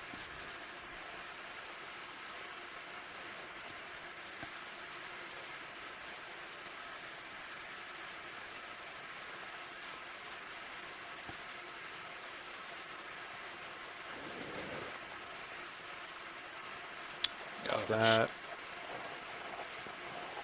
It's moving fast. That's, I think he's gone video. Lars, do you want me to bring you to jar 6? Yeah, sure. Just because. Yep. Center or top? I don't see it in there, to be honest with you. I didn't see it either. Is it a jelly or? Is this what you were talking about, video? Yeah. Copy. He's high, be advised. Could be a mucus strand. It's strandy. Well, come on. What's... Hey, that's max rotate. He's out of view. Okay. Coming back down.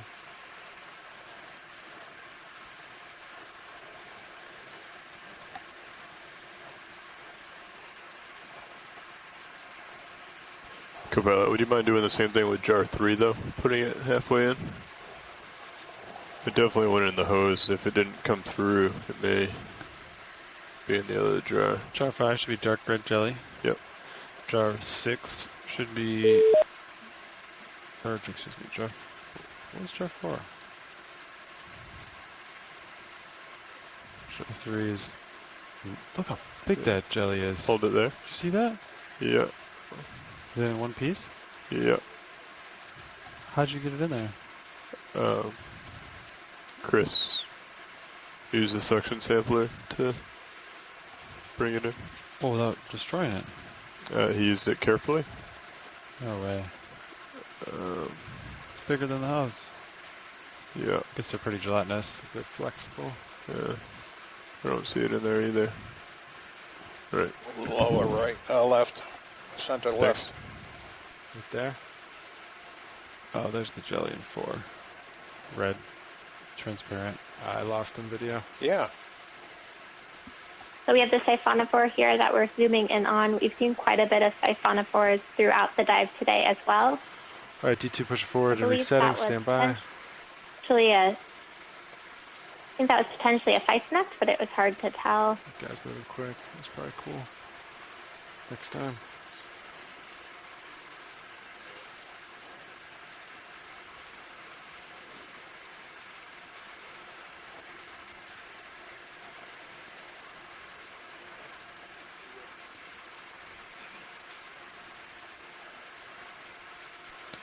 All right, pilots, about 1 more minute.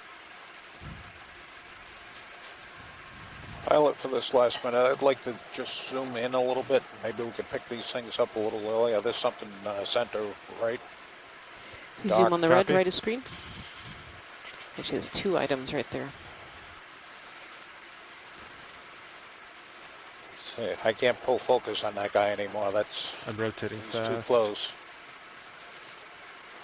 All right, let him go. Is that of interest? Yes, please. All right, video go in.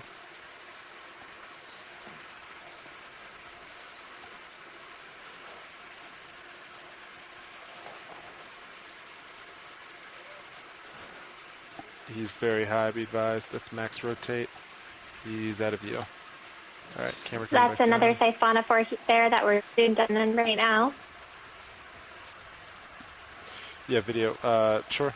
If you want to start zoomed in a little more, it's fine with me. Let's see, Instagram's all still already. Yeah, this Pilots, that fish or something is center. Is that the... a fish center? Slightly up from center? After the up. shot, we'll finish the There we transect. go. Cut Right. one. Do you want to have ship come easy stop? little krill. Bridge, this is RV Nav. We'd like to request an easy stop at this time, please. Thank you much. He's too close, out of focus. Copy. All right, that's it. Pilots are going to set up.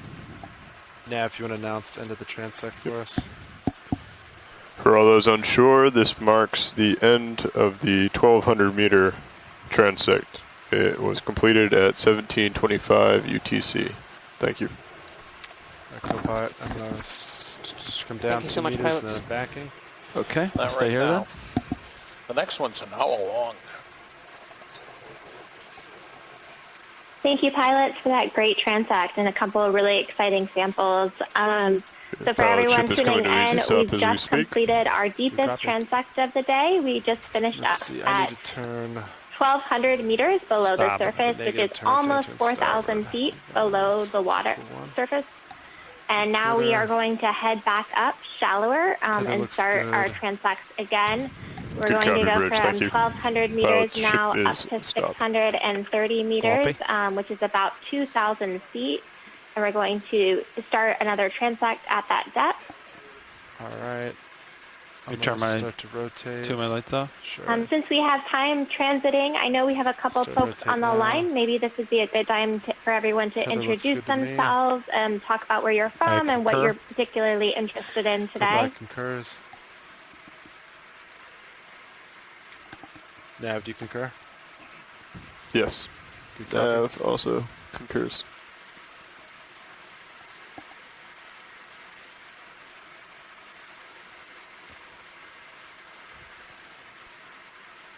Got you in Titan. I'll I'd follow you volunteer back. to introduce themselves. Headings are inverse. This is Mike Becchione. Copy that, push I'm forward. from NOAA's Maxing National out my Systematic rotator. Lab, which is at the Smithsonian's Natural History Museum. And I am interested in exploration of midwater, particularly necktie. But what I do research on is squids and octopods, of which we have maybe seen a couple, but not any close-ups today. Good But it's view been of a great the dive fish so far. eye. Copy. Yeah, the Exploring tether value is midwater and better. particularly for Is the vibration from being yesterday? able to Could that, like the constant determine vibration, the cause like a little higher? gelatinous Potentially. megafauna Is that that lives a here. So the big reasonable, or jellies, is that the ctenophores coincidence? and medusas, Could be coincidence. the All right. siphonophores, As I keep pushing forward, I'm going to really come up a good little dive for bit. that. Okay. Decrease delta.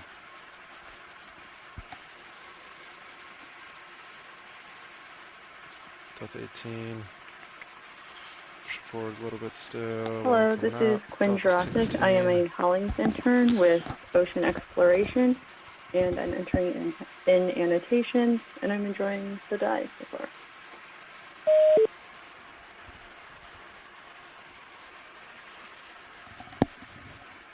This is Tracy Sutton. I'm at the Guy Harvey Oceanographic Let me know when you Center. want me to punch out NOAA autohead. Southeastern So that hasn't gone University in tight Fort quite Lauderdale. yet. Also, same as Mike, just interested in overall pelagic review, that's ecology. Delta My 10, still focus is pushing on forward. fishes. So again, I've thoroughly enjoyed this dive. We've seen a really high abundance I'll of turn my lights back fishes on. and jellies. Not as many shrimps as I thought, but and also some All right, I'm gonna some punch my auto breathtaking heading out if video you're of okay with a that. viperfish and a Sure, rat go for tail it. a juvenile rat tail that seemed to be emulating a siphonophore. Looks good. Thank you all very much, More. and this is I'll great take my stuff. auto heading out, see where we swing. Let me know if you want me to come up or stay here. Copy that. We'll give Okay, it I'll go 1 next. Hi, second. everyone. I am Adrienne Copeland, and I'm with the NOAA Ocean Exploration. And I specifically look at using acoustics or sound in the water to explore. So I am very focused on camera 3, where you saw the active acoustics or that split beam sonar that it is sending out sound into the water column and looking at the echoes that we receive back. And we use that acoustic heading up to look 630, at the going to depth of the deep sea 630 scattering meters. layer. And again, that layer is a congregation of animals, Should take including about 20 many minutes. that we've seen Go 30 today, meters a like the minute. fish and All right, if you want to start on the version about there. and the crustaceans, and maybe potentially Coming squid up, that we auto hopefully depth saw is today. out. And I will agree with everything everyone said. It's been a great dive today. We've seen a lot of really interesting things, and maybe potentially we're able to sample a new jelly. That was great. Six, Do I have anyone else on the line? I'm going to dial in 30. 24. Hi, everybody. This is Heather Judkins. I'm with the University of South Florida, St. Petersburg in Florida. I am an associate professor, and I work with squid and octopus as well. I work a lot with Mike. I'm going to leave it there. And I have been doing deep sea biodiversity stuff with Tracy and Mike for years now. So it's always super interesting to be able to compare what we collect with nets from what we see on ROVs and what we also capture with acoustics. So, Co-pilot, if I could ask you one more test with jar number 2. If we could do a light suction, if you feel comfortable with that on jar number 2 and mix it up a little bit. See if there's anything in there.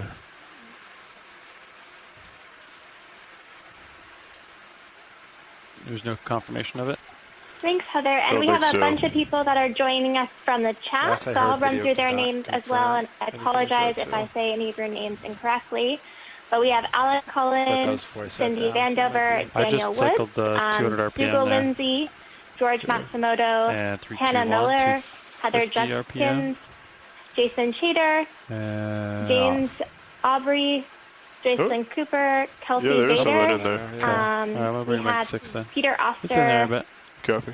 Just small and translucent. Scott France, Tracy Sutton, and 630. Yeah, 630. 630. Good copy. So thank you all for joining today. I'll stop at like 610. Good Goes to 20 deltas, and then once you get out, then I can come down a couple meters, get maybe a 15 delta. Mike, do you want to talk a little bit about why we picked the 630 meters for people that might be tuning in now?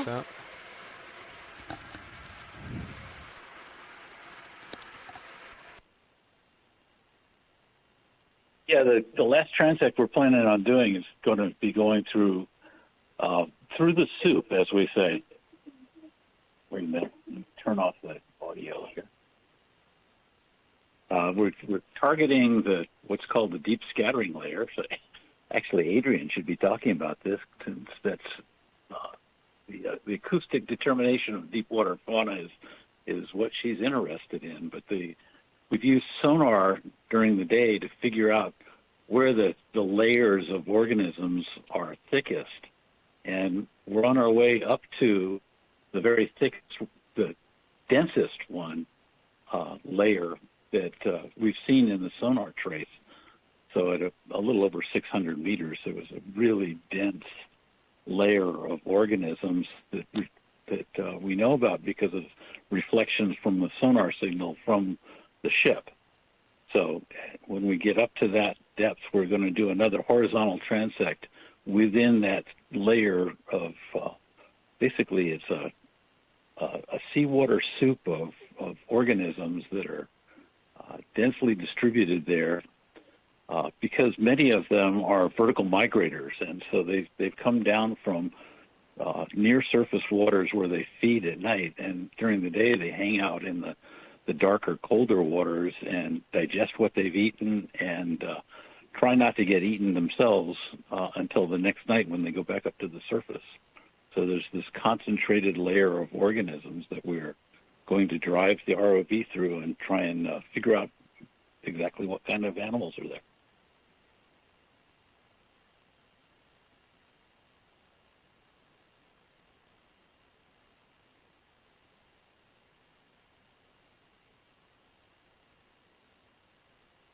So for individuals tuning in at home, if you turn on camera feed 3, you can see that deep scattering layer in the top right that Mike was just talking about.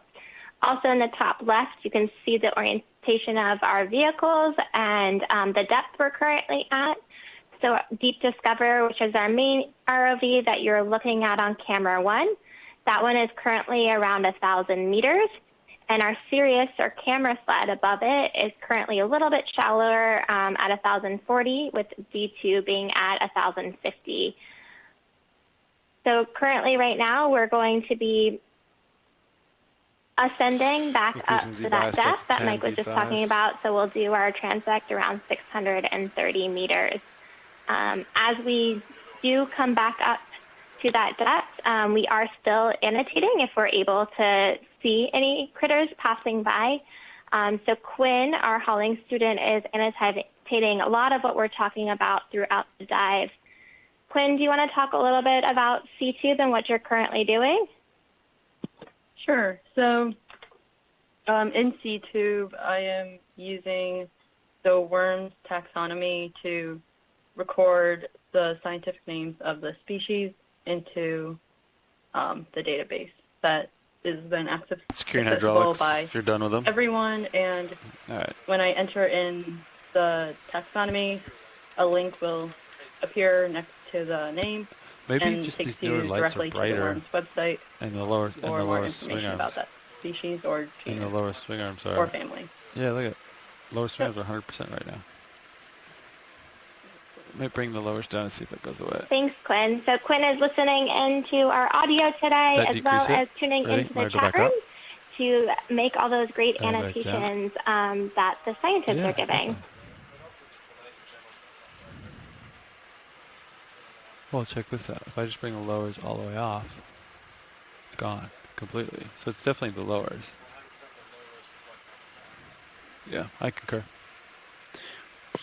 We also mentioned that we just left what's called the bathypelagic, the truly deep water of the ocean, which is more than 1,000 Yeah, we're meters. going to put the more than craft in its stowed 3,000 brace, right? So we want to make sure the shoulder, shoulder elevation's all the deep. way up.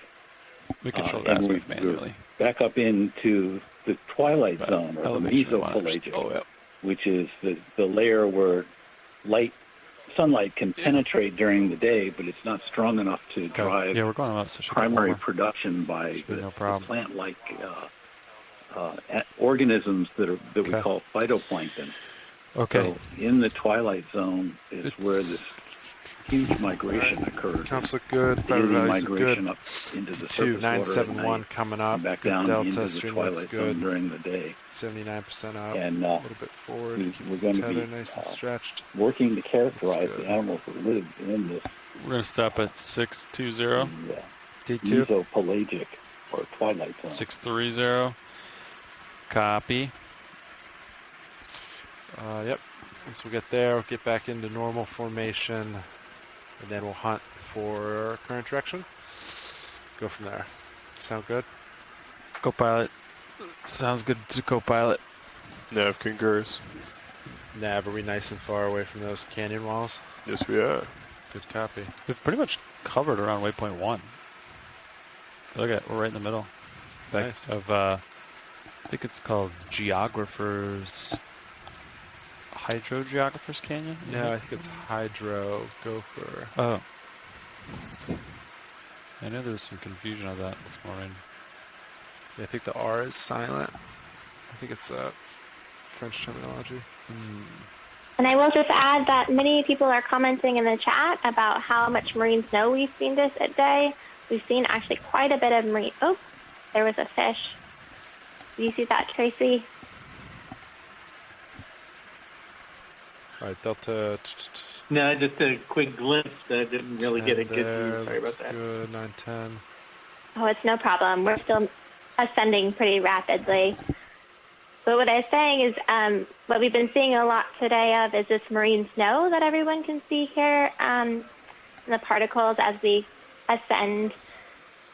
And this marine snow is really important for the ecosystem like we've talked about before. Many of these particles will actually descend back down to the seafloor, to the benthos, or a lot of the places that we've explored throughout this expedition, and many of the benthic fauna actually rely on this marine snow to survive.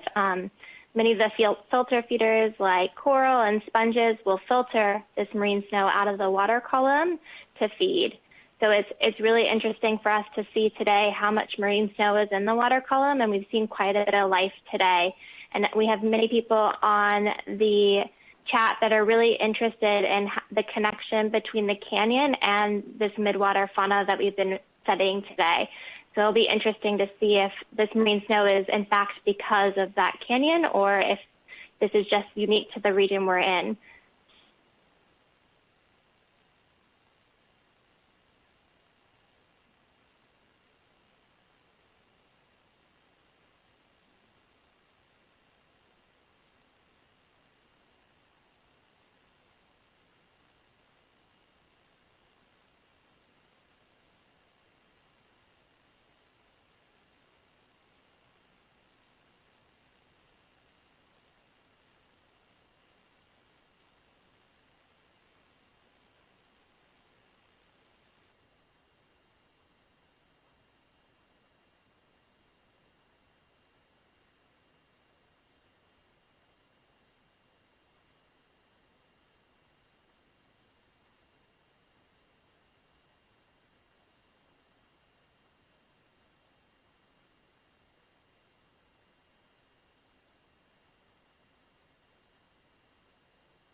So Tracy, we end up getting a lot of questions about bioluminescence and why animals have bioluminescence. And I know many of the fish you study do have bioluminescence. So I was wondering if you could just talk about that a little bit as we keep ascending.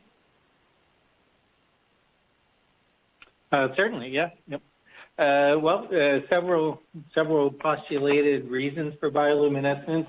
Amongst the fishes, you'll notice that most of the light organs, the photophores, are situated along the ventrum, the thinking being that if you view that fish from below looking up, if the fish can produce light, it will blend in more with the lit zone above it. So that's counter-illumination. So that seems to be ubiquitous across completely unrelated taxa in the midwater. They all have that same kind of form. Then you have other fishes that use bioluminescence hypothetically for luring. So dragonfishes and anglerfishes have fairly, at times, elaborate luminescent structures on the end of an appendage, hypothetically to lure in prey so they don't have to swim and search for it. And then a lot of taxa, the males and females have different photophore patterns, hypothetically, so they can recognize each other in the water column. So that's three of several other uses for bioluminescence. But the fact that bioluminescence seems to have evolved independently across so many groups of fishes and invertebrates goes to show how important it is for survival in the midwater.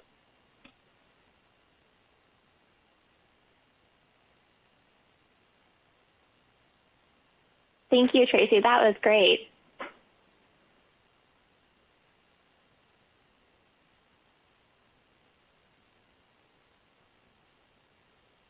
And we also have a couple of students tuning in. So I was thinking maybe, Quinn, if you don't mind, would you mind telling people about your scholarship opportunity? And because you're an undergrad at Juniata College, and I think people would be interested to learn how you got involved with the dive today. Sure. So the Hollings program is open to undergrads, and you apply during your sophomore year. And then it's also a scholarship for your last 2 years in college. And then in between the last 2 years of college, students can intern. Well, they do intern at different NOAA facilities around the country. So, and they can intern at any line office they're interested in.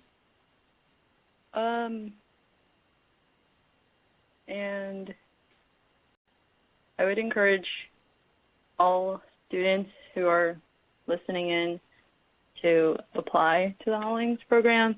it's a great opportunity, and I am very grateful for it.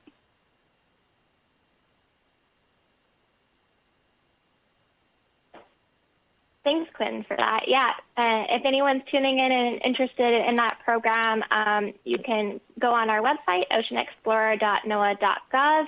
Under the Education tab, you'll see the various careers and student opportunities that NOAA has for various levels of your career. So we have opportunities for undergrads, grad students, as well as postgraduates.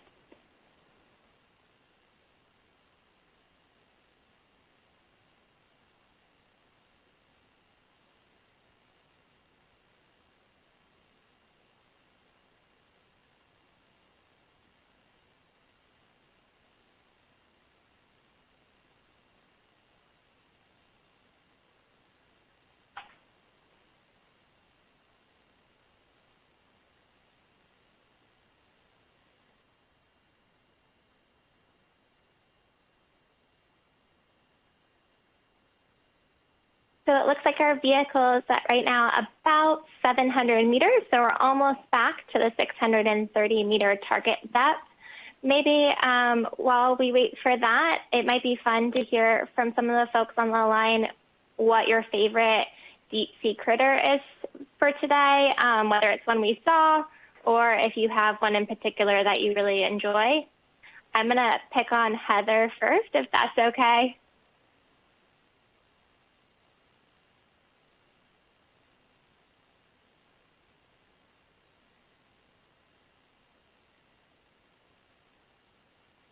Maybe Heather is we maybe lost her. So maybe Mike, do you have a favorite deep sea critter? Oh, hi, Heather. How you doing? So I think in terms of favorite critters down here, of course, I'm a little biased towards the cephalopods, so it's going to have to be one of those. And usually my favorite happens to be the projects I'm currently working on. So, for example, I'm working with one of the glass squids right now. It's a Helicocrantia species from the deep sea. We find them down to 1,500 meters out here in the open water.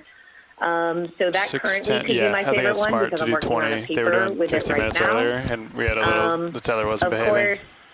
They're all pretty cool, from the small little paralarva we see all the way up to some of the larger adults. So I'm going to stick with Helicocrantia right now. Have you tried to get rid of that flare? Because that's what I'm working on. Oh, you want me to craft or anything? Get rid of this flare? Watch this. Thanks, Heather. Those are really cool looking. And I think we have a couple images of similar species on the website. Yes, we did. We tried bringing the craft starboard, and and it kind of just... Okay, I'll turn it over to Mike. Yeah, he tried to craft all the way starboard, all the way port, and it changed a little bit, but it was always there. Copy. It's just, I think it's just those slides. D2 stopping 10 meters. Copy that. So those are just bright. I'll let Nav get back in here. I'm at 627. I'm going to stop Mike, at 610. do you have a favorite critter? Are you going to go with a cephalopod too, like Heather?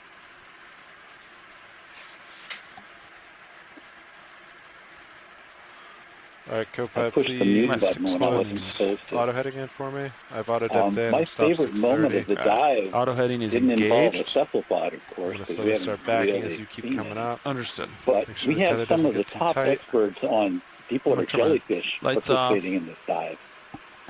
And when we saw one, that's 611. That's 610. I'm stopped. What on earth got is you. that? Right there. And then Alan Collins chimed in with a similar Delta 20.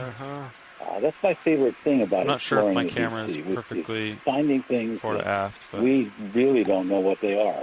And this actually happened a couple of times with jellies on this dive. My camera just rotated a little bit. Ctenophore that Dougal said was probably an undescribed Does family. This go away and eventually? then that Medusa came along. I don't know. Neither of the experts knew what I don't think it does. I think you have to press another button to get it to go. I think that's a great testament Delta to 20 still looks exploration. good. And backing. I think my light pool's starting to come out. Got you in fisheye. I completely agree with you, Mike. And yeah, that was one of my favorite moments too. You want to just line up a mine it looks like our vehicle has now gotten to 630 meters. So they're probably just setting up. Yeah. We might have a quick minute. If maybe Quinn, do you want to talk about what your favorite thing you've seen so far? Let's see. Sure. So I thought that the right bedside fish eyes was a good view. very interesting. There you are. And then overall, my favorite deep-sea organism is probably the goblin shark.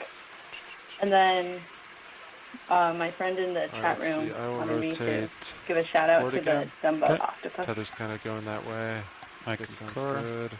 My back just a little Thanks bit for more. that, Quinn. I also greatly enjoy Dumbo octopus. So it looks like at this depth, we're seeing a lot of the Bathos aurora again. And coming up further if you wanted to turn. So it will be great to see if we see anything different now that we're at a new depth. We still have a little bit more time setting up, so I'll let Tracy talk about his favorite moment or favorite organism. Off nicely, looks good. Yep. I'll meet up with you at 50. Well, I'm kind of partial to dragonfishes, even though we rarely ever see them with ROVs. We do see that viperfish and things like that. Yeah, so I'm kind of partial to them. But also just seeing things like that rat tail in the mid-water. So here's a bottom fish. They dominate the bottom all over. But clearly the juveniles, they're not only adapted, they thrive in the mid-water. So that connectivity between the mid-water and lives to me like it might on be the a little bottom bit and in to the my mid-water starboard, is something that we, historically we would never really have put that together until we came up with these kind of new techniques for assessing biodiversity. So the biodiversity of the water column is certainly much higher because of the connectivity with the bentose. Videos, co-pilot. And we see these things now. I'm going to turn my lights on Sirius if you're ready for it. That's the most exciting part of this for me.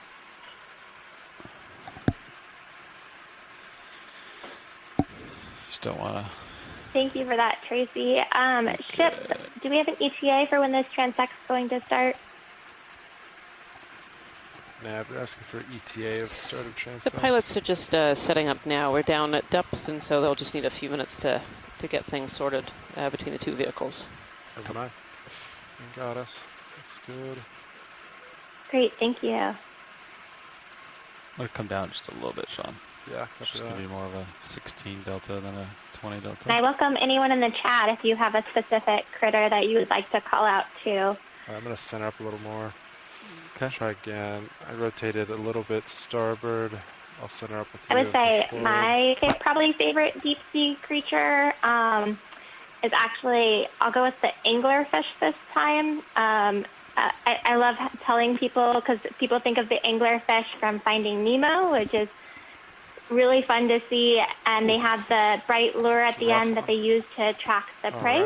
So like that bioluminescence we had talked about earlier. Let's see. But what a lot of people don't realize is that the anglerfish is actually really tiny. So Finding Nemo makes it look really large, and like it's bigger than most of the things in the deep sea, but it actually can be quite small, on the order of a couple centimeters. So it's fun to see these organisms in the wild, because you realize they are not all the time as big as they appear. So Dougal's actually picking a squid for his favorite. He said Histiotuthis, the cockeyed squid. That one's pretty fun. So I can give you my favorite pelagic animal, Adrian. Everyone knows that I'm a benthic person, a coral person, so those are my favorite. But in the pelagic, I have to say the vampire squid would be one of my favorite. I would love to be able to see one of those. Feels better, Sean. Copy that. I'll let D2 settle out for a second. Yeah, they're really cool looking with the large teeth that they have. I hope you see one today. I have seen one before on a midwater dive for NOAA Ocean Exploration, so it would be great if we were able to catch a glimpse of one today as well. That's why. Yeah, I think I'm looking. That east looks really good. Okay.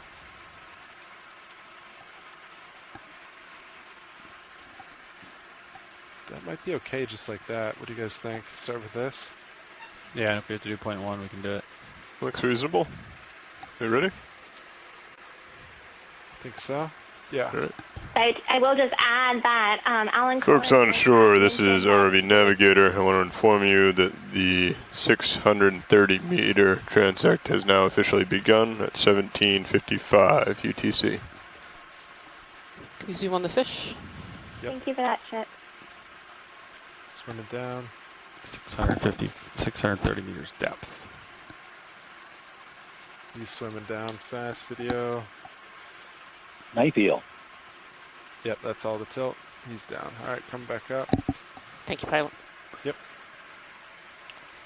Let me get my Z-bias back in. Let's see. Yep, as Mike said, that was a snipe eel. The main one that we have in that area is Mixies foliaceus. There's other rare ones. So that one's the one that eats the pelagic shrimps. It's like wind is and it looks like a viper fish is tooling by right there. Yeah, it's been probably another raising a little bit. Coliotis. Has that big, heavy Current has also head. dropped. Yeah. Is that another? There's the viper fish. So that's the main piscivore, and then right behind it is the main shrimpivore. So there you go. Yeah. All right, Betty, you can come and there's a shrimp on cue. You can see those long trailing tentacles. That's what the snipe eel grab to catch. They don't really go for the shrimp. Apparently, they tend to snag those things. I'm rotating quickly. There's a comb jelly you probably want to talk about. Out of view. All right, leave him. Thanks for that, Tracy. Yep, he got that comb jelly. That was, again, the Bathyceroe that we've seen throughout the dive today on all of our transects, actually. And we were able to collect one of those earlier today. I will highlight that Alan Collins in the chat actually was talking about that collection earlier, and here's another one right here for you all. But he's excited by that collection because there is new data out that suggests that there could be several cryptic species of this Bathyceroe. So looking at the genetic data, they might be able to determine if this is really a Bathyceroe or not. And so they'll be able to get more information on this type locality. So what kind of species are found here based on that collection. And thank you for that great zoom, pilot.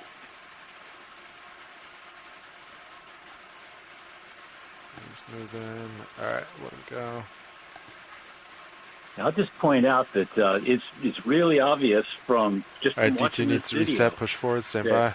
The Seems like a area here that we're doing a transect through is really densely populated. It's exactly like we expected it to be. There's lots of stuff living here, and that's why there was such a strong signal on the sonar that indicated that this was a dense area of the deep scattering layer. There's lots of animals here. Let's slow down.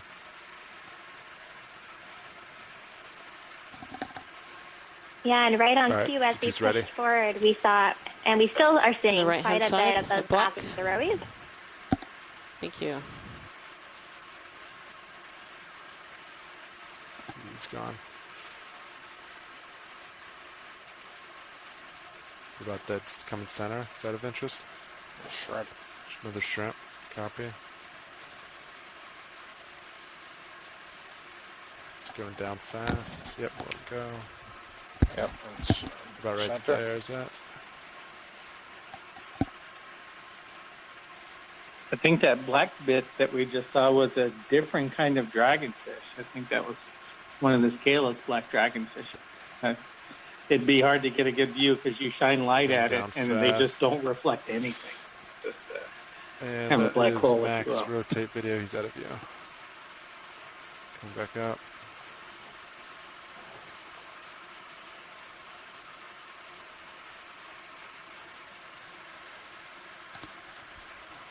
Top center. Right there. All right. In the back right, there was a fish, I believe. All right, video. Yeah. See there? No, here's one right. I think there was a fish in the background. It's probably gone. That's okay. Copy. All right, video, come on.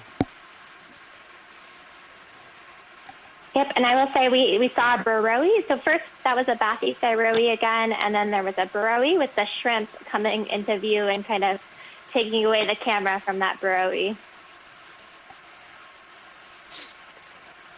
Center left. Center left, copy.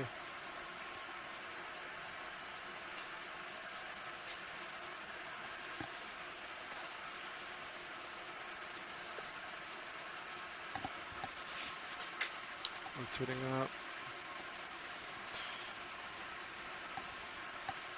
It's going fast up, be advised. And we'll let him go.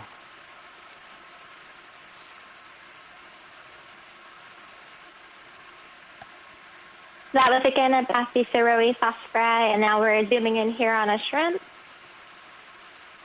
We go for shrimp. Bridge, this is RV9.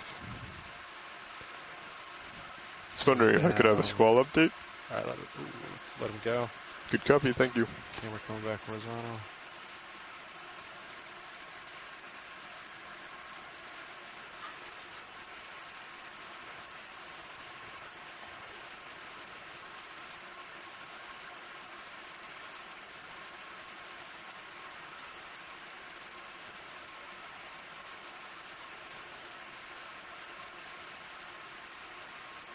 All we need now is actual footage of a snipe eel eating one of those shrimps, and then we'll be all set.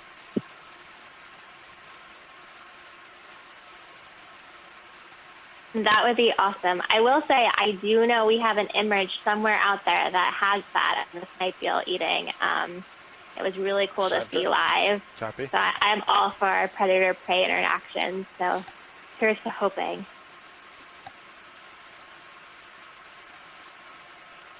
And that is a siphonophore right there. Once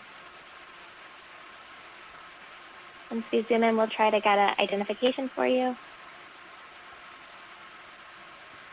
Rotating up fast, be advised. Yeah, that's... And he's gone. Rotating back down. Alright, D2 is to push forward and reset. Stand by.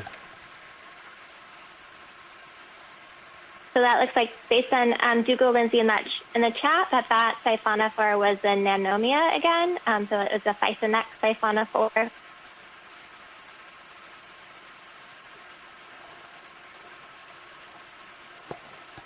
Is the black on the right there? Look at them all come out. Yep. Alright, D2 is ready. I'm going to zoom in here on the right, center right. So. Rotating up. Oh, he's moving quick. Seen a lot of these, huh? Yeah. That black bit looks like a lanternfish, which is probably a dominant component of this deep scattering layer because they have a swim bladder that's fairly large for their size.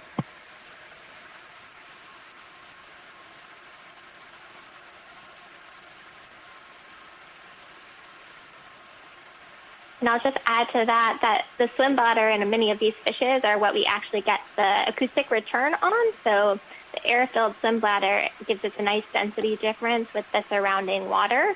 So the acoustics, so us sending the sound, actually the sound reflects or is echoed back from those air-filled pockets. And that's why we think the deep scattering layer is made up of a lot of these fishes that have those swim bladders. Sent to lower. Right there? That bright spot down below. Below? Copy. That one?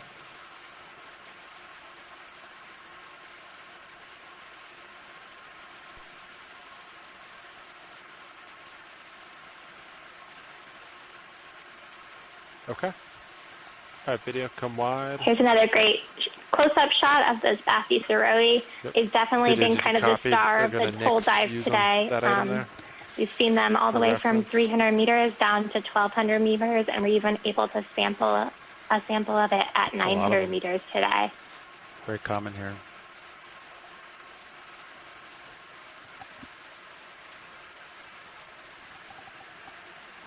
All right, so we didn't want any more of those? That's what Rian just said, yeah. Okay, I just turned it around, so. Oh, copy.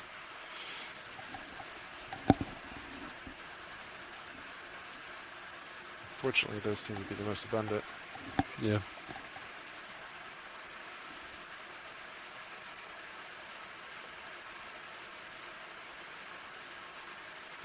Upper right. Is that it?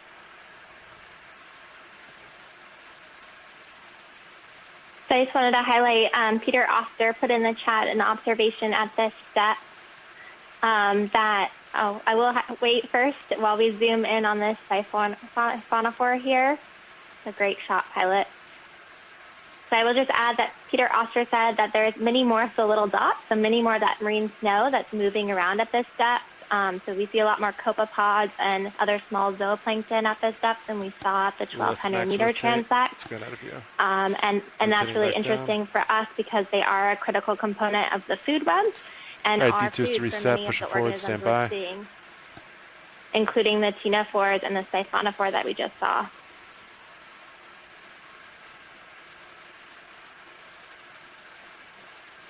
Something right there. Yep, too close. Yeah, I'm pushing forward. Yep.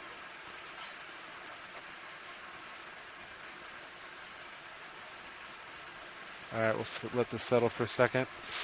Get that forward momentum to slow.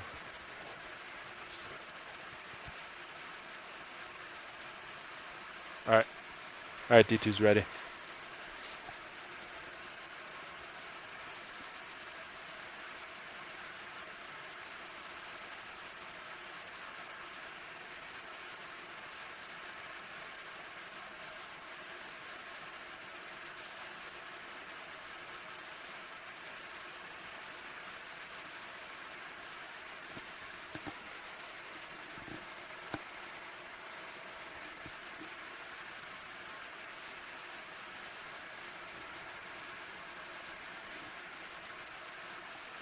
But if we just zoom in and try and focus, see what we can let these bright things go by and see if it's what they were just talking about.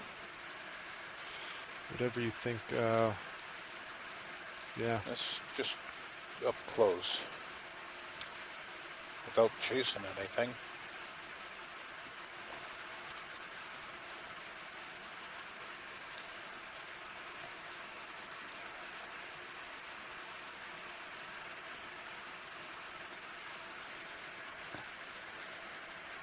Rotate a little bit, actually. Go to 9-0.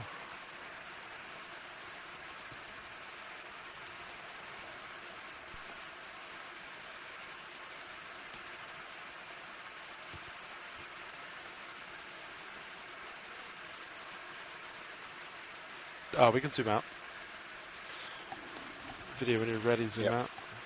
I think they prefer the wide view.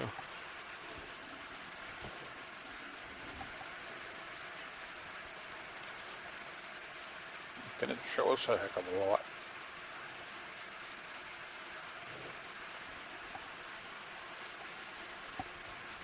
Center bottom, going up to center. I think there's a jelly. Might have just gone. I think it just went off the top. It's okay. Copy that. Thank you. Left coming into center. Left. Left. Left, left.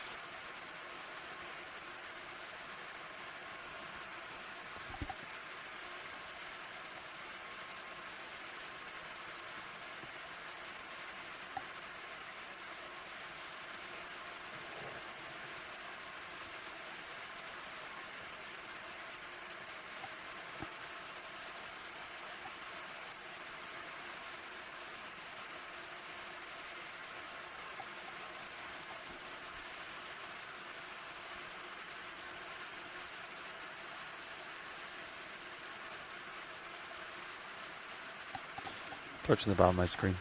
Good copy. I could tilt after this. I'll push forward. Okay. Tilt down a little bit here. Yeah, looking good. I like his stripes. Nice and vibrant. Yeah.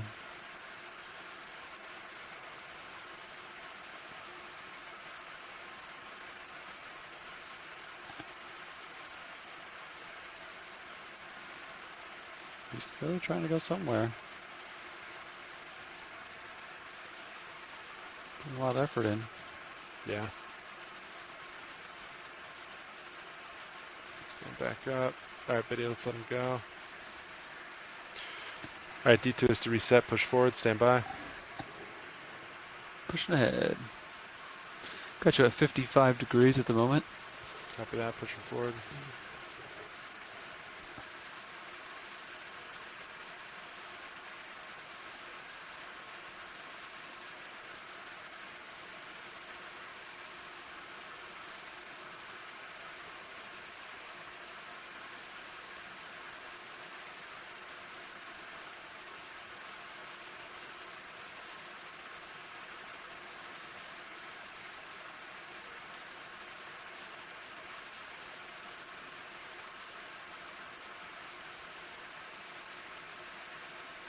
Catch you at 45 degrees. Good copy. All right, D2's ready. Not exactly sure what that fish was. I think it was something different.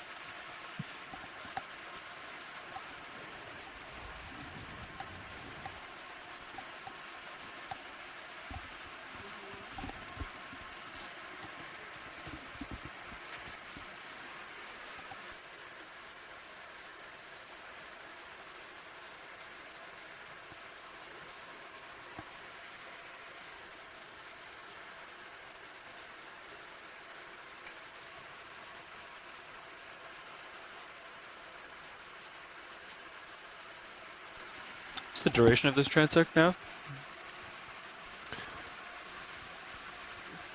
We started the transect at 17:55, so we've been in it for about 16 minutes.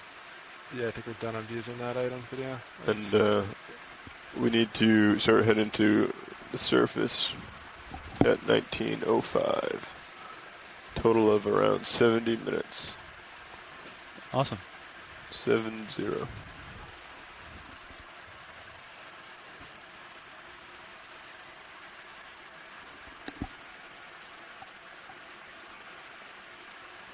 Something out in the distance in the center. I don't know if it's center. Center. All right, go for Just it. to the right.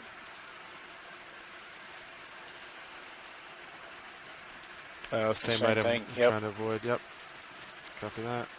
Yeah, I just saw Yep, the so shape it looks out like we there. just zoomed in on another Bathurst rowie, and I think that was potentially a shrimp in the foreground as well. Might be a jelly on the left, or a red thing. Maybe not. Oh, too fast.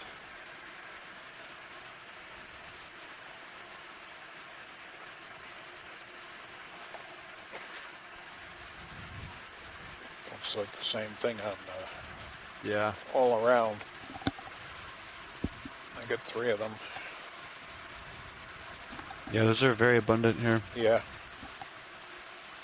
I keep thinking like, oh, it's a jelly, but then see, it has like that white curve shape, and then Yeah. it's just another one of those. And we're still seeing quite a bit of Bathurst rowie again throughout this depth, which is really interesting.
Yeah, they're everywhere, huh?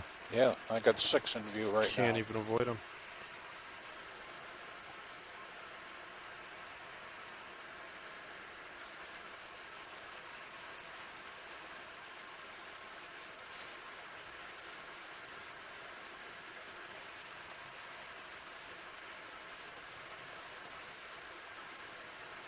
Bottom right was a fish. Bottom right. That's not it, is it? Or a siphonophore, one or the other. Oh, copy. There we go. So that is it? Okay. Yep.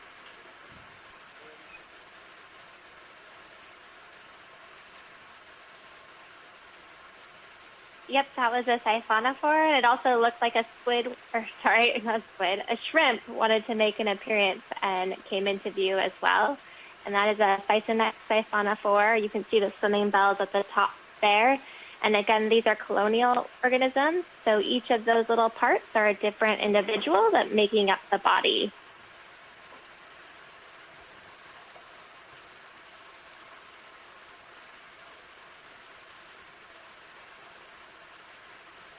And Dougal Lindsay thinks this species is part of the Holostema. And that's on my tilt video. Let him go. Okay. Centering. Thank you, pilot. Yep, of course. All right, D2's to push forward and reset a little bit. Stand by.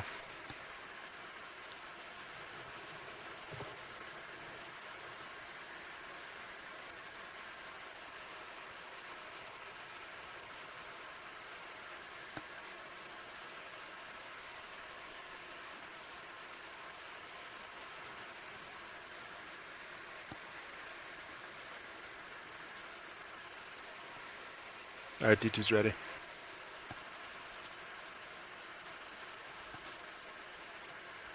And we actually see quite a bit of siphonophores in that shot there that we just went past. This depth has been dominated by both the Bathysauroi and the siphonophores. Right we were little expecting to see more fish, which on cue I think there's a hatchet fish right there. There's a little hatchet. Pilot. Yep. Sorry. It's too late. There's a hatchet fish going down the bottom. Yep, went straight down. Oh, these squid going by. Yeah, I think that's They're too fast. Hydropelicus. Yeah. They were booking, huh? Oh, there's a bunch of them around. All right, hang on. We'll get one in view. Maybe they use. We finally got some squid for you, Mike. That was great.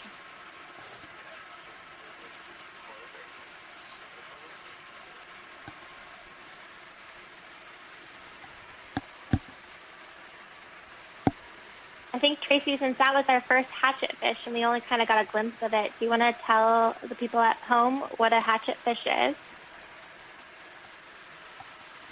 Sure. The hatchet fish is actually related to the dragonfish and the bristlemouth. It's in the same order. So called because a couple of the genera, like that one we just saw, which I think was Hydropelicus, which means silver shield, they literally look like a hatchet. So if you saw a drawing of this hatchet fish, you wouldn't even think that it was a real thing. You would think that somebody was hallucinating and drew up a crazy fish. But yeah, they're all mouth, they're all gut, and their feeding rate is enormous.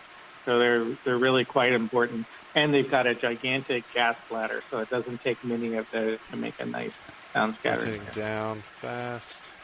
I'm going to lose him in a second.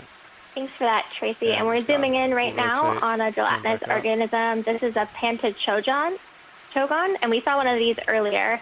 And again, those wavy parts inside of that organism is actually their gonads. So they're very prominent.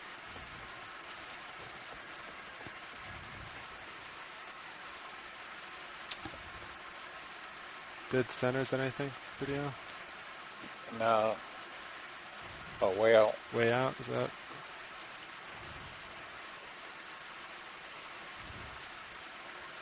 I think we just saw that one before.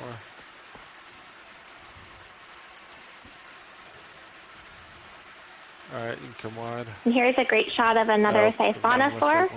We've seen quite a bit of these throughout the dives today. All right, Betty, you can come wide. Said they saw a lot of them. All right, D2 needs reset, pushing forward, stand by. And it looks like that siphonophore is again of the nanomia. It's the ones that we've seen quite a bit of throughout the day. These siphonophores and the burrowii, the Bathysauroi, we've seen quite a bit of both of those throughout the day today.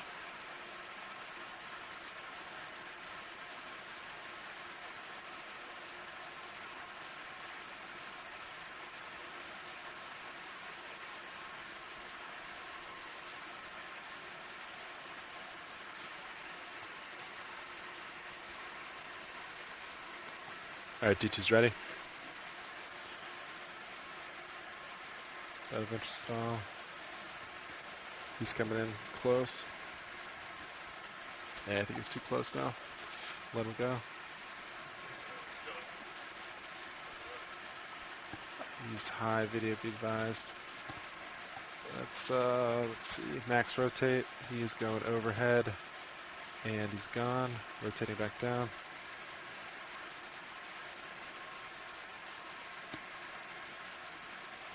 All right, rotator's back at 0 degrees.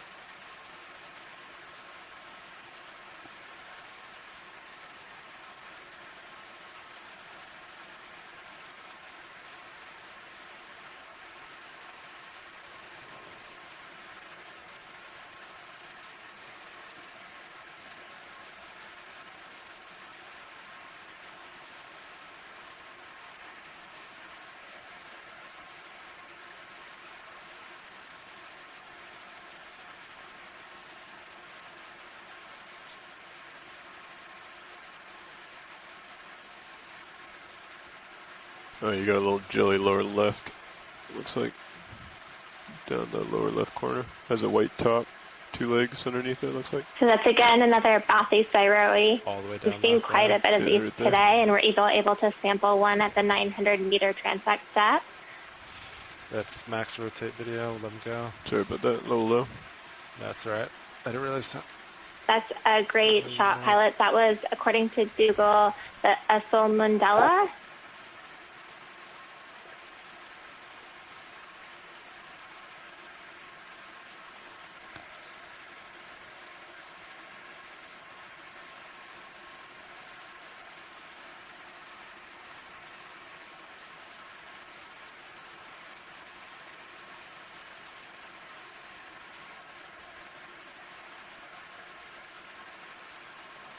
Upper right. I don't know if it's just Right there.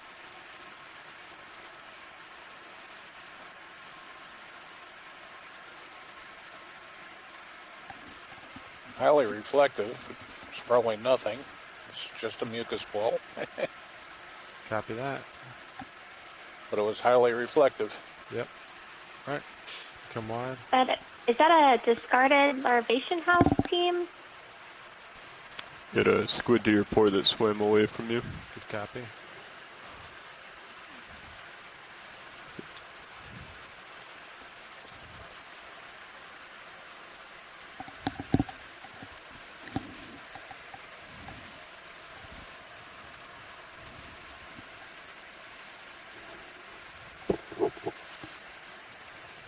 Are we squid starboard right now?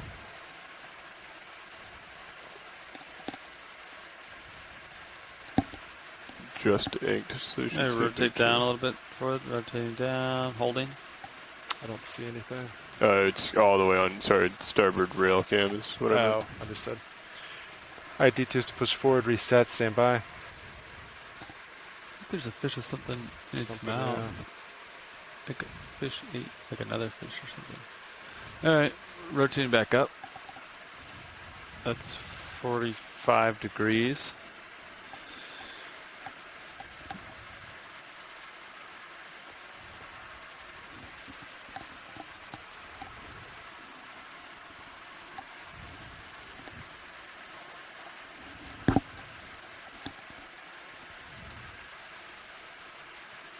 All right, D2's ready.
center. Left. Center left. Is that it? Yep. Nice and thin, huh? That's the head up top, right? With a snipe eel. Yeah.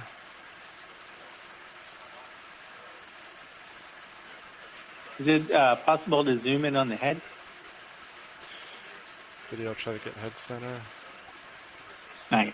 So see those long, see how the jaws extend far out? They also diverge from each other. Camera's almost Make full kind of a tilt down, V. deep eyes. Hypothetically, that's what it uses to just catch kind of the floating antennae down. of those suggested shrimp. All right. And it looks like it has something in the gut already, a Nice shrimp far or a larger away. salad. Thank you.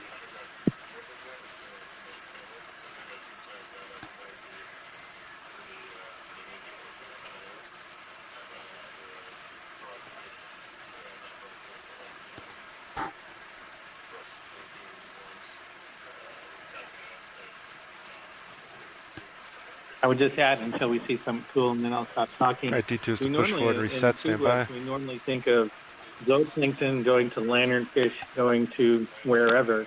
But in this particular area, it seems the dominant carbon pathway amongst fishes is copepods, shrimp, eel, because the eel number and biomass exceeds pretty much anything else along that little stretch of the shelf rig.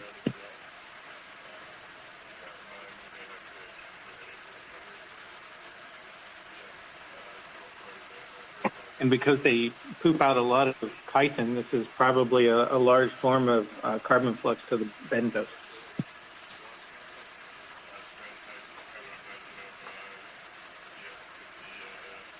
All right, D2's ready. Zoom on right, the siphonophore.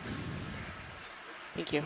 Tracy, we might also mention that we don't have a real good handle on where all these jellies fit into that.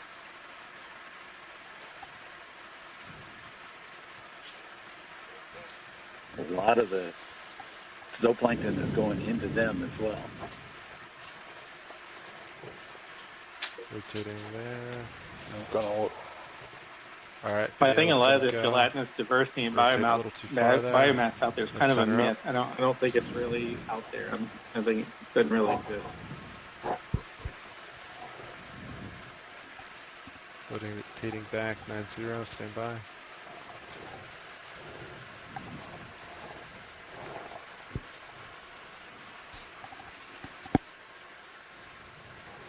Okay, now that you'll never listen to anything I say seriously again, the jelly link that we see with ROV certainly has changed our entire 9-0. thinking about the midwater. But we would also add to other technologies, particularly Center. squid, and any fish over on. 10 centimeters, we top undersample with fish. standard research grade. So all of this is more than we know it is. Yeah, video. I don't know if you're gonna get that one. Siphonophore. All right, let's go for that. Before it goes. Yeah, just from the squid perspective, we do a terrible job on sampling squids of any size, really. All right, video. He's going down fast. All right, let him go. Rotate Yeah, I was back going to out. ask you to tighten up on that. Josh Not is doing on a your very good shoulder. job. Okay, copy that. All right, stand by. We're going to do a quick pilot change. Thank you, pilot.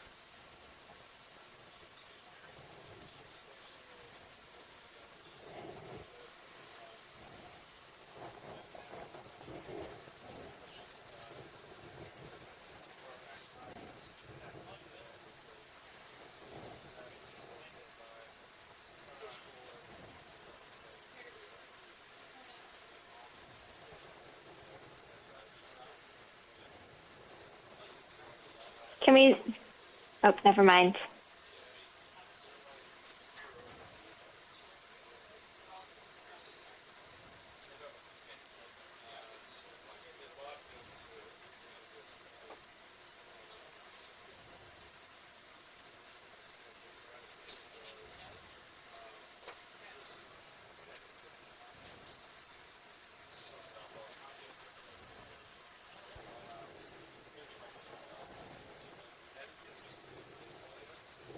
Mike, did you catch that great shot of that squid?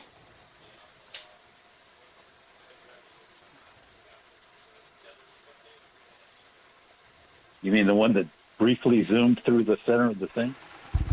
Actually, Yeah, I was wondering. was actually watching the big blob of ink that was drifting slowly through. Yeah, I was hoping you would talk about that a little bit.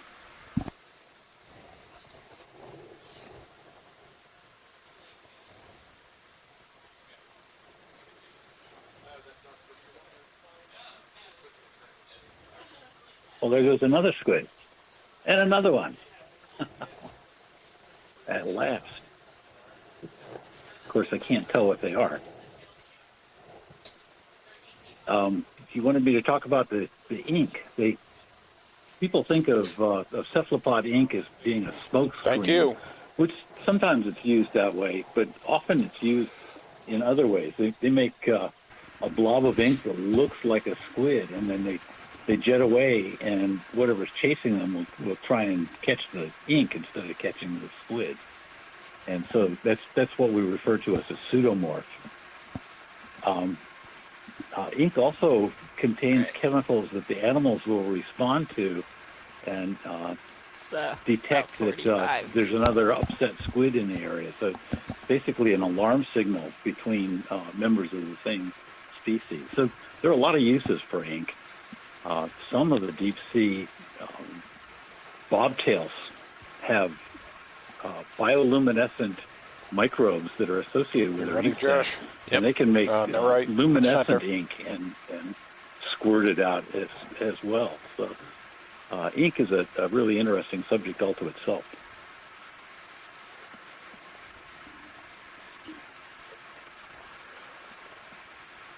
You can go tight. Thanks for that, Mike. And we're zooming in here too, again on a siphonophore. This is another Physonex siphonophore, and you can see the swimming bells there that we're zooming in on right now.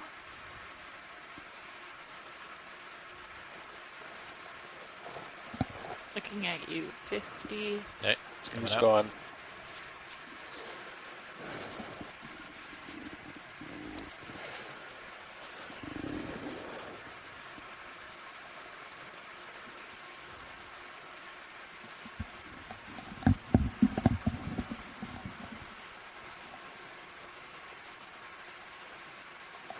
It's left. It's more to the left. Lower left. Right.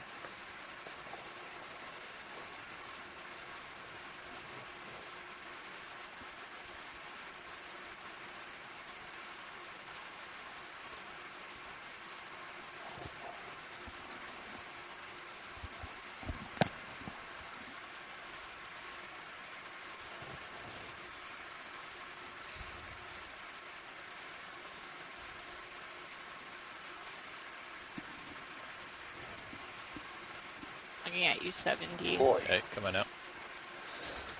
All right. Centering up and That was a great pushing shot, out. Pilot. That was a hydrozoan or a Solmundella that we were just zooming in on there.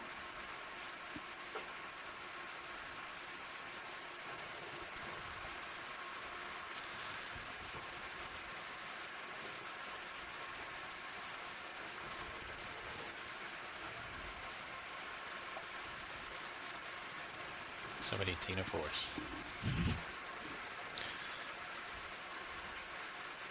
Pilot's nav, be advised we have approximately 30 minutes left of this transect before we head up. Copy.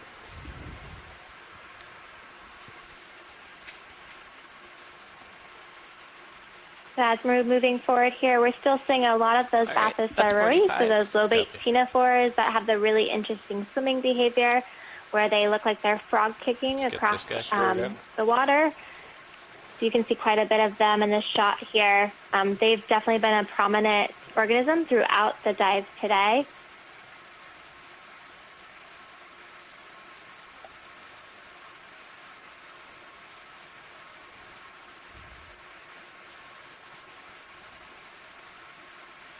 I don't know what that is. Coming in on the tip. Not sure what this is. It kind of looks like a random tentacle.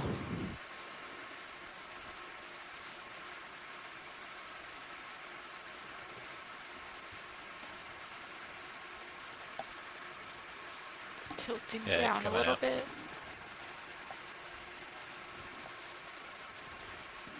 Yeah, that seems to be the general chat consensus. Is maybe this is a stray tentacle. We're not too sure.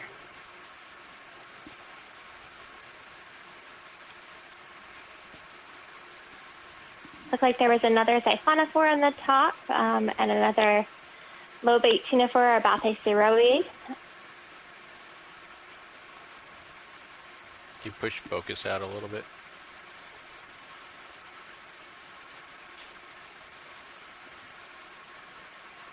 You go for the shrimp. He'll cooperate. I think another one of the suggested shrimp, I believe. Maybe.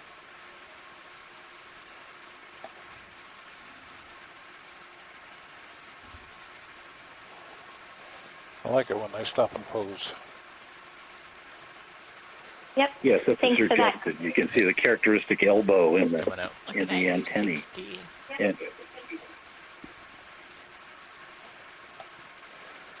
you can see how that would work as a sensory device to warn it about pressure waves from approaching predators.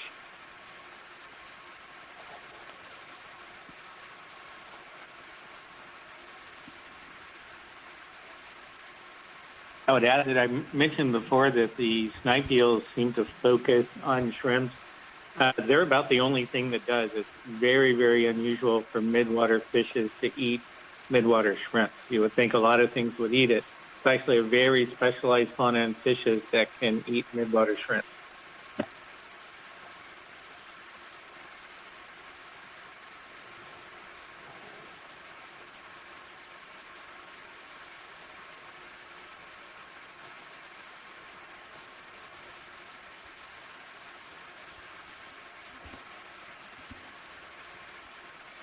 Can I get this red guy?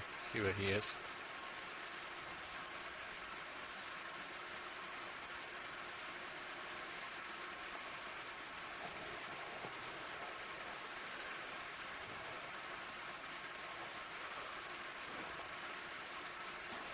He's trying to go somewhere fast.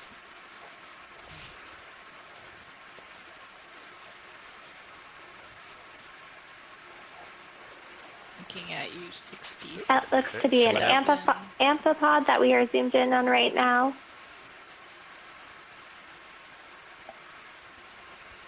70. Can we get that jelly pilot? Thank you.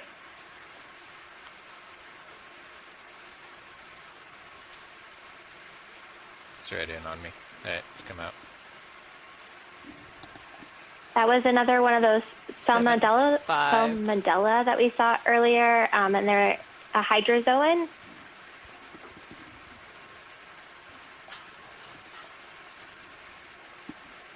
Pushing out.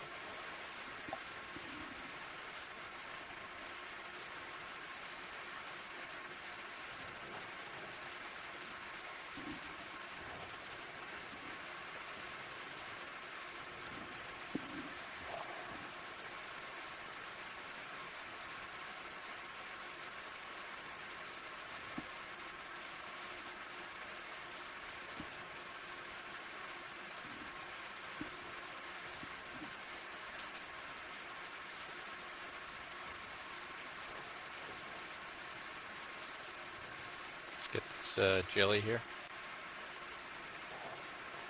Oh, this might be a fish, maybe. Oh no, jelly. 2 black stripes.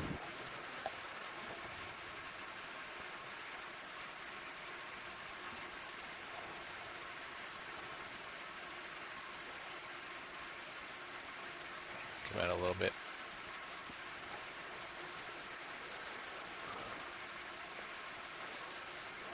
That's above me. Looking at you, 75.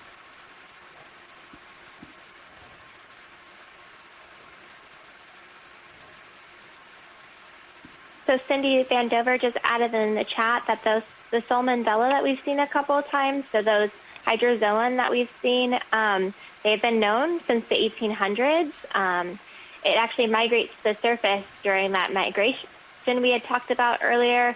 So it was actually relatively easy to catch back then. So at night, there is one of the largest migrations where the organisms will actually migrate to the surface at dusk and feed in the surface waters and migrate back down at dawn to depth to avoid predation. This looks like another siphonophore.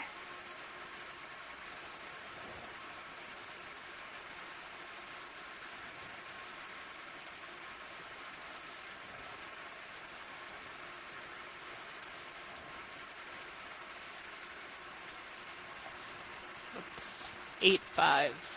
Copy. This is the Apollema.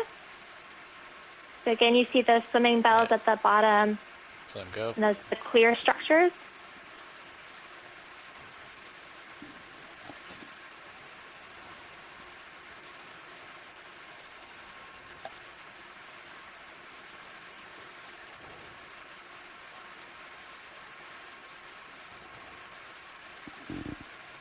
Pushing out.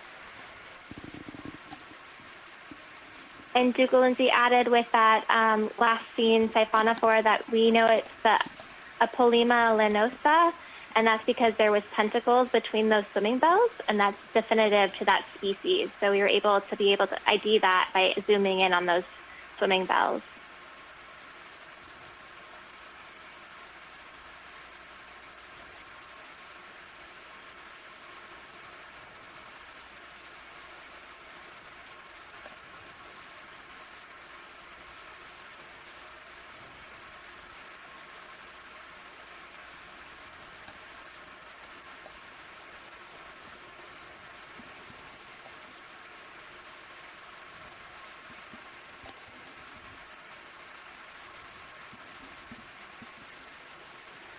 Something dock right there. Go ahead.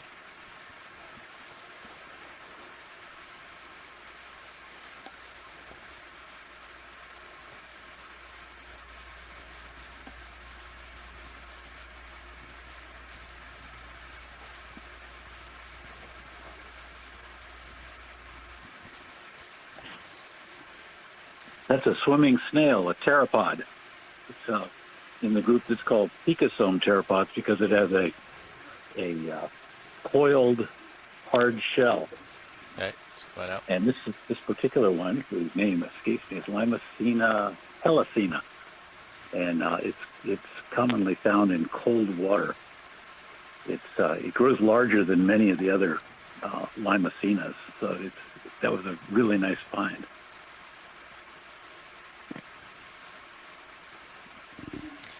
Pushing out, falling behind a little bit. Oh, can we zoom on that fish? Go ahead, fish.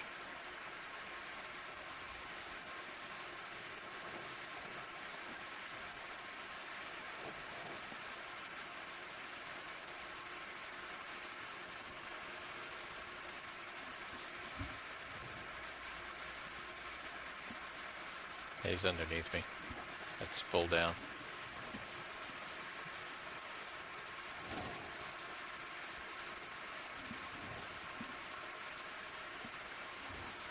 Yeah, I have an inkling that's another dragonfish.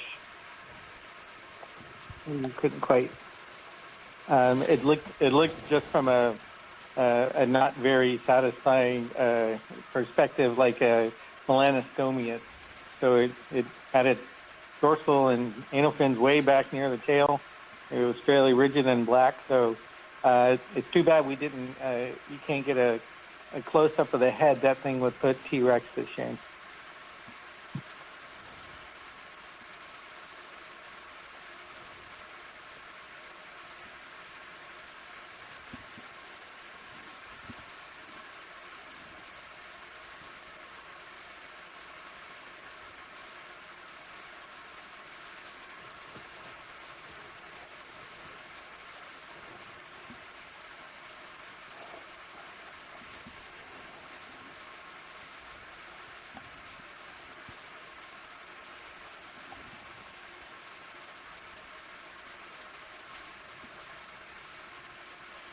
get this floater real quick. I think it's a larvation house, but it's come in quick.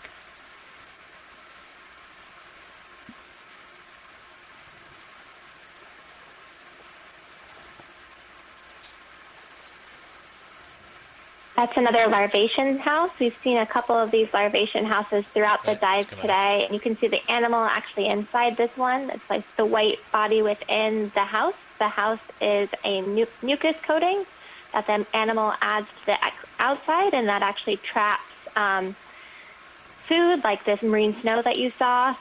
So that way they're able to feed that way.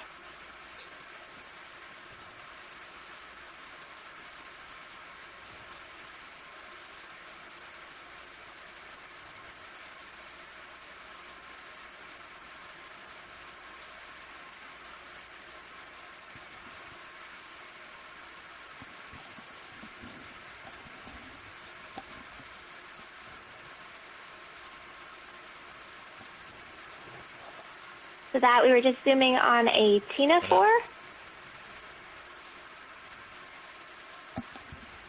It's a sidipid ctenophore. Copy.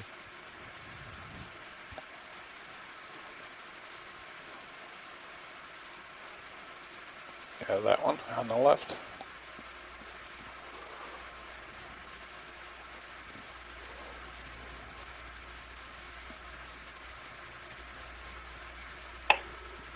It's got something in its mouth. It's got a shrimp. Shrimp in the mouth of this snipe eel.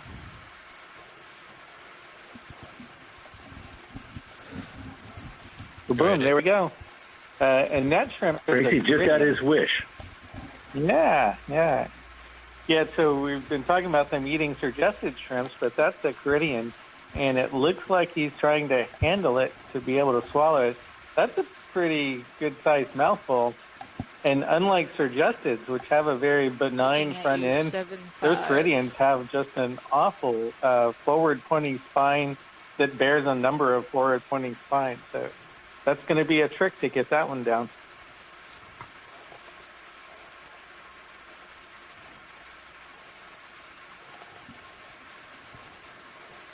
So Dougal actually said in the chat that he thought that the snipe eels only ate Surgested shrimp. Is that a common thought, Tracy, or is this already known? Yeah, coming right up on me. Well, apparently from a video I just saw a second ago, they eat Caridians as well. But no, he's right. I've looked at the diet of these snipe eels, and usually it's all Surgested or large euphalsid. Very rare event to find a Caridian.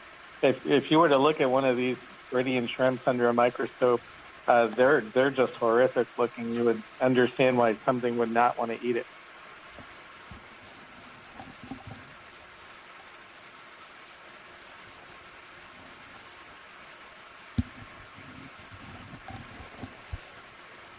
Go for him again. Yep. Another ctenophore. I would just add that we didn't actually see the eel eat that. We just saw it grab it in its mouth, and it might decide, I don't know, maybe I'll go for a Surgested. So maybe that's why we don't see Caridians. There was a way between the cup and the lips there.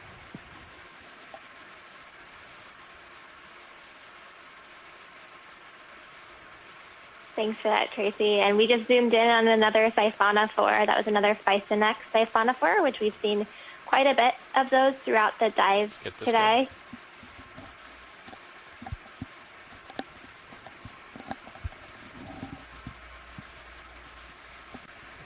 That one looks pretty different.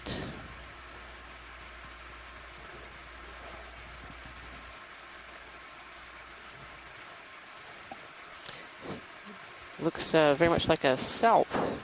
Actually, Dougal Lindsay here says it's a salp as well. Looking at you, about 8'5". Copy.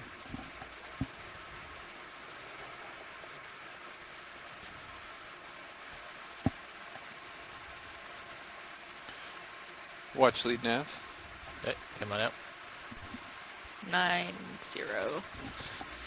Hey, Watchley, just wanted to give you a heads up that we have about 15 minutes left in this transect before we have to start getting ready to go up. Pushing ahead. You're welcome.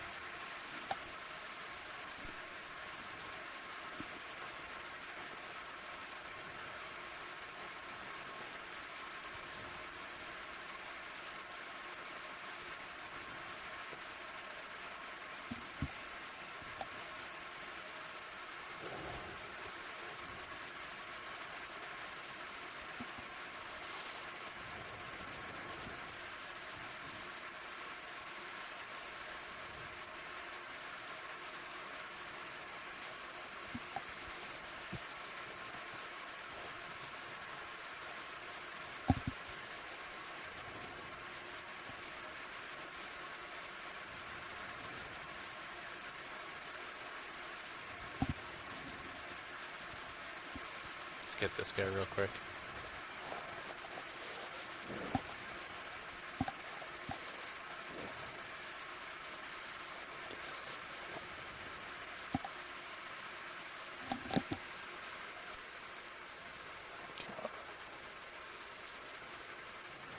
So Dougal Lindsay says that's potentially a halostema, which is a genus of cnidarians. He's in tight. Or, sorry, actually, no, it's a burrowee as we zoomed in. Sorry about that.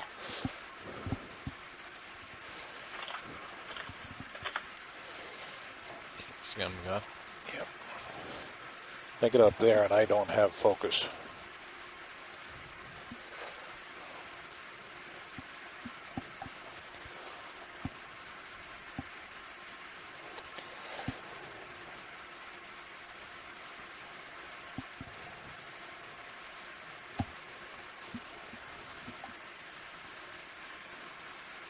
And I'll just add, the burrowies are a type of comb jelly. So as we zoomed into those, you could actually see the iridescent rows of comb plates. And that was where you got the beautiful coloring from the organism.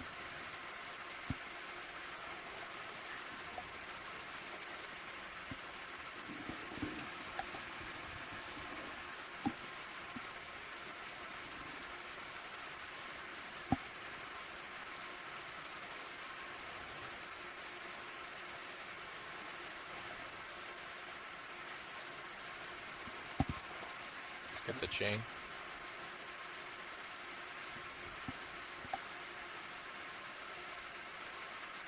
It's pretty far out there.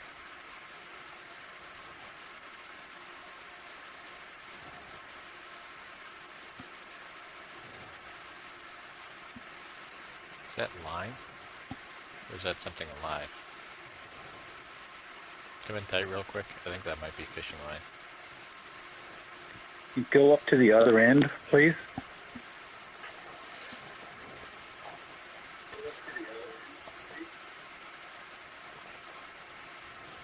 Trying to back up. Yeah, we're hoping to get those swimming bells if you can get them.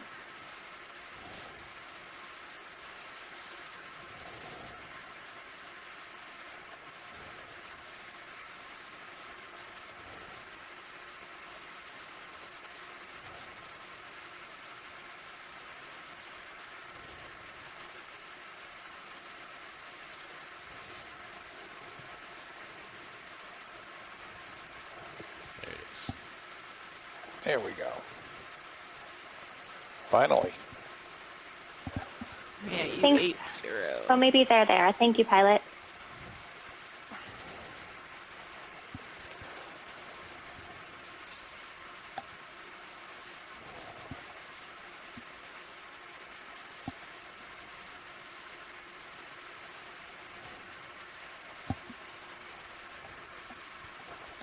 So that's another siphonophore. We've seen many siphonophores today, but this is one of the ones we've seen, I think probably one of the longest ones we've seen. This was, again, from the Apollema group. Dougal says it's probably an undescribed species.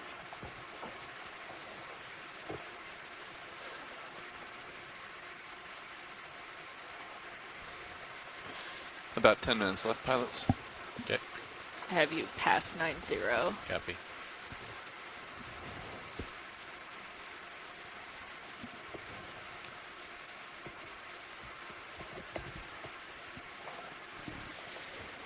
Pushing out. Squid potentially coming up on your port. Nav, I think Bridge called you. Squid. Go ahead, Bridge. There's quite a bit of squid that just zoomed past. Yeah, I think you can go ahead and make that heading change. Copy 345, thanks. And in the center there, there's another burrowee. So again, those are the comb jellies. And you can see after that, we have quite a bit of siphonophores. So we have one on the right and one in the center. And another burrowee potentially at the top there. We haven't gotten a good look at any of those squids yet, but the way they're behaving, they're probably Omostrephids, which the family's called the flying squids, and The most common one in this area is the short-fin squid, Ilex elisabrosus, which is a commercially important species. And also it's really important as food for a lot of different animals. My guess is that what we are seeing are small schools of Ilex, the northern short-fin squid.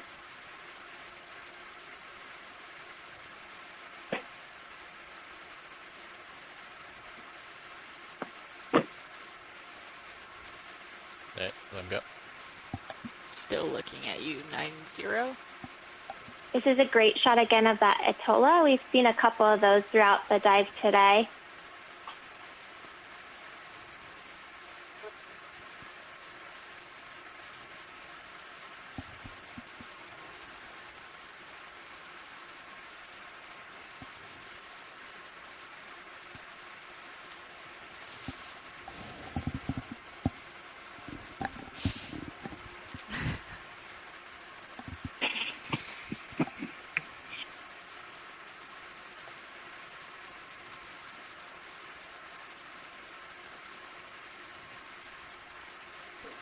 Go ahead, Bridge. Copy, thank you.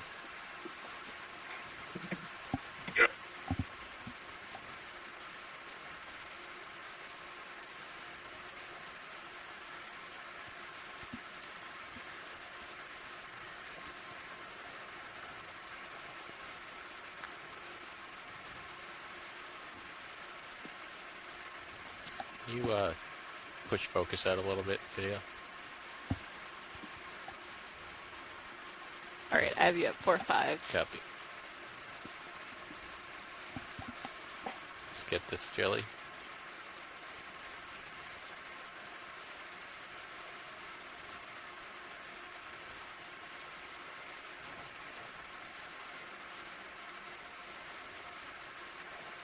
I'm guessing they've probably seen a few of these today.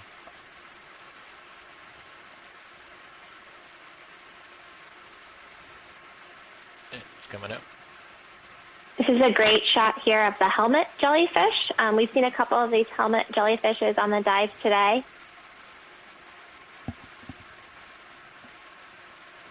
It's a periphylla.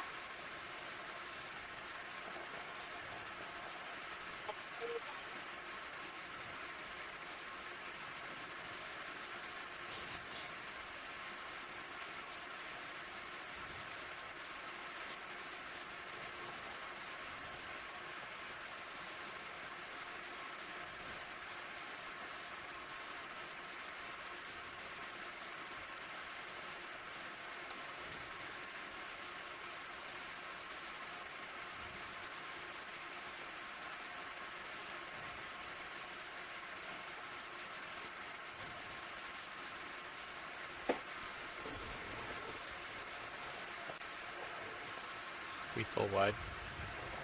Yeah. Okay.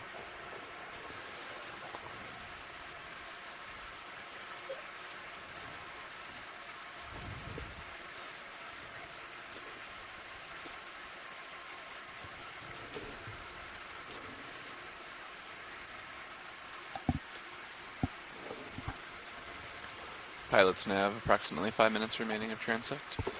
Good copy, Nav.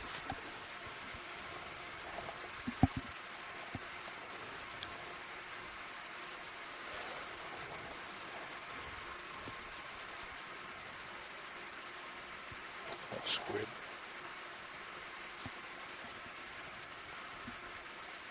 That was great. We just saw another squid, or a couple of squid, jet across the screen.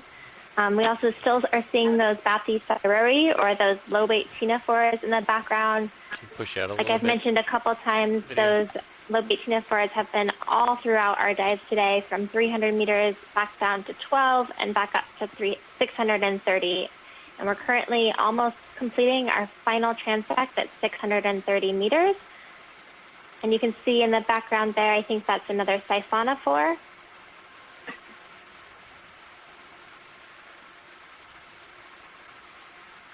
Yeah, just let him go.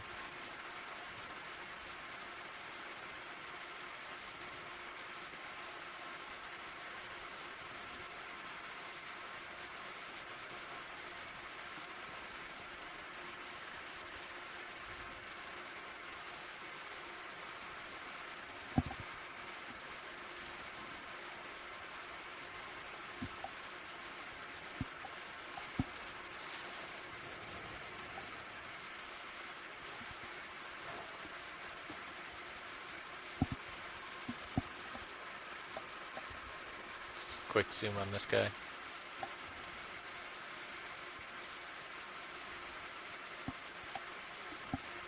Is that another one of those ctenophores? Can't tell. That's another one of the lobate ctenophores that we're zoomed in on here. So that's the Bathyceroe that we've seen quite a bit throughout this dive. He's super close. It's come wide. Yep.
This guy.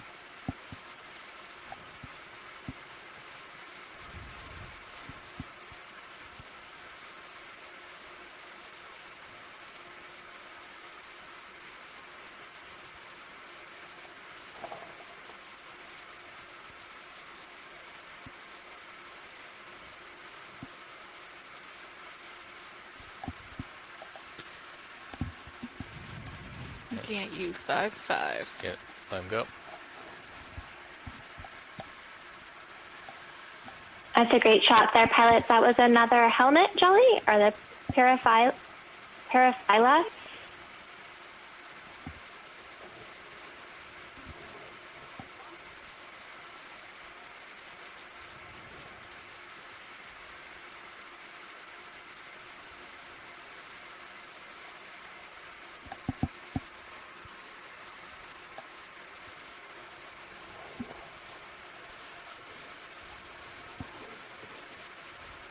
So we're zooming in here on another siphonophore. It looks like it's probably a Thyssinox siphonophore.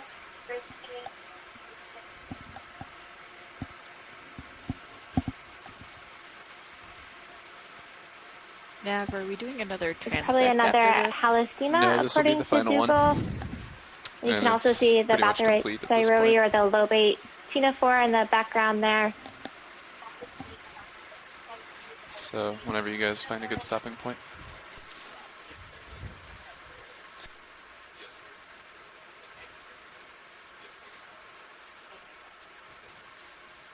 Come wide. I am. Okay, and then 20-minute ascent. Good copy. All right, looking at you, 65.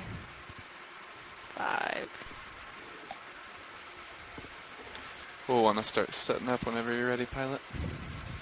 Is it time to... Pilots, can you zoom actually on the left one? Oh, it's out of screen now, sorry.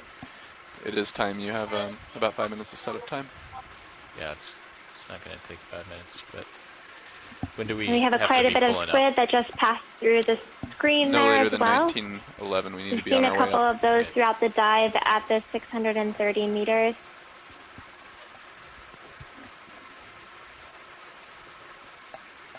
Let's get this guy.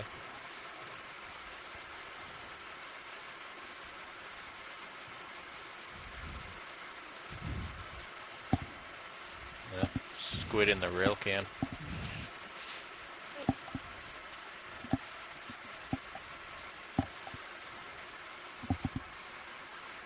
Coming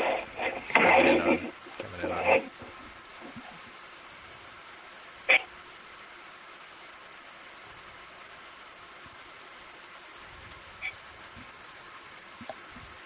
I got you at 80. Right, you can let this guy go.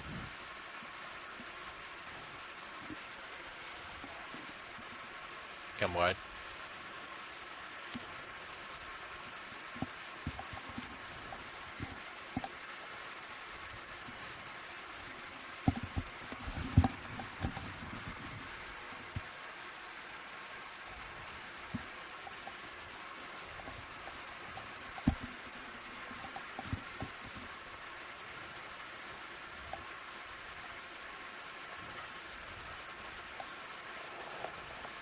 Got you at 93.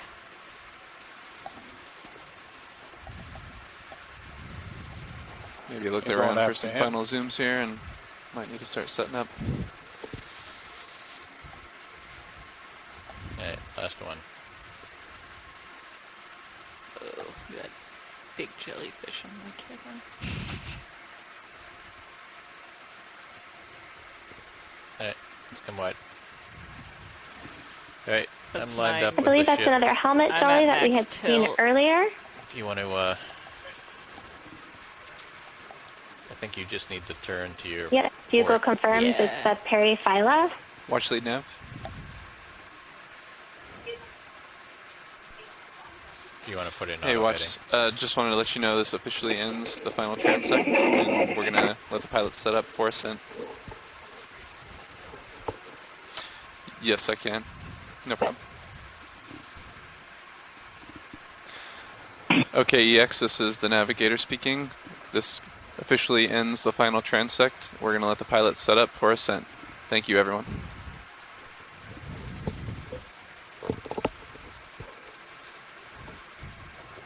Great. Thank you guys so much on the ship. This was a great dive today, and we collected some amazing samples. Thank you all.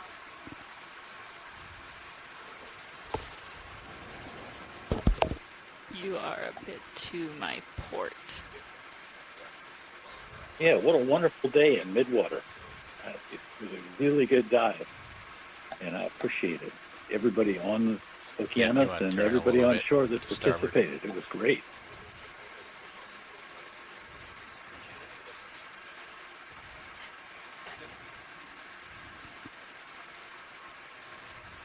Yeah, just keep turning your head to starboard.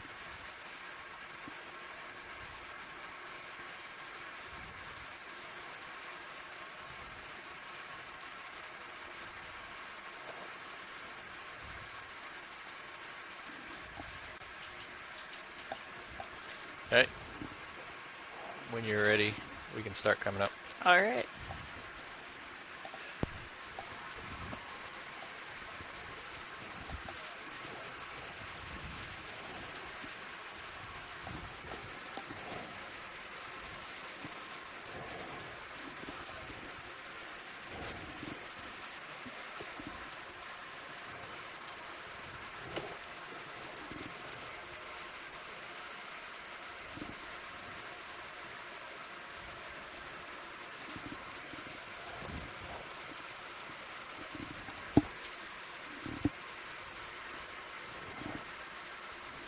And you can disengage auto heading.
Bridge RV nav.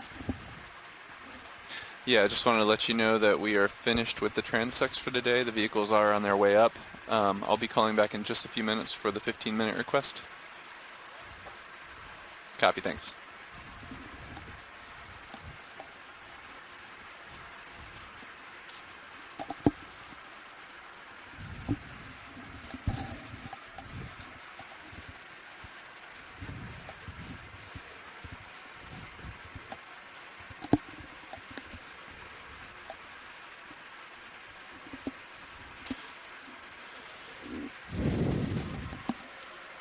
So I think Dive Super was going to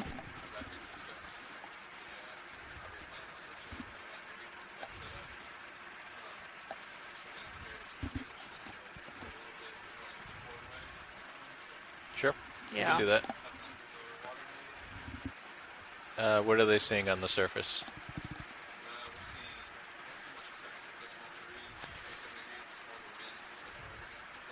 You do a half knot over ground.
So if you're currently listening to OKEX, just ignore the following. We're just recording some audio to go over some videos.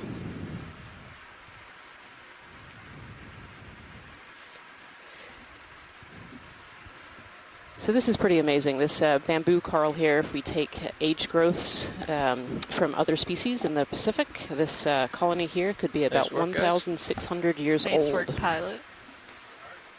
Get me wrangled.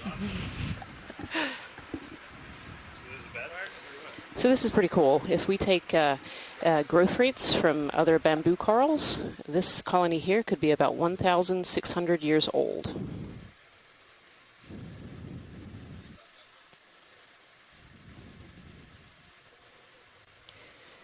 So this is really neat. If we take growth rates from other bamboo corals in the deep ocean, this colony here could be 1,600 years old.